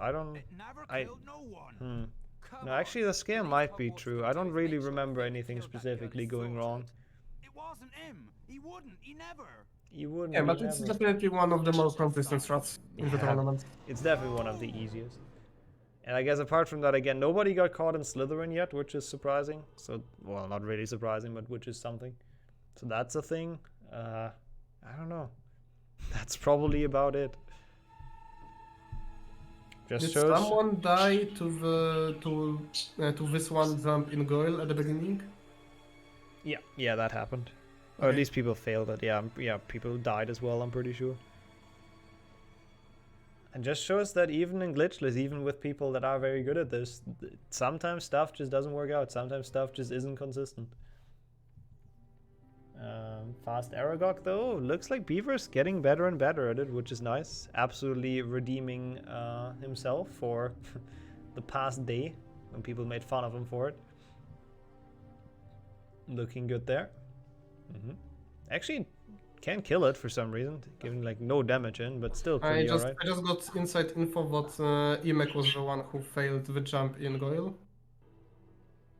Inside info. Yeah, I mean, that would make sense. I think he's not the only one, though. I'm pretty sure someone else did that as well. Also, I have to make sure to turn down Luzak's audio, at least this time I remember. Question is, will I remember until Aragog? I would have forgotten. Okay, so what is the gap? At the same time, we're gonna have we will be able to see Forest and Chamber, which is not a common sight. True. Also, I'm actually like the gap has shrunken apparently because now it's less than 2 minutes again. It's like almost 1.5. Where did that happen? Did Beaver fail something that bad? Beaver definitely failed Oh, he fell stars. down. Yeah.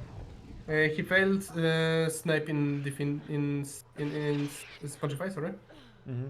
True, that lost him, and then he fell down on the way to Spongify. So not 1.5. Is And my math that something off? in the forest. Yes, it is. I doubt he failed something in the forest. No, I don't think he has. The last timing a Jedi God was 1.5 apart. My math is very correct here. But he got a good Scourge snipe, and he's probably gonna get this. Oh no! Okay.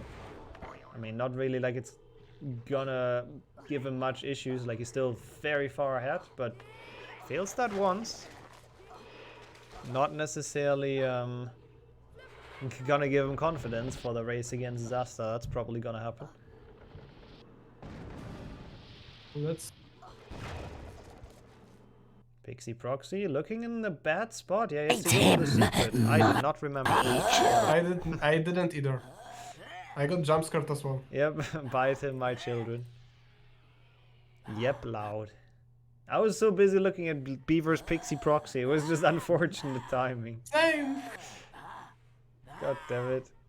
And now I don't even know what actually happened. Did he get to secret or what? Yeah, he had to go to secret and then just jump over. And Lusak though, getting the new strat as well. Which we see people get like way more consistent at that now, which is nice. Yes, definitely. I'm really curious to see that in the Glitchless B tournament actually next week. Like how many people actually practice this before. And how many will go for that. There we go. Aragog done. I can turn up the audio again. Aragog spin. Oh no, Luzak! That's not his game state. Yeah, we've all done that at some point. Yes, we did. Yeah, He's laughing it away. The classic. That is the classic. Because that's like exactly the inputs you press now to jump down instantly. After this cutscene, yes. Yeah. So sometimes people just forget the small hospital wing thing happens. Or, you know, yeah. So, just a bit unfortunate. There is a schedule for Glitchless B. I can post that real quick. Oh, for next tournament, I'm sorry. Yeah. Oh. I see. Yeah, let me post the Glitchless B. It's this one right now. There's no like schedule as in the times are. Actually, the times are fixed as well, but I don't know where that is right now. I would have to look that somewhere. But that is the bracket at least of people wait, what's the word? People being in the tournament. There you go. Competitors? Yeah, that's the word. So that's the bracket, everyone in there and their first matches and tournament tree. Where it is. Ah, there we go. Thank you. And there's the schedule.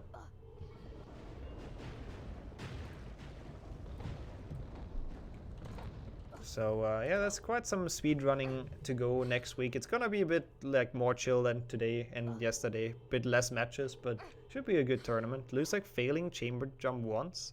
I think he's really taking those matches as chamber jump practice. Competing, yes, that was actually the word I was looking for. Thank you. And yeah, if you click at the link I sent in, I can send it again. You can. Oh wait, that's not the link. That's dancing aliens. Ignore that. If you click on the link I put in, you can actually do predictions already. Oh, is Nikki still in there? Yeah, he gets replaced by a portal. Let me change that real quick, actually. While Beaver's Fighting Snake is going for the 2 cycle, by the way, is barely missing it because he didn't get the cast out. The damage strat did not work. Okay, should be safe now, or change now. And Liam is waiting for the last cast. Or second to last cast? No, last cast. Okay, perfect. There he goes. Good time still. I mean, had some issues around Spongify. Apart from that, nearly sub 41, which is still in top 10. Yeah, I mean, I think apart from these small issues around Spongify, it was a pretty solid showing. 41.03, nothing wrong with that. Is it gonna be enough against Zasta though? I feel like Zasta is gonna sub 41 most of the times. Liam already had 41.01 and 41.02. Now he has 41.03. Nice. It's Counting upwards. Not what you want though. Kinda want to go downwards. Yeah, let's this time watch Lusak finish. This time he should have the health even though he drank his potion again to make it. But absolute GG's. Very well done for Beaver. Very well done for Beaver and very nice fight from Luzak. For sure. Very good tournament in general. So We cannot forget he's actually just like 10th, 11th seed in this whole tournament. yeah, I mean, he also, I don't think he has played a lot of Glitchless going into this, so he kind of came in with not that much experience. Much. And if you look at his tournament tree, actually, he got Flo, Tommy, Beaver, Tommy, Beaver, right? Yes, like he so, plays. It's pretty insane. Oh no.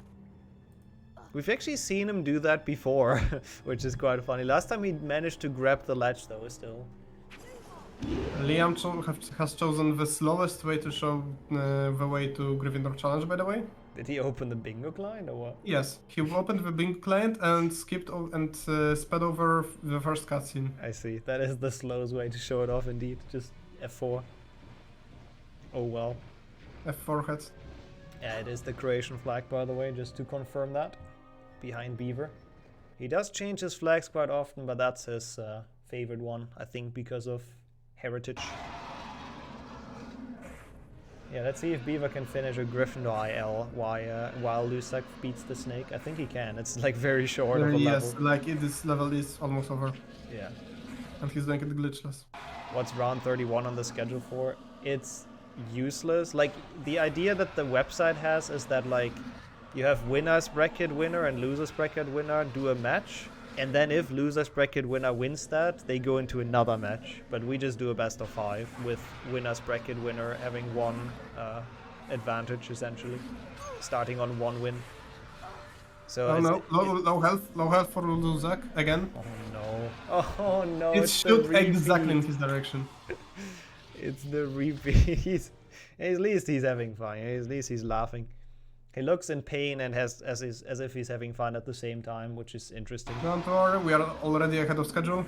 Yeah, we're doing well because we skipped like an entire match. I mean, since Zasta's here though, we will not have to wait for too long. I mean, we'll give Beaver a break though, I think. Even though he's playing voluntarily stuff right now, so don't know if he even needs it.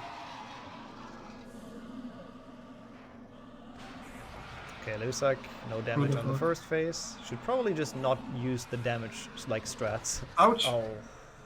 Like, the damage strats are not even the issue. He's just getting unlucky. Actually, not wrong. Unlucky on a patch that's supposed to like decrease the lag portion. Oh no, oh no, oh no, oh no, oh. Okay, good. Dodging them well though, like a pro. Yeah, that's pretty good. That's pretty good. Not too much left. Yeah, Lusak with the 3rd play is exactly really good. Beating like literally 3rd seed for it, so... That was way too close, okay. Oh god, beating 3rd seed twice even, so... Yeah, definitely well deserved. And very, very good showing. Can be very proud of that tournament, in my opinion. Definitely. But I really would like to see him finish in his last run. So hopefully he can. Oh no! What? Where did that come from? It's raining. Okay. I think he's waving. I don't know if he still wants to play, but I don't want to torture him unnecessarily. But it would be nice if he can finish his final showing in the tournament, obviously. But what an unfortunate hit just from I don't even know where it came from. It's also giving Beaver some additional recovery time if, I mean, he doesn't take it, but... Yeah, Lusak is 3rd place with this, so... Podium. Raise your hand when done. Yeah, that's actually a good way to do it. He took damage again, so same health as before, really. Oh! Yeah. He's not raising his hand. No, he is he, isn't he? He was waving. He's not. Is he? Yeah, he is. He's done. Let's get into their call. White flag. White flag. GG's, GG's. Yeah. still good races though, I think. And they were fun to watch. Definitely. And congrats for the third place, Luzak. Yeah. Seed 11 getting third place. Probably, I don't know if anyone had that in their predictions, so very well done. Not even me. In my predictions, I lost 2 matches in a row. So, just the first 2? Yes. Oh, wow. Yeah, definitely overperformed that, I think is fair to say. Yeah, I'm gonna be more prepared for the World Plus tournament. For sure. If that was bad preparation, then I'm gonna love to see the World Plus tournaments. Yeah, going for the win now, I guess. Maybe second place would be enough. Maybe. fair point. Yeah, that's So gonna be very fun. Who's getting first if you're getting second? Flo? You. Flo's gonna fade again. Flo's gonna drop out again. Maybe. Warpless, even more than Glitchless, I feel like, has a lot of strats that can just ruin your run. Just the entirety of Goyle, you can just lose your run on. I think Warpless is worse in terms of health.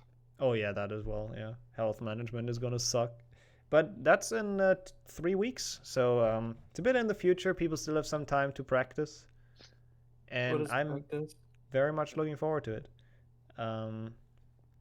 Quick look at the bracket. I don't really think we need it, but we have Beaver winning in the losers final now. Lusak, very good fight today, beating Emmy, beating Tommy, and then only going down to second seeded Beaver. And now we have first against second seed. I guess not unexpected, to be fair. A rematch of the semis, which those were close already. Those were 2-1 for Zasta in the best of 3. So we'll see how this is going to go. We'll go into a transition, give mostly Beaver some time to, chill. And then we'll have the final, the grand final for you guys. So be right back.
And one final time for this tournament, we are back for the grand final. It's finally about time. It's been a long tournament, a long 2 weekends, but we have our 2 best runners. We have Zasta facing off Beaver. So the top 1 and top 2 seed did prevail in the end. And I guess some quick rule explanation. It's going to be a best of 5. But since Zasta did not lose a match yet, he's going to start with 1 advantage. So he will only have to win 2 more matches, while Beaver has to win 3. So we'll see how this goes. And I'm joined in commentary by Flo, who sadly was eliminated yesterday.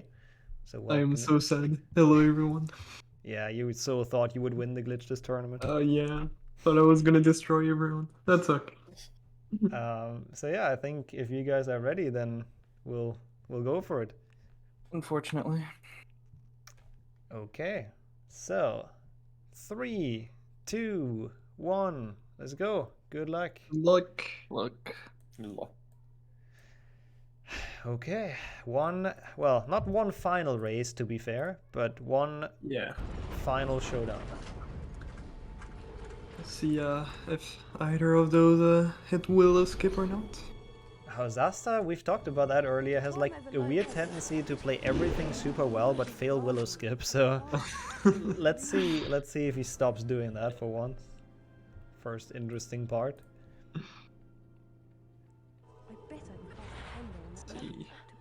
Oh, that is a big prediction I just saw, yeah. I should probably also close it. Alright, they both got it. Yeah. Not bad.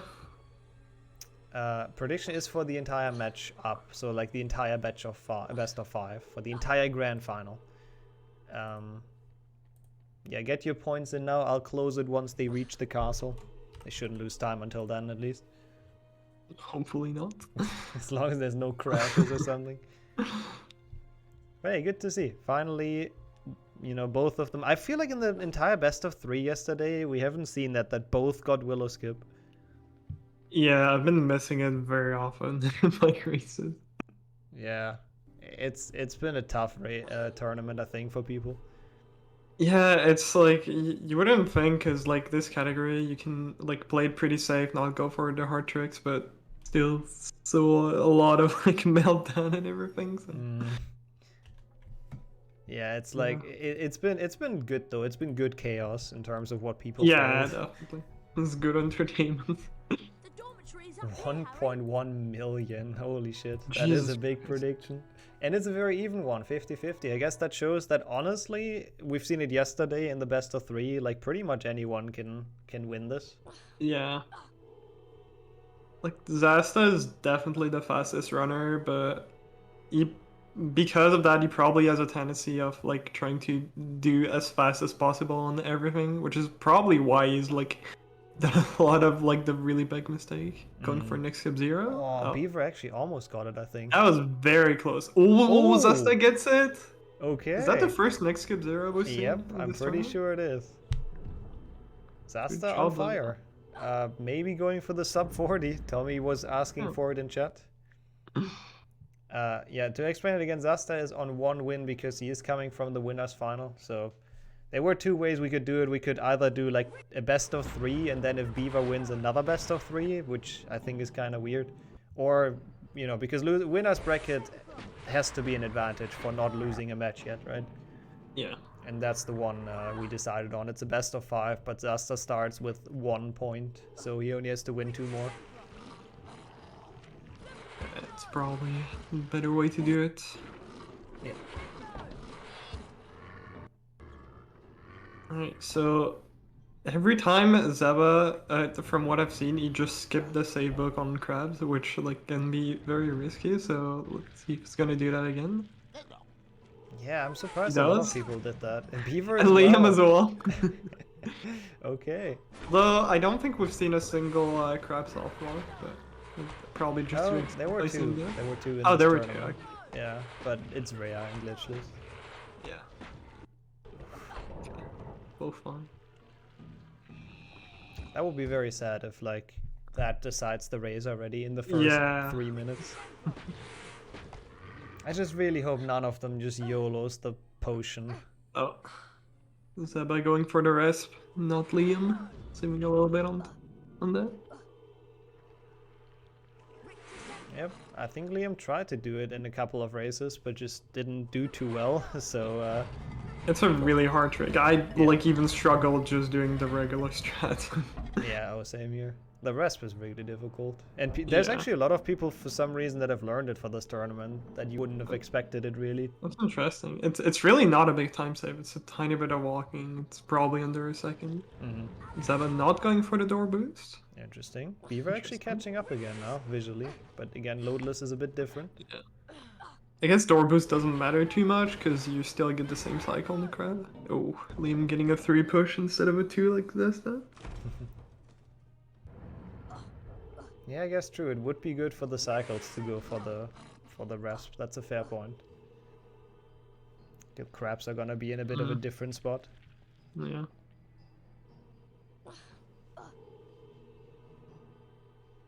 Talking about them, we have seen today also, I feel like, an unproportional amount of crab slides compared to the first weekend.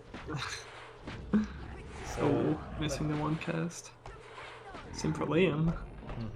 And this is really, like, we have also seen that very rarely that someone gets both 1 cast. Like, Tommy did it earlier, but it's, like, hard in Glitchless.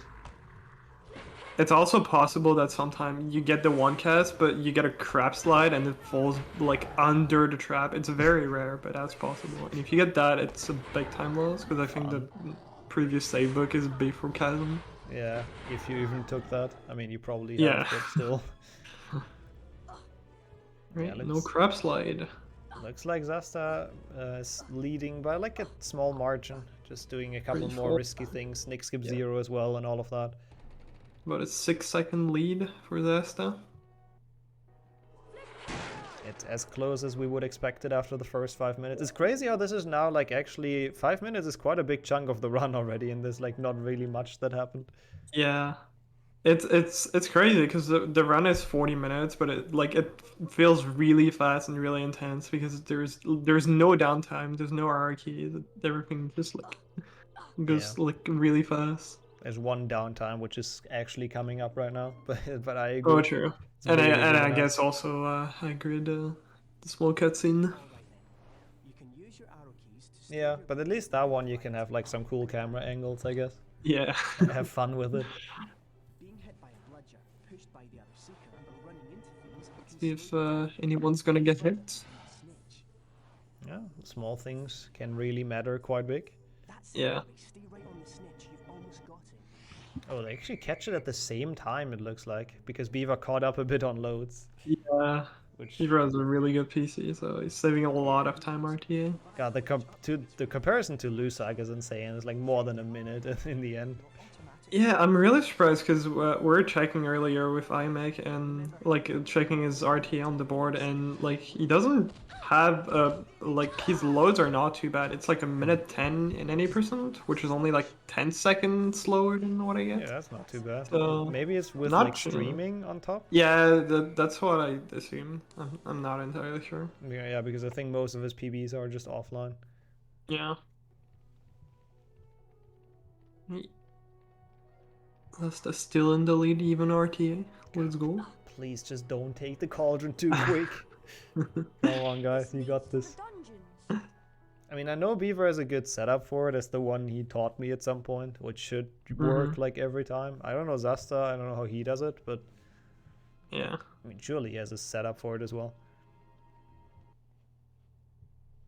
Yeah, Zasta saving a second or so on like every split. Pretty nice. Yeah, that was very safe. Played that pretty safe. Yeah. Zasta needs 2 more wins. It's best of 5, so you know, first to 3, essentially. Yeah.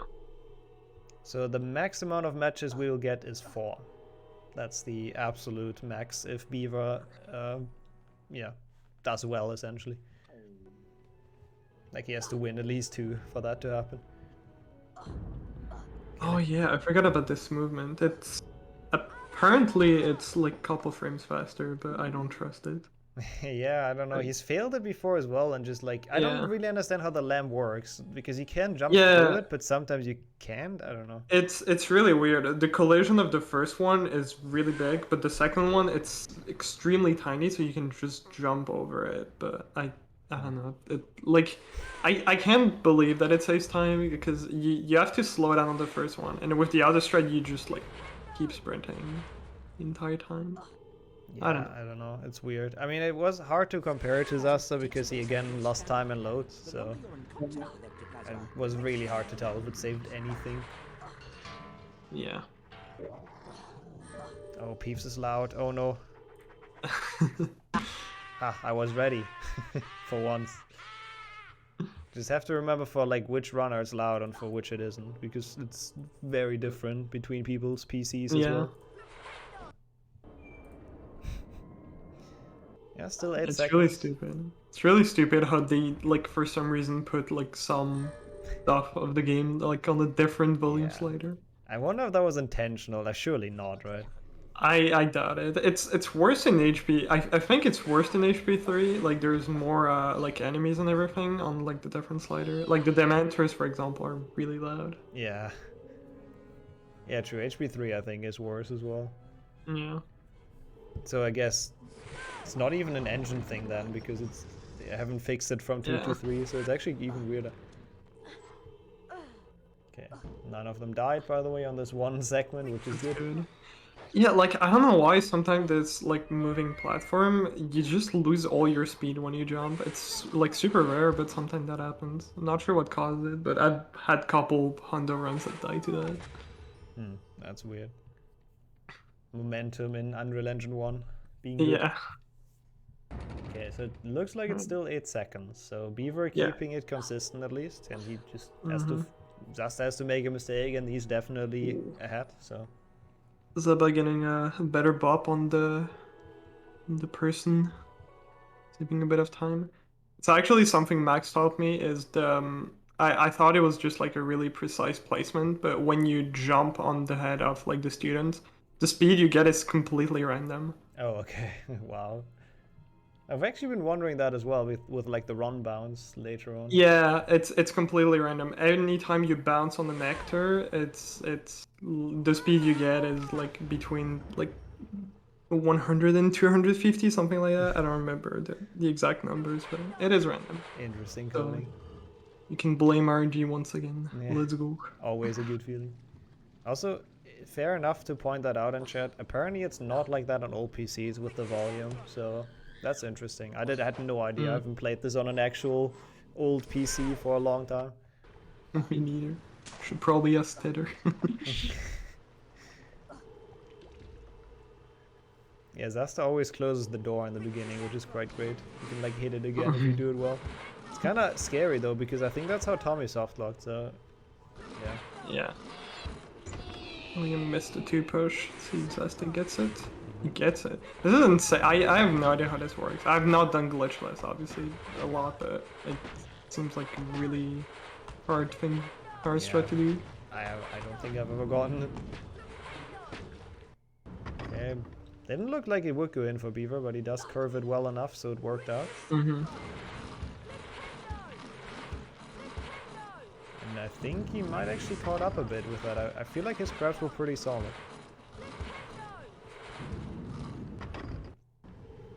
I guess it's hard to tell with the load difference, so I don't know. Yeah, we'll see at the end of Bicorn. Mm-hmm. Yeah, I'm 7 seconds behind, so he did save a second. Why is he casting so late? Is it to get the... Oh, I think, yeah. Maybe a setup to get the light grab? Or maybe because you fall faster? I'm not entirely sure. Yeah, I don't really know either. It's kind of weird. I know it's a strat we do in Defendo when we get to the second room. Or, like, you have to cast on the rope, and we, like, try to, like, fall as fast as possible, because it makes us fall quicker. Mm-hmm. So, yeah, it could be similar something thing like there. That. Would make sense. I mean, we can maybe ask him after the series. We'll Yeah. see. If we remember, probably not. They both get the wheel skip very well. I mean... Oh, that crab up. That's right. That was nice, yeah. I really don't expect any big like movement errors. So if stuff goes wrong, I'm looking at stuff like boom slaying, where you can't always really prevent it, or stuff in chamber. Yeah. All of the jumps like Dumbledore skip and the wheel skip, I really don't expect mistakes in this. Yeah, me neither. Okay, so Beaver exiting at 38 seems to be, yep, still pretty much 7. Oh, he did save a second. 7 I seconds. think he was 8 behind. Hi, would you 7. consider a trade? Very rock solid bicorn from both, though, to be fair. Yeah.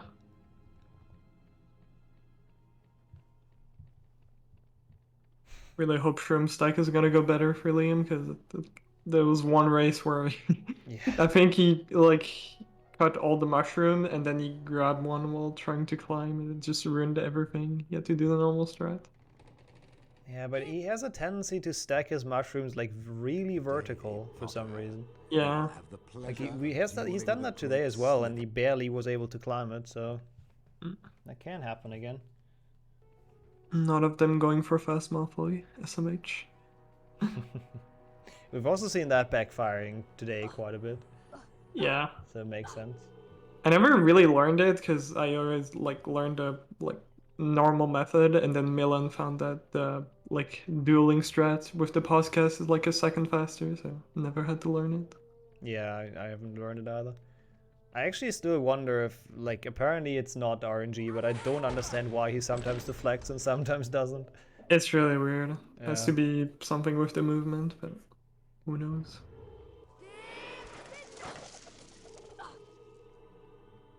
Alright, is anyone gonna get an RNG frog?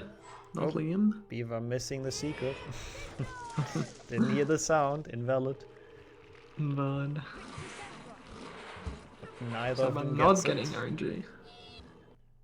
They should be on the same health as well, right? Yeah. Yeah. But it's a health they used to, so it shouldn't be anything really worrying. They're just gonna get them in the end of Defender. Hawklamp mushrooms can give off a cloud of poisonous gas, Harry. Avoid them, or use Defendo to cut their steps. We've seen like one fail on this as well today, because people jump so early here. Like Beaver, that was relatively late, all things considered, and it's like always really scary, honestly. Yeah, that's even getting a medium. Interesting. Yeah, that's really bad. I was actually the one who suggested, I think, the long light grab, and I think I timed it to be like 0.1 faster, but if you get a medium, it's really slow. Yeah, I have to say I've never actually seen that until this tournament, that people go for the long, so it's quite cool. I think it was back when Zasta was grinding glitchless attempts again, and I suggested that. Oh no, missing the rope for Zasta. And that is the turnaround. That's gonna be rip for the cycle. He's probably gonna have to wait for the snail.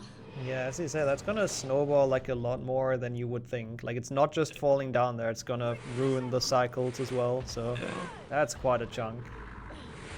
It's actually crazy because like all the categories now have a really hard cycle to get. Like glitchless is obviously really hard, but 100% actually has another cycle where rather than pushing the snail, you want to lure him. But it's about the same. You have like you cannot do any major mistake. Otherwise you lose it. And that's hard. Really hard level. Yeah. Oh, Beaver with a really good mushroom bounce. That was quick. Yeah. Yeah, I'm curious to see the timing after the Fender now, because I think Zasta is probably now like, I don't know, 5 seconds behind or so, is my guess. Yeah, probably. Not getting a good mushroom for Zasta. Yeah, he's probably gonna have to learn the snail, I assume. Yeah. Like after the snails, that's what, like, that might even be more timeless than just falling down there. Yeah, definitely. Beaver cycle is very good, I think. Yeah, that's pretty good. Pretty much what you want to see. Made only one small mistake dropping off the block earlier. Just got stuck a bit, but apart from that, it was pretty clean. Yeah, I assume he's gonna lure him. Yeah. Looked pretty good. Only like 2 pushes to get it in. And Zasta actually, he's been doing that the entire tournament as well, interestingly enough, but I don't think he's ever pushed that snail even. Has he? I don't fully remember. I feel like he's always been the first one? for it. Yeah. That's interesting. I'm not entirely sure. I might be wrong. Maybe I'm confusing him with like someone else, but yeah. I feel like I've seen him do that before. Oh, Beaver, that was dangerous. That like almost looked like he got killed there. Yeah.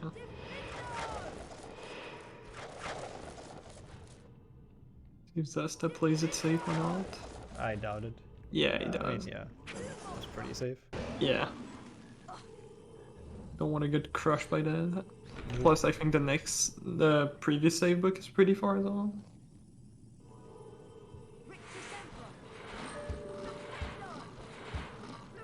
Yeah, I don't know how much that's gonna be. That's a lot. The snail cycle really Yeah, is, like, hurting him. it's crazy. And I that remember just, like, people. I remember people in the past saying one day we'll find us a strat in Defendo to like make it actually hard, where you actually have to Yeah. play it fast. It was back when we were playing in English, and well, we did find a sort of new strat, playing a different language. Pretty much. And I mean, you can see how tough it is. Asta just one mistake, really. And Yeah. and that just lost him a good chunk. Is it only 1 second? I haven't paid attention when Beaver left, but we can check when they enter Boomslang. Yeah. 2 seconds? Oh, okay. So he lost 10 or 9 seconds, Asta. That's actually less than I thought it would be, but fair enough. Yeah. So they're pretty much even, which is good to see. There would be more. Oh, Zasta getting a frog, but not being able to get it. That's unlucky. Beaver with the good mushroom. Let's hope Zasta gets the same. Good The one mushroom. RNG segment. Okay, let's see. Oh, Beaver actually didn't get the final frog in Defendo, I just realized. Like, he's missing some health, but... Oh, interesting. He's using this mushroom? New Don't see strats? that very often, but... Oh, maybe he wanted to stack it on the first one instantly? That would have been really Oh, yeah, sick. maybe. Oh, ooh, yeah, that's not gonna work. I always feel like if it's like... Is that good? Yeah. I always feel like if you stack a big mushroom on a small one, it's kind of weird. This is not good for Liam. Yeah, not what you wanted to And it's not... Yeah. He's He's upset. not... It's still not... Oh, that's barely good That enough. barely made it. Meanwhile, Zasta has done it very smooth. Yeah. Well, you're still lead that Liam had. Oof, yeah, that's a big time loss. Like it's again Boomslang for Beaver. That's been his Yeah. downfall in the first best of 3. And it So puts you quite far behind. 52. That was a 14, I think, for Liam. I'm not sure. Yeah, I wasn't really paying attention to what Zasta did, but he's at RTA now, which means he Yeah, saved a lot of I time. think Zasta just got it. Yeah, he just did Yeah. his usual self. This is the house point ceremony chamber. Oh, huh? Oh yeah, no, it's not. It's not Oh house my points. god, Liam. Wait, has Why? he been to house points? I guess he's been to house points. Yeah, must be. I think I don't think I've done that. Usually what people do is they go to Grand Staircase and then they realize they can go to the house point ceremony. Yeah, the question is which one's worse. Yeah, I think doing what Liam did is like definitely a better mistake than going to Grand Staircase, but still don't want to see that. Yeah. Yeah, Zasta and Beaver both getting Dumbledore skip, by the way, making it look very easy. Yeah. Making up for that routing mistake. I don't think it's like that he played too much, to be honest. I think he just was mad about the boom slang stuff, so he just kind of dropped his focus for a bit, is my guess. Which is understandable, to be fair. It's just not like a lot of like hard, semi-hard strats in this category. So usually when you fail one, you're really mad. Yeah. Especially. Oh, skipping the ledge grab for Zasta. That's very good. I don't think I've ever done that. Yeah, people are really getting good at that as well. It's been a lot of people skipping that. Beaver as well. Liam as well. Okay. Damn. Pretty good. They do not, not fail much, and so the one boom sling thing might already be decisive if they keep this up with those like really good runs. Yeah, 25 seconds against Zasta. That's a lot of time loss he had on boom That sling. is a lot. Dang. Like, I don't know, Zasta's just not failing much. It's insane. Yeah. It's just really consistent at everything. And fast as well, not just consistent. Well, he's first place. Yeah. There's a reason why he has the world record, and why he was, for many people, the favorite going into this, to be fair. Even That's though crazy. he had some races where it was close, like the Artful race, he could have definitely lost that. Yeah. And then the best of 3 against Beaver in the round before, he could have lost that too, like easily. So it's not like he's been absolutely running away with it so far. Yeah.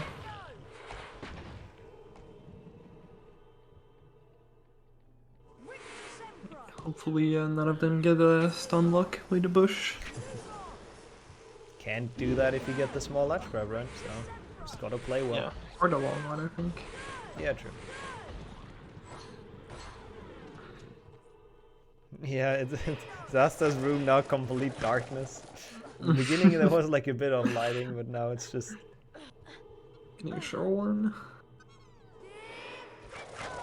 Kinda weird, it's still like bright outside for me, and he's like not that much more eastern, so... Yeah, same for me. It's like, not sure why it's so dark for him. Pre-recorded.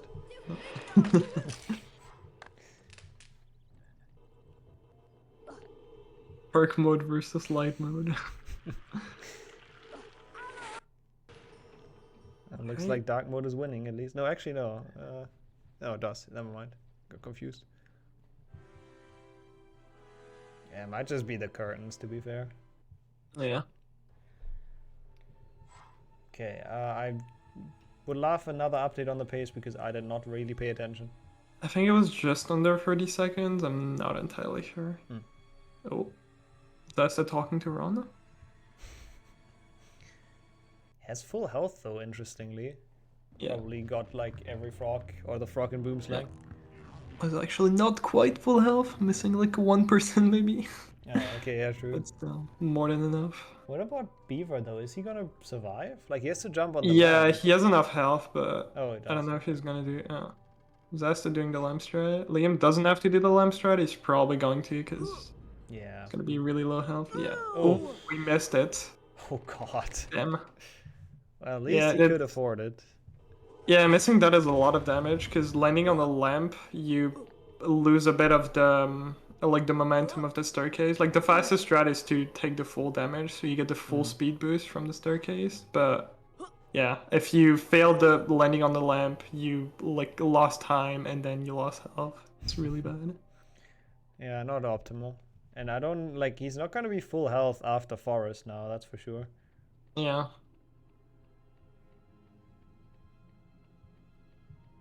And any person you can get the potential frog after each Quidditch World. Or like, you have one chance where you can potentially get a frog, but it's not a thing here. Yeah, I don't really feel like they can get many more frogs. There's like the one in Chamber Beaver went for last race. Yeah. Like before the Not a very fast one. Yeah, it's pretty slow. Yeah. Hopefully the second one in Forest will be nice to him. Yeah, but even then, he's not going to be full health. I mean, it's not going to be an issue, I guess. It's going to be enough, but not great. But they have to get to that first of all, without dying before or using the potion. Yeah. But as long as you get bridge skip first try, the pixie should never be in your way. So again, just play well, and then it should be all good. Play good. That's, that looks looking good. good. Yeah. Beaver as well though, looking good. Should be getting it. Ooh. That looked close. Yeah, in the end it did look close. I had that same thing as well in the last race. Like his first jump looked so good, but then it's in the end it's close. It's really weird. I think it has something to do with because when the bridge starts going down, it turns into a slope, and what people usually do is they jump after it goes down, which you lose a bit of speed because then you're on the slope. Mm. So you want to jump like before the bridge starts going down to keep all your speed. That makes sense.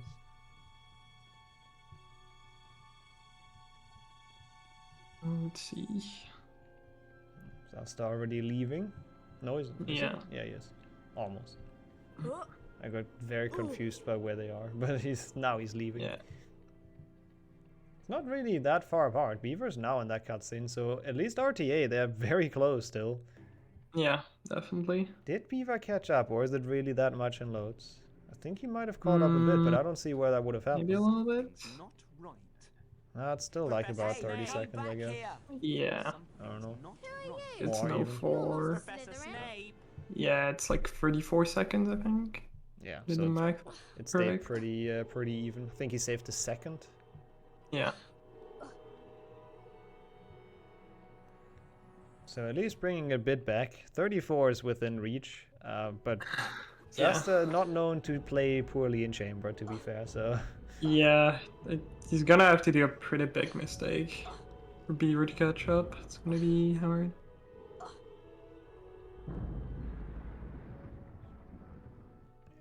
we've seen it before in a couple of runs, but just not really from Zasta. Like the only thing we've really seen him fail is Willow Jump, and then he died once on the staircase, like into Spongify. That's all I remember really. So we'll see. Wait, it's 34. Okay, yeah, still the same. Makes sense. On that movement section, you don't save or lose much usually.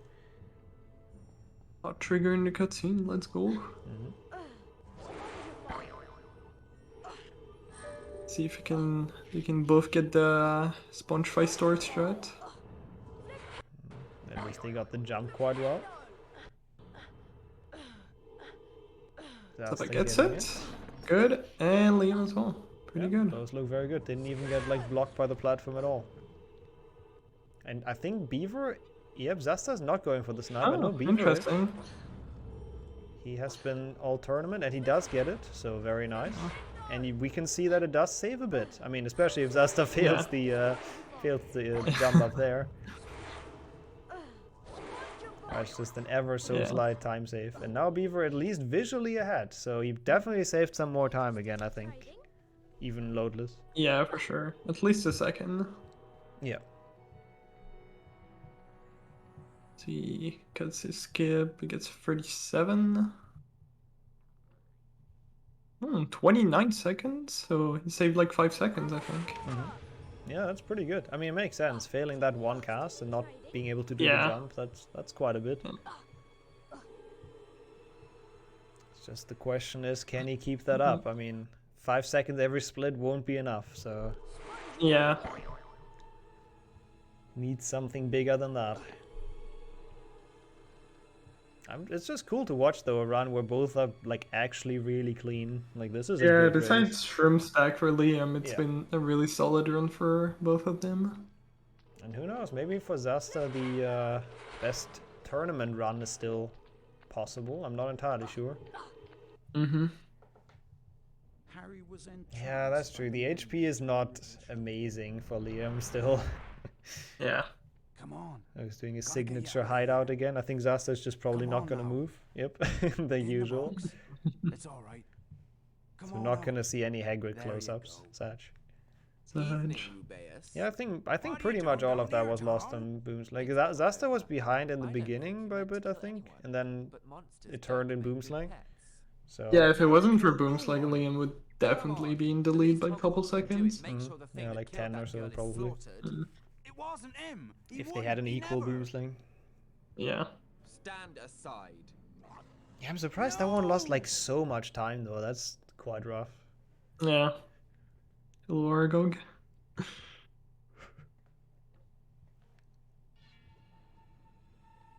Beaver starting at least visually earlier with bumping the on the armchair and was already mad. Great start. Yep. Hey, I mean, it is those small things, they matter, so yeah, it's reasonable to get a bit upset.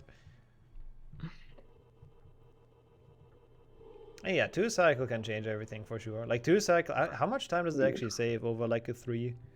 I don't think. I think it's about 5 to 6 seconds. Oh, that's actually not as much as I thought. Like, I know my best 2 cycle with glitches, because glitchless you lose a bit of time.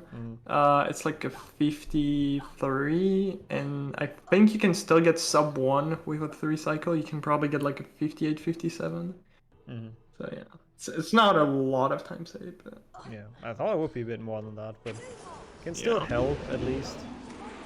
Also, the thing is, if both go for 2 cycle and one of them fails it, they won't get a 3 cycle, because like impossible then, so yeah, they will actually lose a bit more compared to that, compared to failing it. The bike up is still pretty fast. Like we have this strat not really new, it's been a while, but if you cast a spell like right before the snake is about to come out, he goes away instantly without even coming out of the vent. But yeah, it is pretty quick, that's true. You're skipping the cycle. It doesn't really lose a lot of time. Yeah, that's a fair point. Also, is Beaver gonna go for the frog, or is he gonna ignore it? That's unlucky. Yeah. It jumped so early. It makes sense to ignore. That was close. Very lucky that didn't bite him. I don't know if that would have been enough to... I think it would have been to make Harry drink the potion, right? Yeah. I'm not entirely sure how much they deal in terms of damage. I feel like they would do half your health bar, but it's, I don't know, it's hard to tell. I know it's a really significant amount. But... Yeah. Not dying like I did. Let's go. Yeah, that was still like an interesting death. It's a spot you never go to in like any category besides this one. Glitchless only path. Yeah, so Beaver, I think good forest, but his health is... Oh, yeah. Loud, first of all. Too loud. But his health is very scary. Anyone in the chat, if you're gonna run this game, please just put the volume at the max and then you do everything from Windows. Yeah. Yeah, it's like, I don't know, that's the only way to really regulate it. Yeah. If you have like the in-game volume to the maximum, it's totally fine, but... Okay. Can you get the Chunga strat? Oh, dropped it. Unlucky. Zasta, I think, gets it. Looks a bit... No, he gets it. Zasta getting it well. Beaver dropping it, so... Doesn't drop it. Yeah. This is definitely gonna save a bit of time on that. He went into the fight quite behind, and he might actually kill it. Yeah, he kills it earlier even than Beaver. Yeah. So that's quite the time save on the fast Aragog. I'm glad that we showcase how much that strat actually saves, or like yeah. Yeah, like now they're almost even RTA, so at least save it a bit. 41 second now, damn. Zesta saved a lot of time on that forest, because I think they were like 29 seconds apart before that. Yeah. Yeah, that was a good forest for Zasta. And now if Zasta doesn't choke, it's gonna be really, really hard for Liam. Yeah, I don't really think much can like save him here. If Zasta just plays normal and just gets... You can even take like 1 or 2 tries for chamber jump, I guess. Technically. Would still be fine. 40 seconds is a lot. We'll see how Snipe goes. Yeah, top 40 would be sick as well. I would love to see that in this tournament, especially in the grand final. That would be something. Beaver though, first try. Yeah, taking his time, but paid off because Zesta failed it twice. Ooh. 3 times. Just not getting it right now 4 at times. All. Oh no, we said he can take a couple of really attempts. Bad. But that yeah, might 5th be... try is like close to even. I think he started losing a bit of time. 5th try over 1st try. Probably. Over regular strats. I heard it's like 10 seconds to walk around, I think, so... Yeah, I think the trick saved 9 seconds. Oh, and Zasta missing chamber drill. Oh my god. Beaver with a very picture-perfect pixie proxy, even sniping the rope. That was smooth. Zasta now gets it though. Yeah, I don't know if it's still gonna be it. It's gonna be close. It's definitely closer now. Like, and he still has to do pixie proxy, which I mean he should be fine with. It's not super hard once you know how it works, but yeah, that looks good. Yeah. Let's see. Okay, gets the cast. Very nicely done. I think Liam at a 34, I'm not entirely sure, so only like, yeah, close to 22 seconds apart now. That was a big damage, but still right. Yeah, it's, as we said, he can afford a couple of chokes in those skips, but Beaver's chamber flawless. Getting hit, cast. Yeah, we'll see. If Zaba keeps it together, he can definitely still win, but if it chokes like anything major, it's probably over for him. Yeah, Beaver looking confident now. Yeah. It's hard to read his facial expression. He always looks confident, but it seems like he's found his rhythm a bit. Yeah. Jumping all the way down.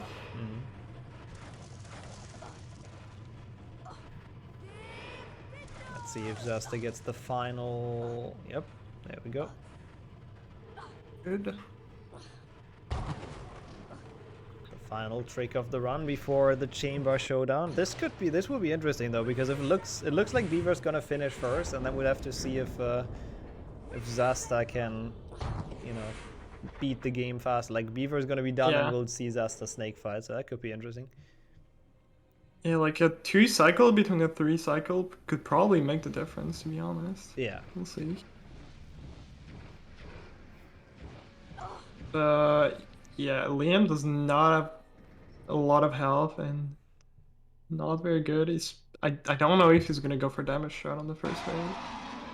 Like thankfully in like the glitch categories you can do pause cast, which I think is like exactly the same time as doing damage threat with Glitchless. Okay, he does go for damage threat.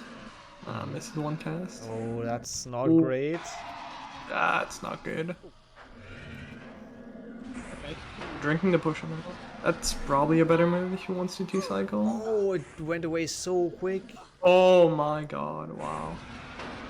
Oh, that might have been it now. Like not getting that, and then he's not getting. Oh, he's missing. Oh my god, this is. You can still. Okay, the snake didn't go away. You can still get a 3 cycle. It's gonna be tough. Okay, you should be fine. Yeah. Well, if Zesta gets a 2 cycle, it's probably over for Liam. Oh, goes. Oh, he tried to go for a 3 and then... he's not entirely too sure. A good run for Beaver though, 40-42. That is really good. Yeah. That would have been all... Like, that's the 3rd fastest run we've seen this tournament, and... hopefully... Yeah, Zasta. It's like 12 seconds, I think, to the Grey Hole. No, he got this. Yeah. Zasta, not by a lot though. Like, it got very close in the end. Without further ado, definitely. I shall now present the cup to that is that's quite rough for Beaver to lose that with a 40-42. I should think so. Damn. Yep, there we go, 27. So that is actually the 2nd win for Zasta. Well, you know, counting the free one he got from being from the winners bracket. Let's rejoin them real quick. For the 2nd place house. It'll be you. GG's. GG. That was a good match to kick it off. I'm sorry. No, it wasn't. No, it wasn't. Okay, the like second and fourth best time of the tournament, and both are unhappy. I didn't expect anything else. That's just Why would you? It's just classic top runners. Yeah. Not even surprised. Dude, if I would have got the 2 cycle, it would have been so fucking close. But like, Yeah. I just got screwed. I nailed that chamber though. Holy shit, that was good. Other than like boom sling, I don't think you did anything too bad. But yeah, that boom sling was wrong. And right after boom sling. Also, yeah. Wanted to go to the bean bonus room twice. I was tilted. I didn't realize I already went. Yeah, that was probably the deciding factor, the boom slang, to be fair. I mean, until Chambers has to play like a god, other than the thing that screwed him over in Defindo, which wasn't his fault. Yeah. Yeah, absolutely. But I think you both did play pretty well, and I'm looking forward to the next match. I'll give you a break if you need one. If not, we can also continue. I'll just get some water. Yeah, sure, that's totally fair. I remember there was something we wanted to ask, but I don't remember what it was, which is always great. I think it wasn't. I remember it wasn't Defendo, but I can't remember. Yeah, I don't know. We talked about something, but it's gone. Whatever. Yeah. We'll let Zasta get his water. Stay hydrated, chat is always important. And then we'll see how the second match plays out. If it's anywhere like near the same quality, it's gonna be quite sick. Definitely. Dude, I had no chance he got Nick Skip 0. Yeah, true. The first Nick Skip 0 of the tournament, actually. You're really close from getting it. I know, I was so mad. Ooh, there's lights in Zasta's room. Let's go. Light mode versus light mode. They're going to be interviews with the victor. Yeah, sure, we can do that once we're done. But we're still far away from that, because there can technically still be 3 more matches. So once you're ready, we can kick this off. I am unfortunately ready. Okay, looks like Zasta's also set up. Oh yeah, I'm here, yeah. I forgot to unmute. You better win, Zaba. Okay. Sure. Flo wants to go to bed. Canada cannot lose. Or cannot win, I mean. Wow, rude. Van, let's go. 3, 2, 1, go. Good luck. Good luck. Wait. Right. Okay, here we go for the second match of potentially still 3 more. Let me check messages real quick. Wait, what's going on? Also, we have no in-game audio. Give me a second to fix that. There we go. Now we have it. We have Beaver's audio, so again, I give you a warning about peeves. So just so you have a warning in advance. Wait, that's that. Oh, he didn't even jump. And Liam gets it. Oof, that's a big damage. And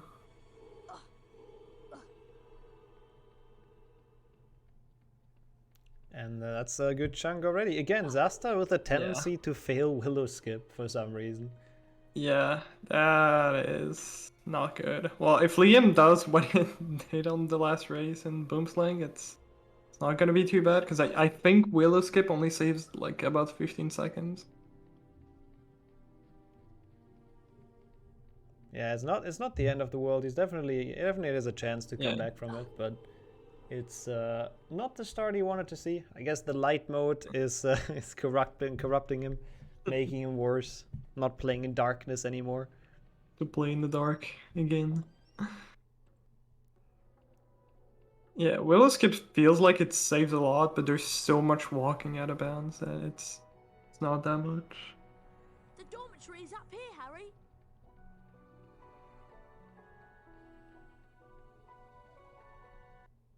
If any of them is gonna hit Nick Skip 0. I mean, Beaver now has to, right? Zasta's done it, so he's gotta catch up with it. Or if anyone is gonna fall off.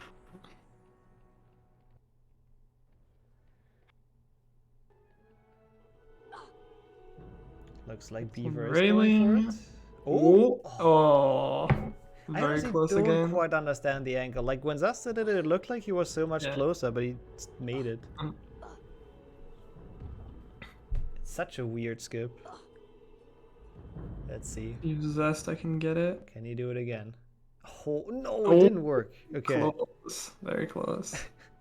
At least it's not like what happened last run, where he just died on it, or at least took like half his health as fall damage. That was also in the Beaver best of 3, right? I think so, yeah. I believe. Insane. It's technically possible to like walk like next to the trigger, like not having to do the jump, because the trigger is just small enough. Like I think there's like 1 pixel or something ridiculous, where you can actually walk, but it's so precise that like you're just always gonna jump to try to go for that skip. Yeah, that's pretty insane. Oh, it was against Artful. Okay, fair enough. Yeah, I think he's only done it once. The other times he failed that he just jumped into the cutscene, and then obviously he's gotten it as well in the last one. Yeah. Yeah, Beaver's heading up for the reverse sweep. We'll see. He might go for the maximum amount of games here. We'll see. Yeah, now it's tough though. That's a tough spot. Like having to take 3 matches back to back to back from Zasta. Yeah. I think that's a pretty tall task. Yeah, for sure. No soft lock. That's good. I mean, that would have been certainly a way to take a race. Yeah.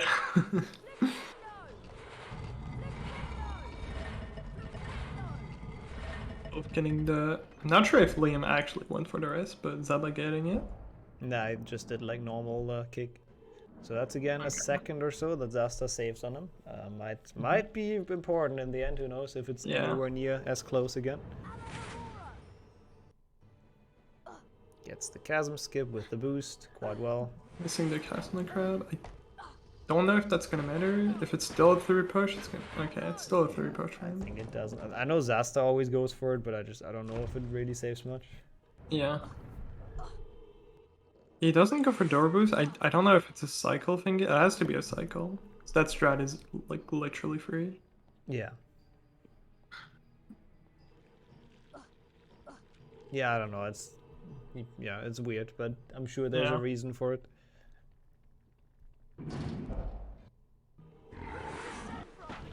Okay, Beaver with the 1 push. Very confident in it as well. Just like leaves it there with a double 1 push. All right. Yeah. That's pretty good. Yeah, with the glitchless cycle, it's really hard because the crab is closer from you. Because usually in like other categories, you would get different cycle, and the crab is slightly further, so it's a lot easier to make that work. What is Zasta doing? Pressed the wrong button. Yeah, it looked like it. I think he probably jumped on right mouse button and cast on left, and he just switched them up. Yeah. Not the end of the world. There was no pit, at least. No crab slide. Liam being very close from the edge. Made it though. Made it out. 39. That's a good lead, actually. Yeah, that's very solid. Liam on a good way to give us maybe a match 4 here. We'll see. Or well, 3, I guess, in that case. Just a knob jumping up the slopes, losing couple units, SMH. That was also a thing that there was a lot of like wondering and arguing about in the chat as well, because Emmy pointed it out at some point, and then someone else in chat was like, oh, that only works if the slope is 20 degrees or whatever. So I have no clue. I actually have no idea what's like the actual statement now. We would need like Max or someone. Yeah, Max or the big HP 5 heads. Yeah. Oh, okay. So Max did deep. Okay, so what is the statement then, Mark? Always I'm curious. Good. Okay. So it is faster. Always good. Always faster, as long as it's a slope, apparently. Gotcha. Yeah, it's just something like like we started doing it a lot more since we know about it, but like there's still a lot of spots, like probably now even that we just don't think about it. Like this is a slope. Pretty much everything that goes up or down. Yeah. Yeah, it's like those small optimizations just didn't really used to matter that much, I guess, in past years. But now people are getting to a point where they need those time Yeah, the game just got more optimized. Like even I started like looking with debug since now we have the command to check for the triggers. I started looking for the shape of the triggers for like optimal path, and it's getting to a point where it's like really getting really optimized. Yeah, it's quite nice to see. Time's getting pushed down. Also, yeah, technically ground is a slope, but just without any 0 degrees. Not a bad point. 0 degree slope.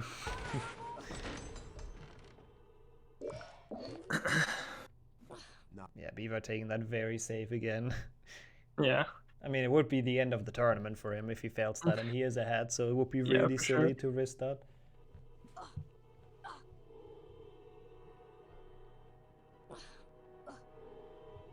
Harry, we're counting on you to help us win the House Cup.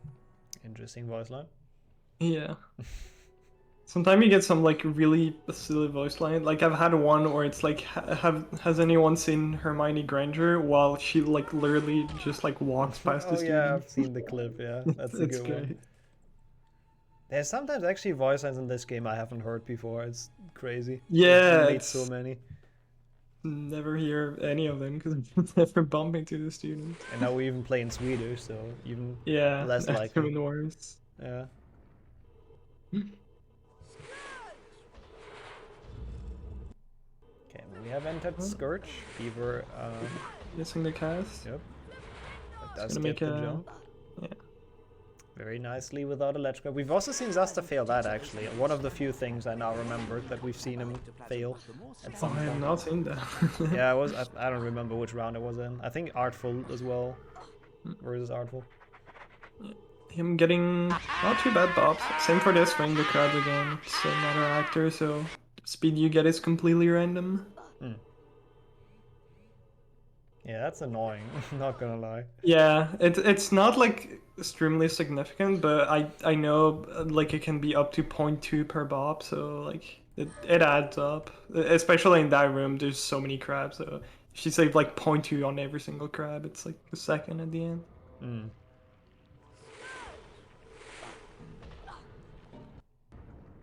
Good for ILs. Seems very fun to grind, having to get random speed bounces. Yeah, thankfully there's not that many. There's a couple spots on HP1 as well, like the gnomes and everything, but it's not like too bad in the round. Yeah, for like any percent runs it shouldn't matter too much, or like full game runs rather. Yeah, like in 100%, like we started in Goyle, like jumping on every single possible bush to save the couple frames. It's getting really silly. Makes sense, yeah. And you do have the health and Hundo, I guess. Mostly. Yeah. I did that in like my very first glitchless run of this tourney, I think, and then just like kind of forgot that you don't have health in this category. Yeah, I remember that. Yeah. And bushes they actually do a lot of damage. Yeah, it's kind of crazy. If you land on the proper spot, which I'm not sure if it's RNG, but they don't do any damage to you, but it's really hard. Okay, so Beaver at 43 in the load after house points. So that is a good lead still. More than we've seen in the previous match before Boomslang. Yeah, definitely. Yeah, it's been a failed Willow and then Zasta with the weird jump, I guess, in Riktu. Those have been the difference makers.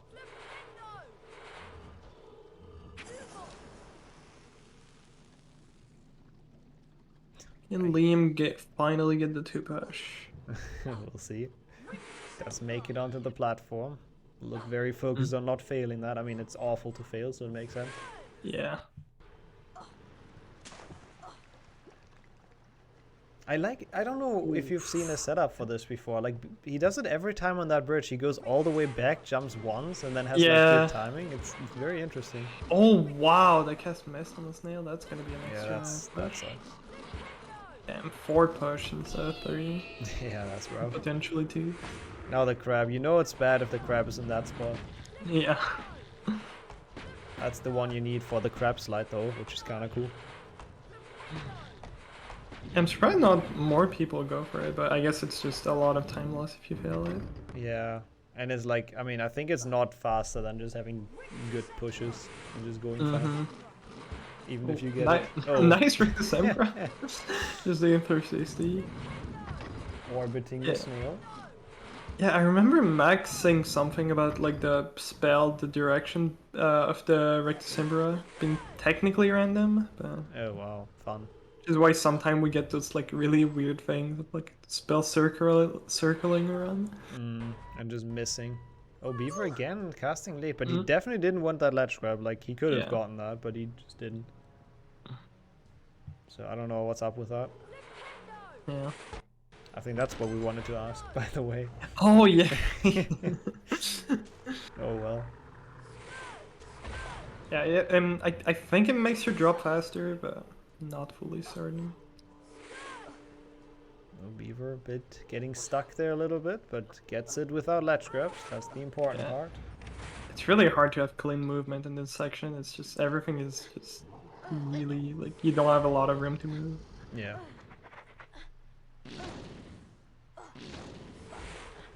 Looking good for him though. Beaver, the beginning was a bit dodgy. Okay, that's the wrong ledge grab, but not too bad. Yeah. Beginning was a bit slow with the crabs, or the snails rather, but I think the second half looked very clean overall. Yeah. Curious if he extends his lead. Yeah. And the long ledge grab really doesn't lose that much time. It's a 0.1 difference over the medium. Like, it feels like it's a lot more, but it's really not that bad. Would you consider Yeah, weirdly enough. It's really just small one that's important. Like, if you can choose between medium and small, you really want the small. Yeah, it's a 0.6 difference between the small and the medium, but only a 0.1 difference, weirdly enough, between the medium and the long one. Yeah, I guess it's because, like, in the medium, you can't, like, walk straight away, kind of. He just shifts into place once he climbed up and off. Yeah. 15 seconds. Not bad. Zasta, though, catching up again. Beaver's creatures didn't go too well, so it makes sense that Zasta saved some seconds. Yeah. And I think they're both definitely full focus now, by the looks of it. Liam getting good RNG with Ron.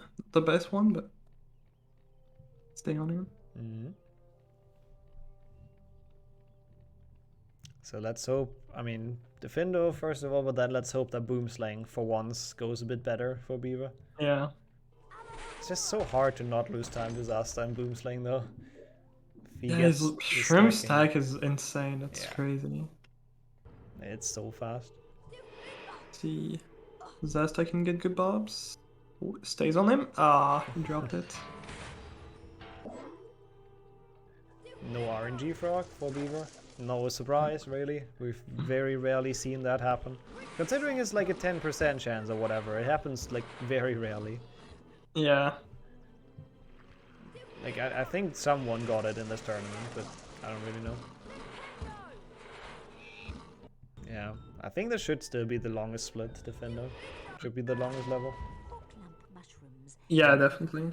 And it has a lot of cool tech now with the cycles and all, but it's not necessarily the most action-packed, I guess. Yeah, like it's pretty intense until you get to the first cycle, because obviously you want to get a good cycle, but after that it's just a lot of walking around and pushing the snail. Yeah, let's see if anyone's gonna make a small mistake, which again snowballs quite heavily in this level, so... Yeah, for sure. Right, so last time Liam had an issue with this rope, the spell for some reason just missed and it was really unlucky. Yeah, this looks good. That's good. Good gate as well. Yeah. Yeah, I think what he tried to do is cast to the left, which is technically faster because you're closer from the road, but then you can also miss it. Mm.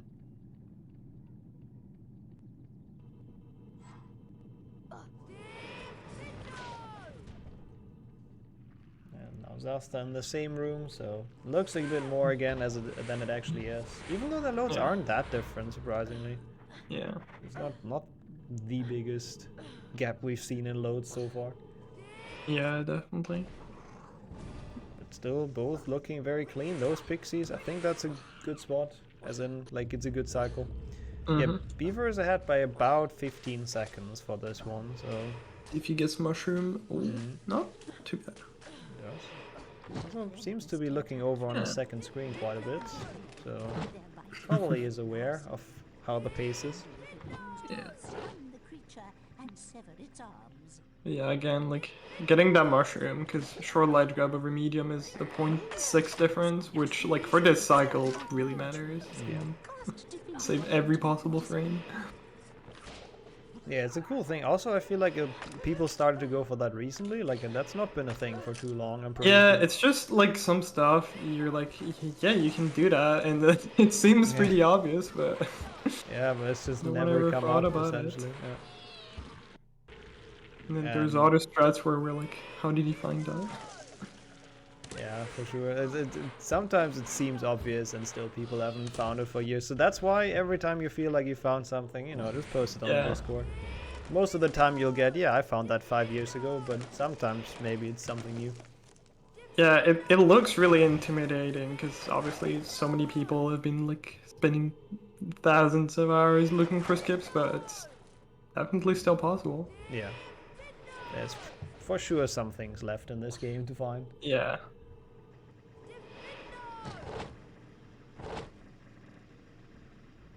Haven't really seen Zasta's cycle, but I think since it was a clean defender, it should have been pretty much the same. Beaver getting this frog? I believe Zasta last time skipped it, right? I think so. So we'll see. Was that a cycle was slightly better apparently? Oh, even better, okay. Because Beavers looked really good at that point. Yeah.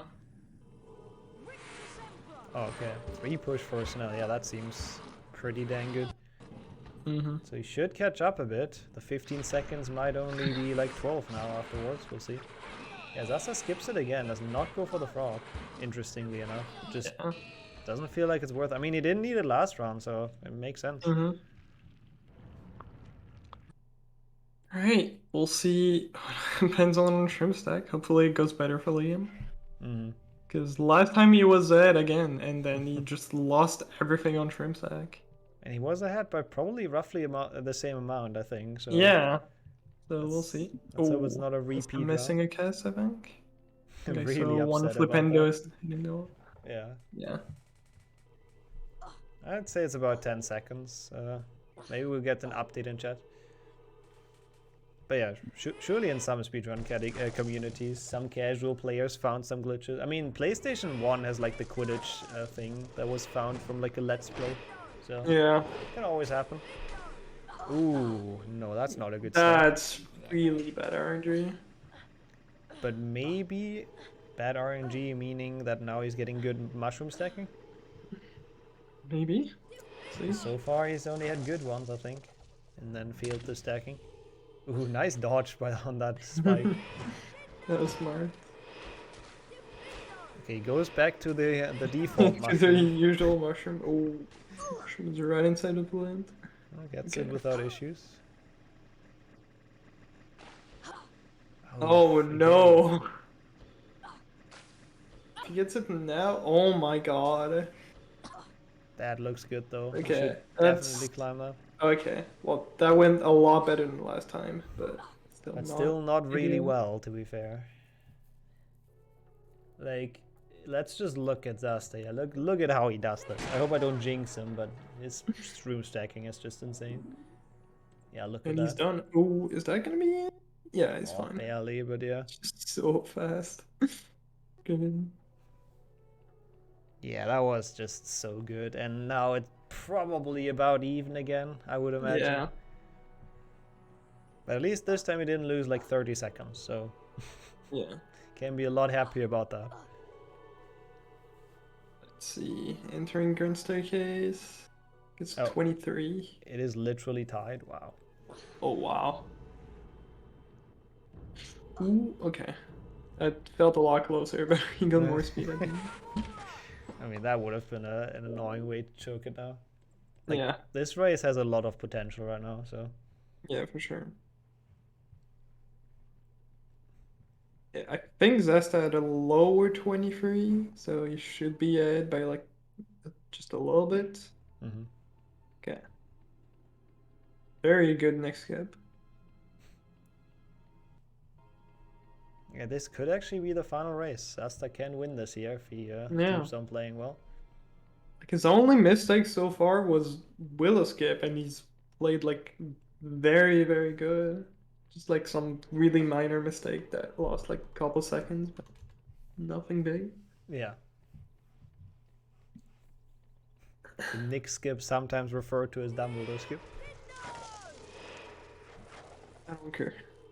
Nick skip. You're still skipping, Nick. Yeah, no, I don't disagree. I mean, if you say Nick skip, people know what you talk about, honestly. It's just, I've always been calling it that way, and I know it's not the official one, but I don't care. I have the record in most categories, so I decide. I mean, what? Yeah, that too. Okay, Beaver, by the way, getting it without a ledge grab again, so he's very consistent at that jump, which is quite sick. Yeah, Phoenix skip, sorting hat skip.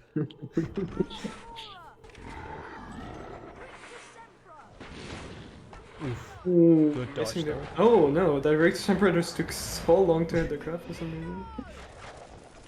Oh, Zasta's the gnome in the way, that's annoying, but he did deal with it well. That's an unfortunate spawn.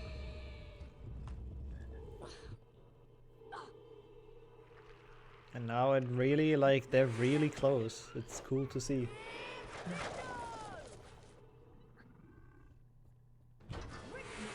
Zasta doesn't do any mistake, he might save a little bit, because Liam's crabs were sloppy. Now those look pretty good. Yeah. At least this time Beaver's health is looking a lot better than in the last race. So you shouldn't have to worry too much about the staircase jump and everything right now. Wait, second bronze? Which other bronze card did he get? I did not see that. I honestly don't even know which one you could get without losing time. But yeah, sure, that's what he's doing. He wants more health for the snake. Ooh. Oh yeah, he failed. Yeah, of course, he failed the Willow skip. That makes sense. Yeah. Like getting hit by the scourge and then getting an extra ledge grab. Ooh. Not good. Yeah, not what you want. Yeah. That's something really annoying about the getting hit by a scourge is if not only that you lose health, but it goes into this weird animation where you can't cast for like a second or two. Yeah, we've seen like Lyssa kind of locked with that in the snake fight as well. Yeah. So it's not fun.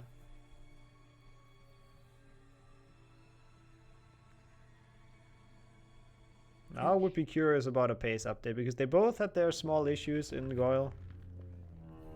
Yeah. I'm actually curious if anything really changed, but I haven't paid too much attention on the time when they exited. Yeah, I think it's about 15 seconds. Oh, he's a second behind. Wow. Okay, so pretty much did stay consistent, interestingly enough. Yeah. That's weird because it, like the Goyle failed way worse for Zesta with a few mistakes at the end. But he did lose more health, so now he can really go for traditional skip in the. Ooh, that's gonna be scary. I don't know if he's going for the lamppost or if he just walks around. Yeah, the lamp avoids any damage, but it's really hard to land on it. Yeah. You can do the auto strat, which loses health, but not he goes for it. Yeah, that's what he does. Oh, nice. Yeah, the strat is a lot easier. Yeah, that's still like scary though, because you know if you don't make it, you die. Yeah, you're just dead. And that's just run over. There's no way Beaver would let him catch up that much time. Yeah, definitely not. Bertrand can use that to get into the Slytherin common room. Let's see. both have entered. Well, Beaver entered Slytherin. Zasta is on his way, but again, that's only because of Loadless. They're actually still very much even. Both doing the same lamp strat and everything. Yep, hydrating is very good. Again, reminder for the chat as Stay well. hydrated. What happened to Stay Hydrated bot actually? It just hasn't been around forever. Gone. Sad. I'm bumping on the wall a bit. Not happy. Understandably. If it's that close. That looks very good this time. He jumped late again, like what you pointed out last race. So that's why it was close in the end. Yeah. But making it, so worked all out. good. It's kind of funny on how in like I think the prototype version, they like it's really broken. Like you can literally just walk and they realize, but you can still do it on the original version. I don't remember how it was in the proto. Is it just like the bridge takes longer to go away? I think it's just because you know how you can activate the switch from like ahead of it for a little bit. I think in the proto it's even worse. Like the trigger extends way further, so you can literally just walk through the bridge skip. I see, and then they fixed that. That makes sense. Yeah, but not well enough. Yeah, not at all. Yeah, Zasta also getting it, by the way. Of course, no big surprise here, to be fair. Yeah. They're both on a very high level in this tournament. It's really good to see. Like, this run has been very, very good from both. They will say something else again, but don't believe them.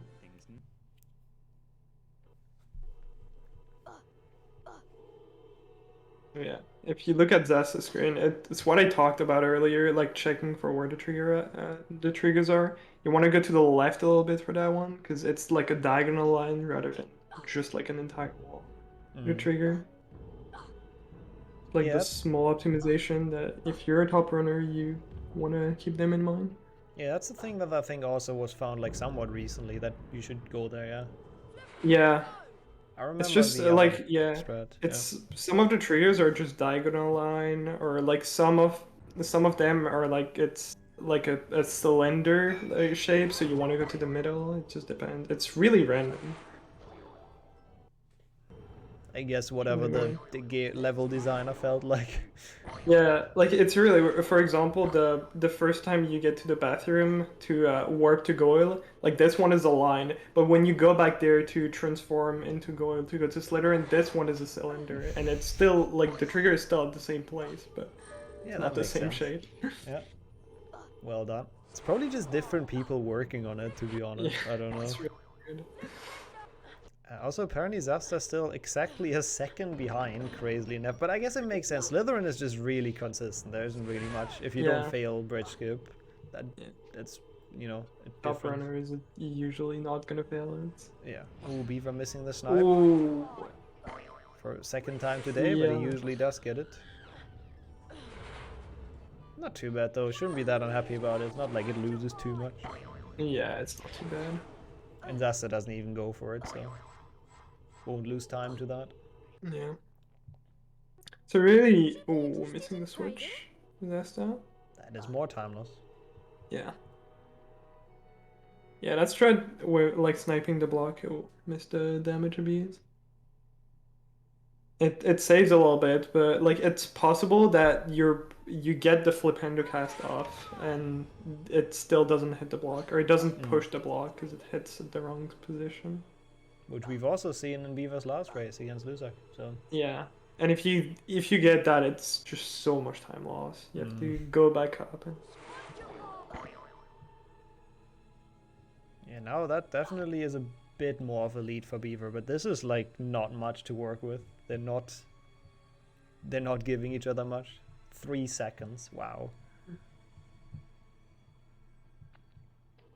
That is very little. Yeah. We're in for a very exciting late game, I think that's fair to say. Definitely. Harry was entranced by the memory Tom Riddle showed him. Oh, he's going into a different position for once. Beaver going all the way back. Interesting. now. Haven't seen that view yet. In the box. It's all right.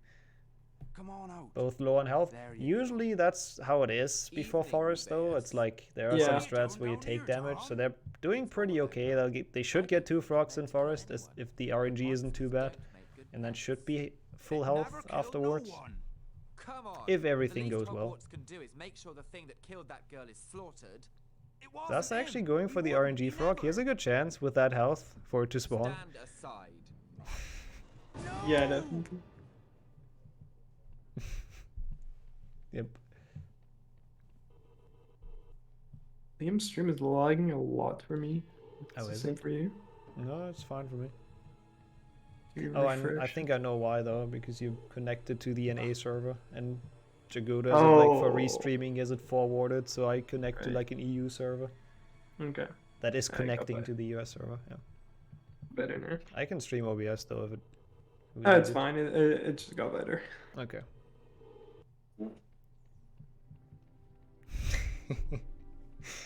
Oh yeah, we can make this EU versus US, or NA rather. We can get the good old esports rivalries going.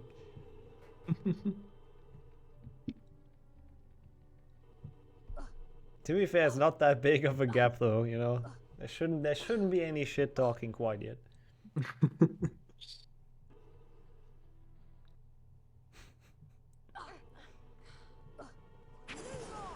We have entered Forest, so we're at least back to like levels, not just cutscenes.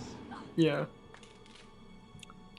On a terribly hard level, but definitely still lose some time. Mm-hmm.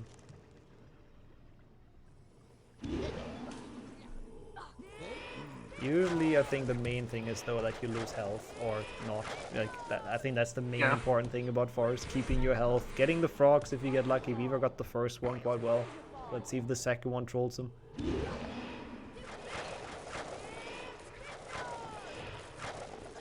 Beaver should still be ahead, but not by much. Like 2 or 3 seconds, most likely still. Okay, that frog is very good. That's what you want.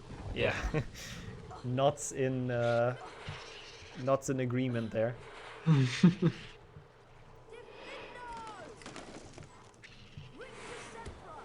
So apparently it's still 3 seconds from Jessica's time. So pretty much stayed the same. That's good. I assume that, yeah, that's I got the frog as well, probably quite well. Yeah, the first one is not too bad because there's like walls and you can kind of manipulate it. Even if it's like not on a good cycle, you can make it so that it runs into the wall. But the second one, it doesn't work that well. Yeah. It But sadly, still gets it. Not too bad. sadly has a lot of space to free roam. Yeah. It's him, my God. Again. God damn it, freaking Aragog. Why is it so unbalanced for Beaver? Probably has his game volume to the like minimum. Sorry, chat. Yeah, probably. Well, let's see how his Aragog goes. I think he missed one of the webs, right? I just saw him being upset. I missed it. I think he missed the double cast, so that's not great, but not the worst, I guess. And he had also missing the fast Aragog, so this might be the turning point for Zasta, actually. He might be ahead if he gets a better Aragog fight. Which at this point isn't, like, super hard to do, I guess. Couple of mistakes from Beaver. Oh god, now it's getting a weird fight, but there we go. I swear I'm not doing it on purpose. I legitimately am just not ready for. I just sit here and enjoy the races. I don't really pay attention to the audio.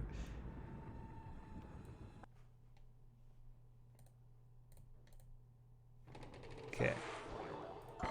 But now I'm really curious if when Zasta exits this. Yeah.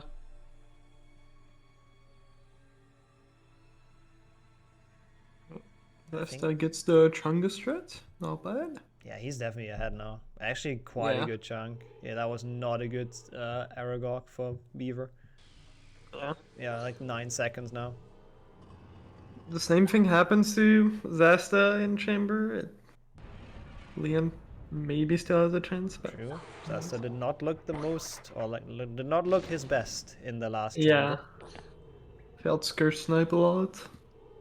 And Beaver did like a pretty flawless one. Starts Ooh, that was well. very fast. Yeah, he got his setup very quickly. And Yeah, he that's actually got it. pretty perfect. Let's see how the jump's gonna go. Oh, this could be a really good late game, or Yeah. like a really good race. Oh, failing it once. Damn. Looked like he jumped just a little bit late. This one's good though, so that's still not too bad. Just has to first like get that as well. Yeah. We'll see. Alright, Scourge snipe. Not a slow setup either. Liam's was very slightly faster, but still very good. That was still very good, and especially when the pressure is on, that's difficult. Yeah. And Beaver getting first try Pixie Proxy at least, so that's good. Gonna help If him he gets a bit. first try chamber jump. That looks good, yes. That's definitely saving some time. You gotta get a Pixie Proxy now. Disaster, just too good. Oh, damn. Ooh, Liam losing a lot of health. Yeah, he's not happy about that, but it's not even that bad to be fair. I mean, he has like 1.5 health bars to work with in Dazzlers. Ooh, that's that. Okay. He got Pixie Just Proxy. couldn't cast on this. Yeah, he got it. He just couldn't cast on the type. Yeah, you saved time over Liam here, because that was flawless for Zasta. He did take some damage though, and if he gets some more in this room, that could be a bit bad for him. Yeah. Minus How about 11. minus 11? Oof. It's maybe like 1-2 cycle. Bit Yeah. More, but yeah.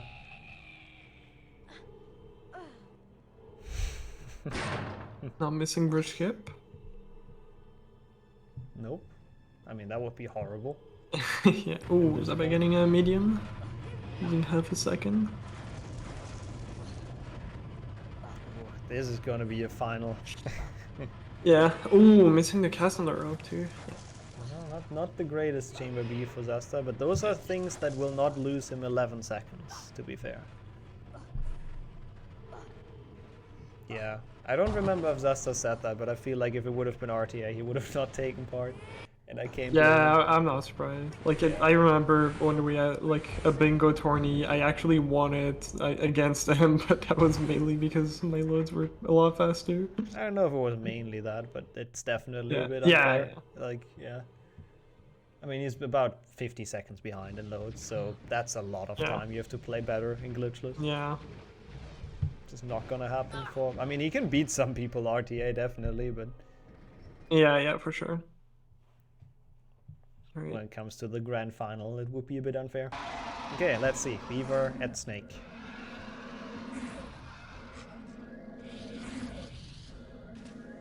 Ooh, that was a lot of Damage on the first phase. Ooh, missed it, damn. It's really hard to do that first phase perfectly in Glitchless. That was not great. That's a decent. That's some decent damage though that he's getting in. That's good. He can definitely get a 2 cycle with that. That should work. Zasta taking some damage on the fires. Like he's kinda low as well now. Yeah, that should be good for Beaver. That's a picture that's perfect good. 2 cycle. That's very good. That could be it. And now. So yeah, Zasta needs a 2 cycle in order to win this. I'm pretty sure. Yeah, I think the pressure. Like Zasta knows, right? Surely Beaver told him. Yeah. Maybe not, but he probably knows. So this is full pressure now. We'll see. Well, drinks the potion very early. Probably Also, should have kept it. Best Ooh, he round gets of the double tourney, hit. by the way. Sorry, didn't want to interrupt you. That's fine. Yeah, you got a. Ooh, that was very good. He got a double hit on the very first hit. So. House Cup ceremony. Oh no, he dropped it. He can still get it. Good, he gets it though. Oh my god, no. Oh, it beats it. Yeah, it beats it. It's a bit sub so. 40, isn't it? I think so. Yeah, that's like 12 seconds. Yeah, that is a sub 40. I mean, if you Damn. get that, you just deserve it. In 4th place. Wow. Yeah. 10 seconds. Jeez. 3rd place. Insane. Thank you. We find finishing Well, in the middle I mean, yeah, let's join them. Now, 2nd place house. It'll be you, GG. Yeah, You're literally sick. Wow. Nothing he can do. Yeah. Nothing he can do. Just played like a god. Like besides Willow Skip, like that run was like near perfect. That's crazy. I think it's safe to say that you tried everything to stop Zasta here, but like that's just wow. Best run of the tournament for about 1 minute. True. Mm. You had, That's you had great, two yeah. best runs, so that's kind of cool. That's just first sub 40 that we got, right? Oh, you got 4008? Nice, I didn't even notice. Damn, that's a really I good nailed run. the 2 cycle. I'm like, if he gets 3 cycle, I win. But no, he got the 2 cycle. Or if you fail 2 cycle. Yeah. Damn. What a final. Oh yeah, I can actually add the point to Zasta's counter, but that's our last match. That was very quick, but honestly, it wasn't as one-sided as the counter might make it seem. Let's be honest. It definitely wasn't. The shrooms were my downfall in both runs. Yeah. The shrooms on this run definitely went better than the last one, but still It was not good. Still bullshit. Like the gas was just hitting me later, so like I was already falling down. It wasn't hitting me like at the top of my jump, and it didn't make any sense. Perfect shroom stacking in both of these matches today, actually. Yeah, we did point that out as well. Yeah, that was quite sick. Really fast. Both almost getting next skip 0 again. Like I think if I got the Willow skip at the start of the run, this might have been even like a record. Yeah, like adding if you the 6 compare minutes, it. Yeah. What does this translate to actually? As in, like, if it would Like be a on the actual 3x. It's like a 3, mid 3, like a 34. I think Felix said it was 46-34. Yeah. Yeah, that's good. Like this would have been a PB for me as well. Like, it would be what 46-44, which beats my PB by over 20 seconds. Yeah, I mean, definitely done all you could. Let's be honest. That was a really impressive last raid. I mean, we can't go out better than this. 2 people getting like insane times, and with that clutch final. Dude, my Aragog, I lost like 10 seconds on Aragog. Yeah, like I think it's fair to say that Liam's run was like ridiculously good. It's just I got a bit more luck here. Exactly, Mark. I mean, I think it's fair to say that luck is a very small factor, you know, just on this client. But obviously still in some... I think Beaver also got the bad mushroom, right? This time? Yeah, I did. So that's, for example, obviously a small thing. Yeah. Yeah, I mean, absolute GG's though. Like, what a mental performance from both. We are now done very early, but I mean, what can you do? You know, it's great. The same thing's gonna happen next month when I lose the flow in the finals. We'll see. Wobblers should be interesting. I mean, I guess I can use the chance to. And now, well, I mean, we've talked about it multiple times, but next week we'll have a small glitchless tournament of the people that didn't make it in the top 16. And then in April, the first weekend of April, which is the 2nd, actually, the Wobblers tournament starts. It's actually not too far away from now. So we're having quite some tournaments on right now. And that should be another pretty fun one. So there will be more tournament action. Also, I believe if I go to the bracket, it should show me... Does it give me a graphic? I feel like I remember that. Maybe it doesn't. No, it does. There we go. I'm going to switch over to that real quick. So why was there 500,000 points on me? 500,000 on me.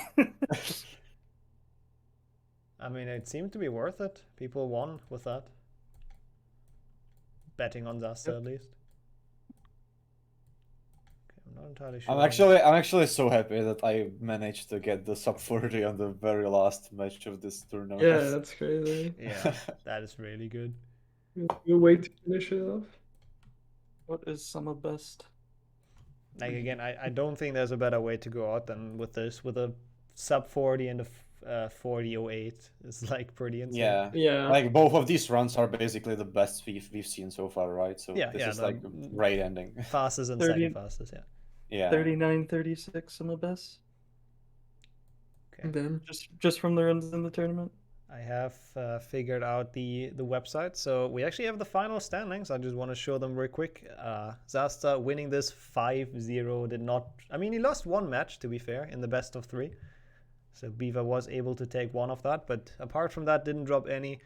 Beaver 4-2, second place, lost 2 to Zasta. And then Lusak actually in third with the same scoreline, but just losing Losses to Beaver. To me. Yeah.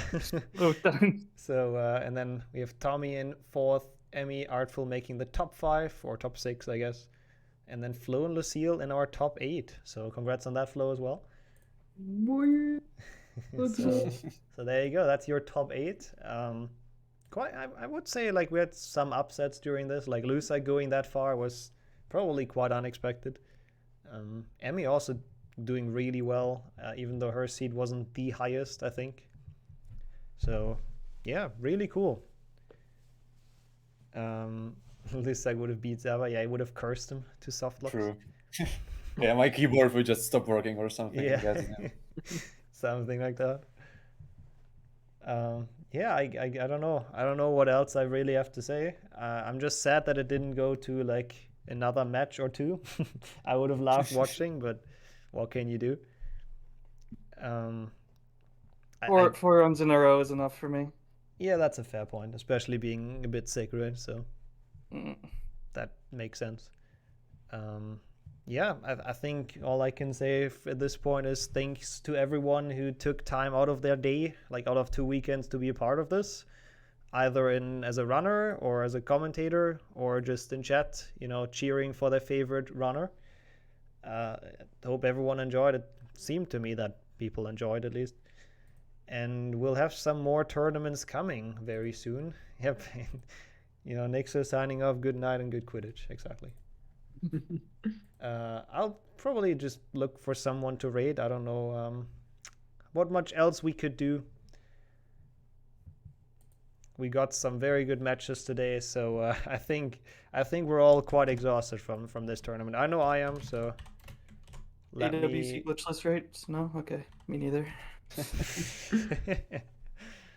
Let me see who we can find here. So Finn is doing HP1 glitchless. It's not quite HP2, but at least it keeps the theme, right? Yep. Not wrong. So let's go to better Finn. Game, better category. I mean, what?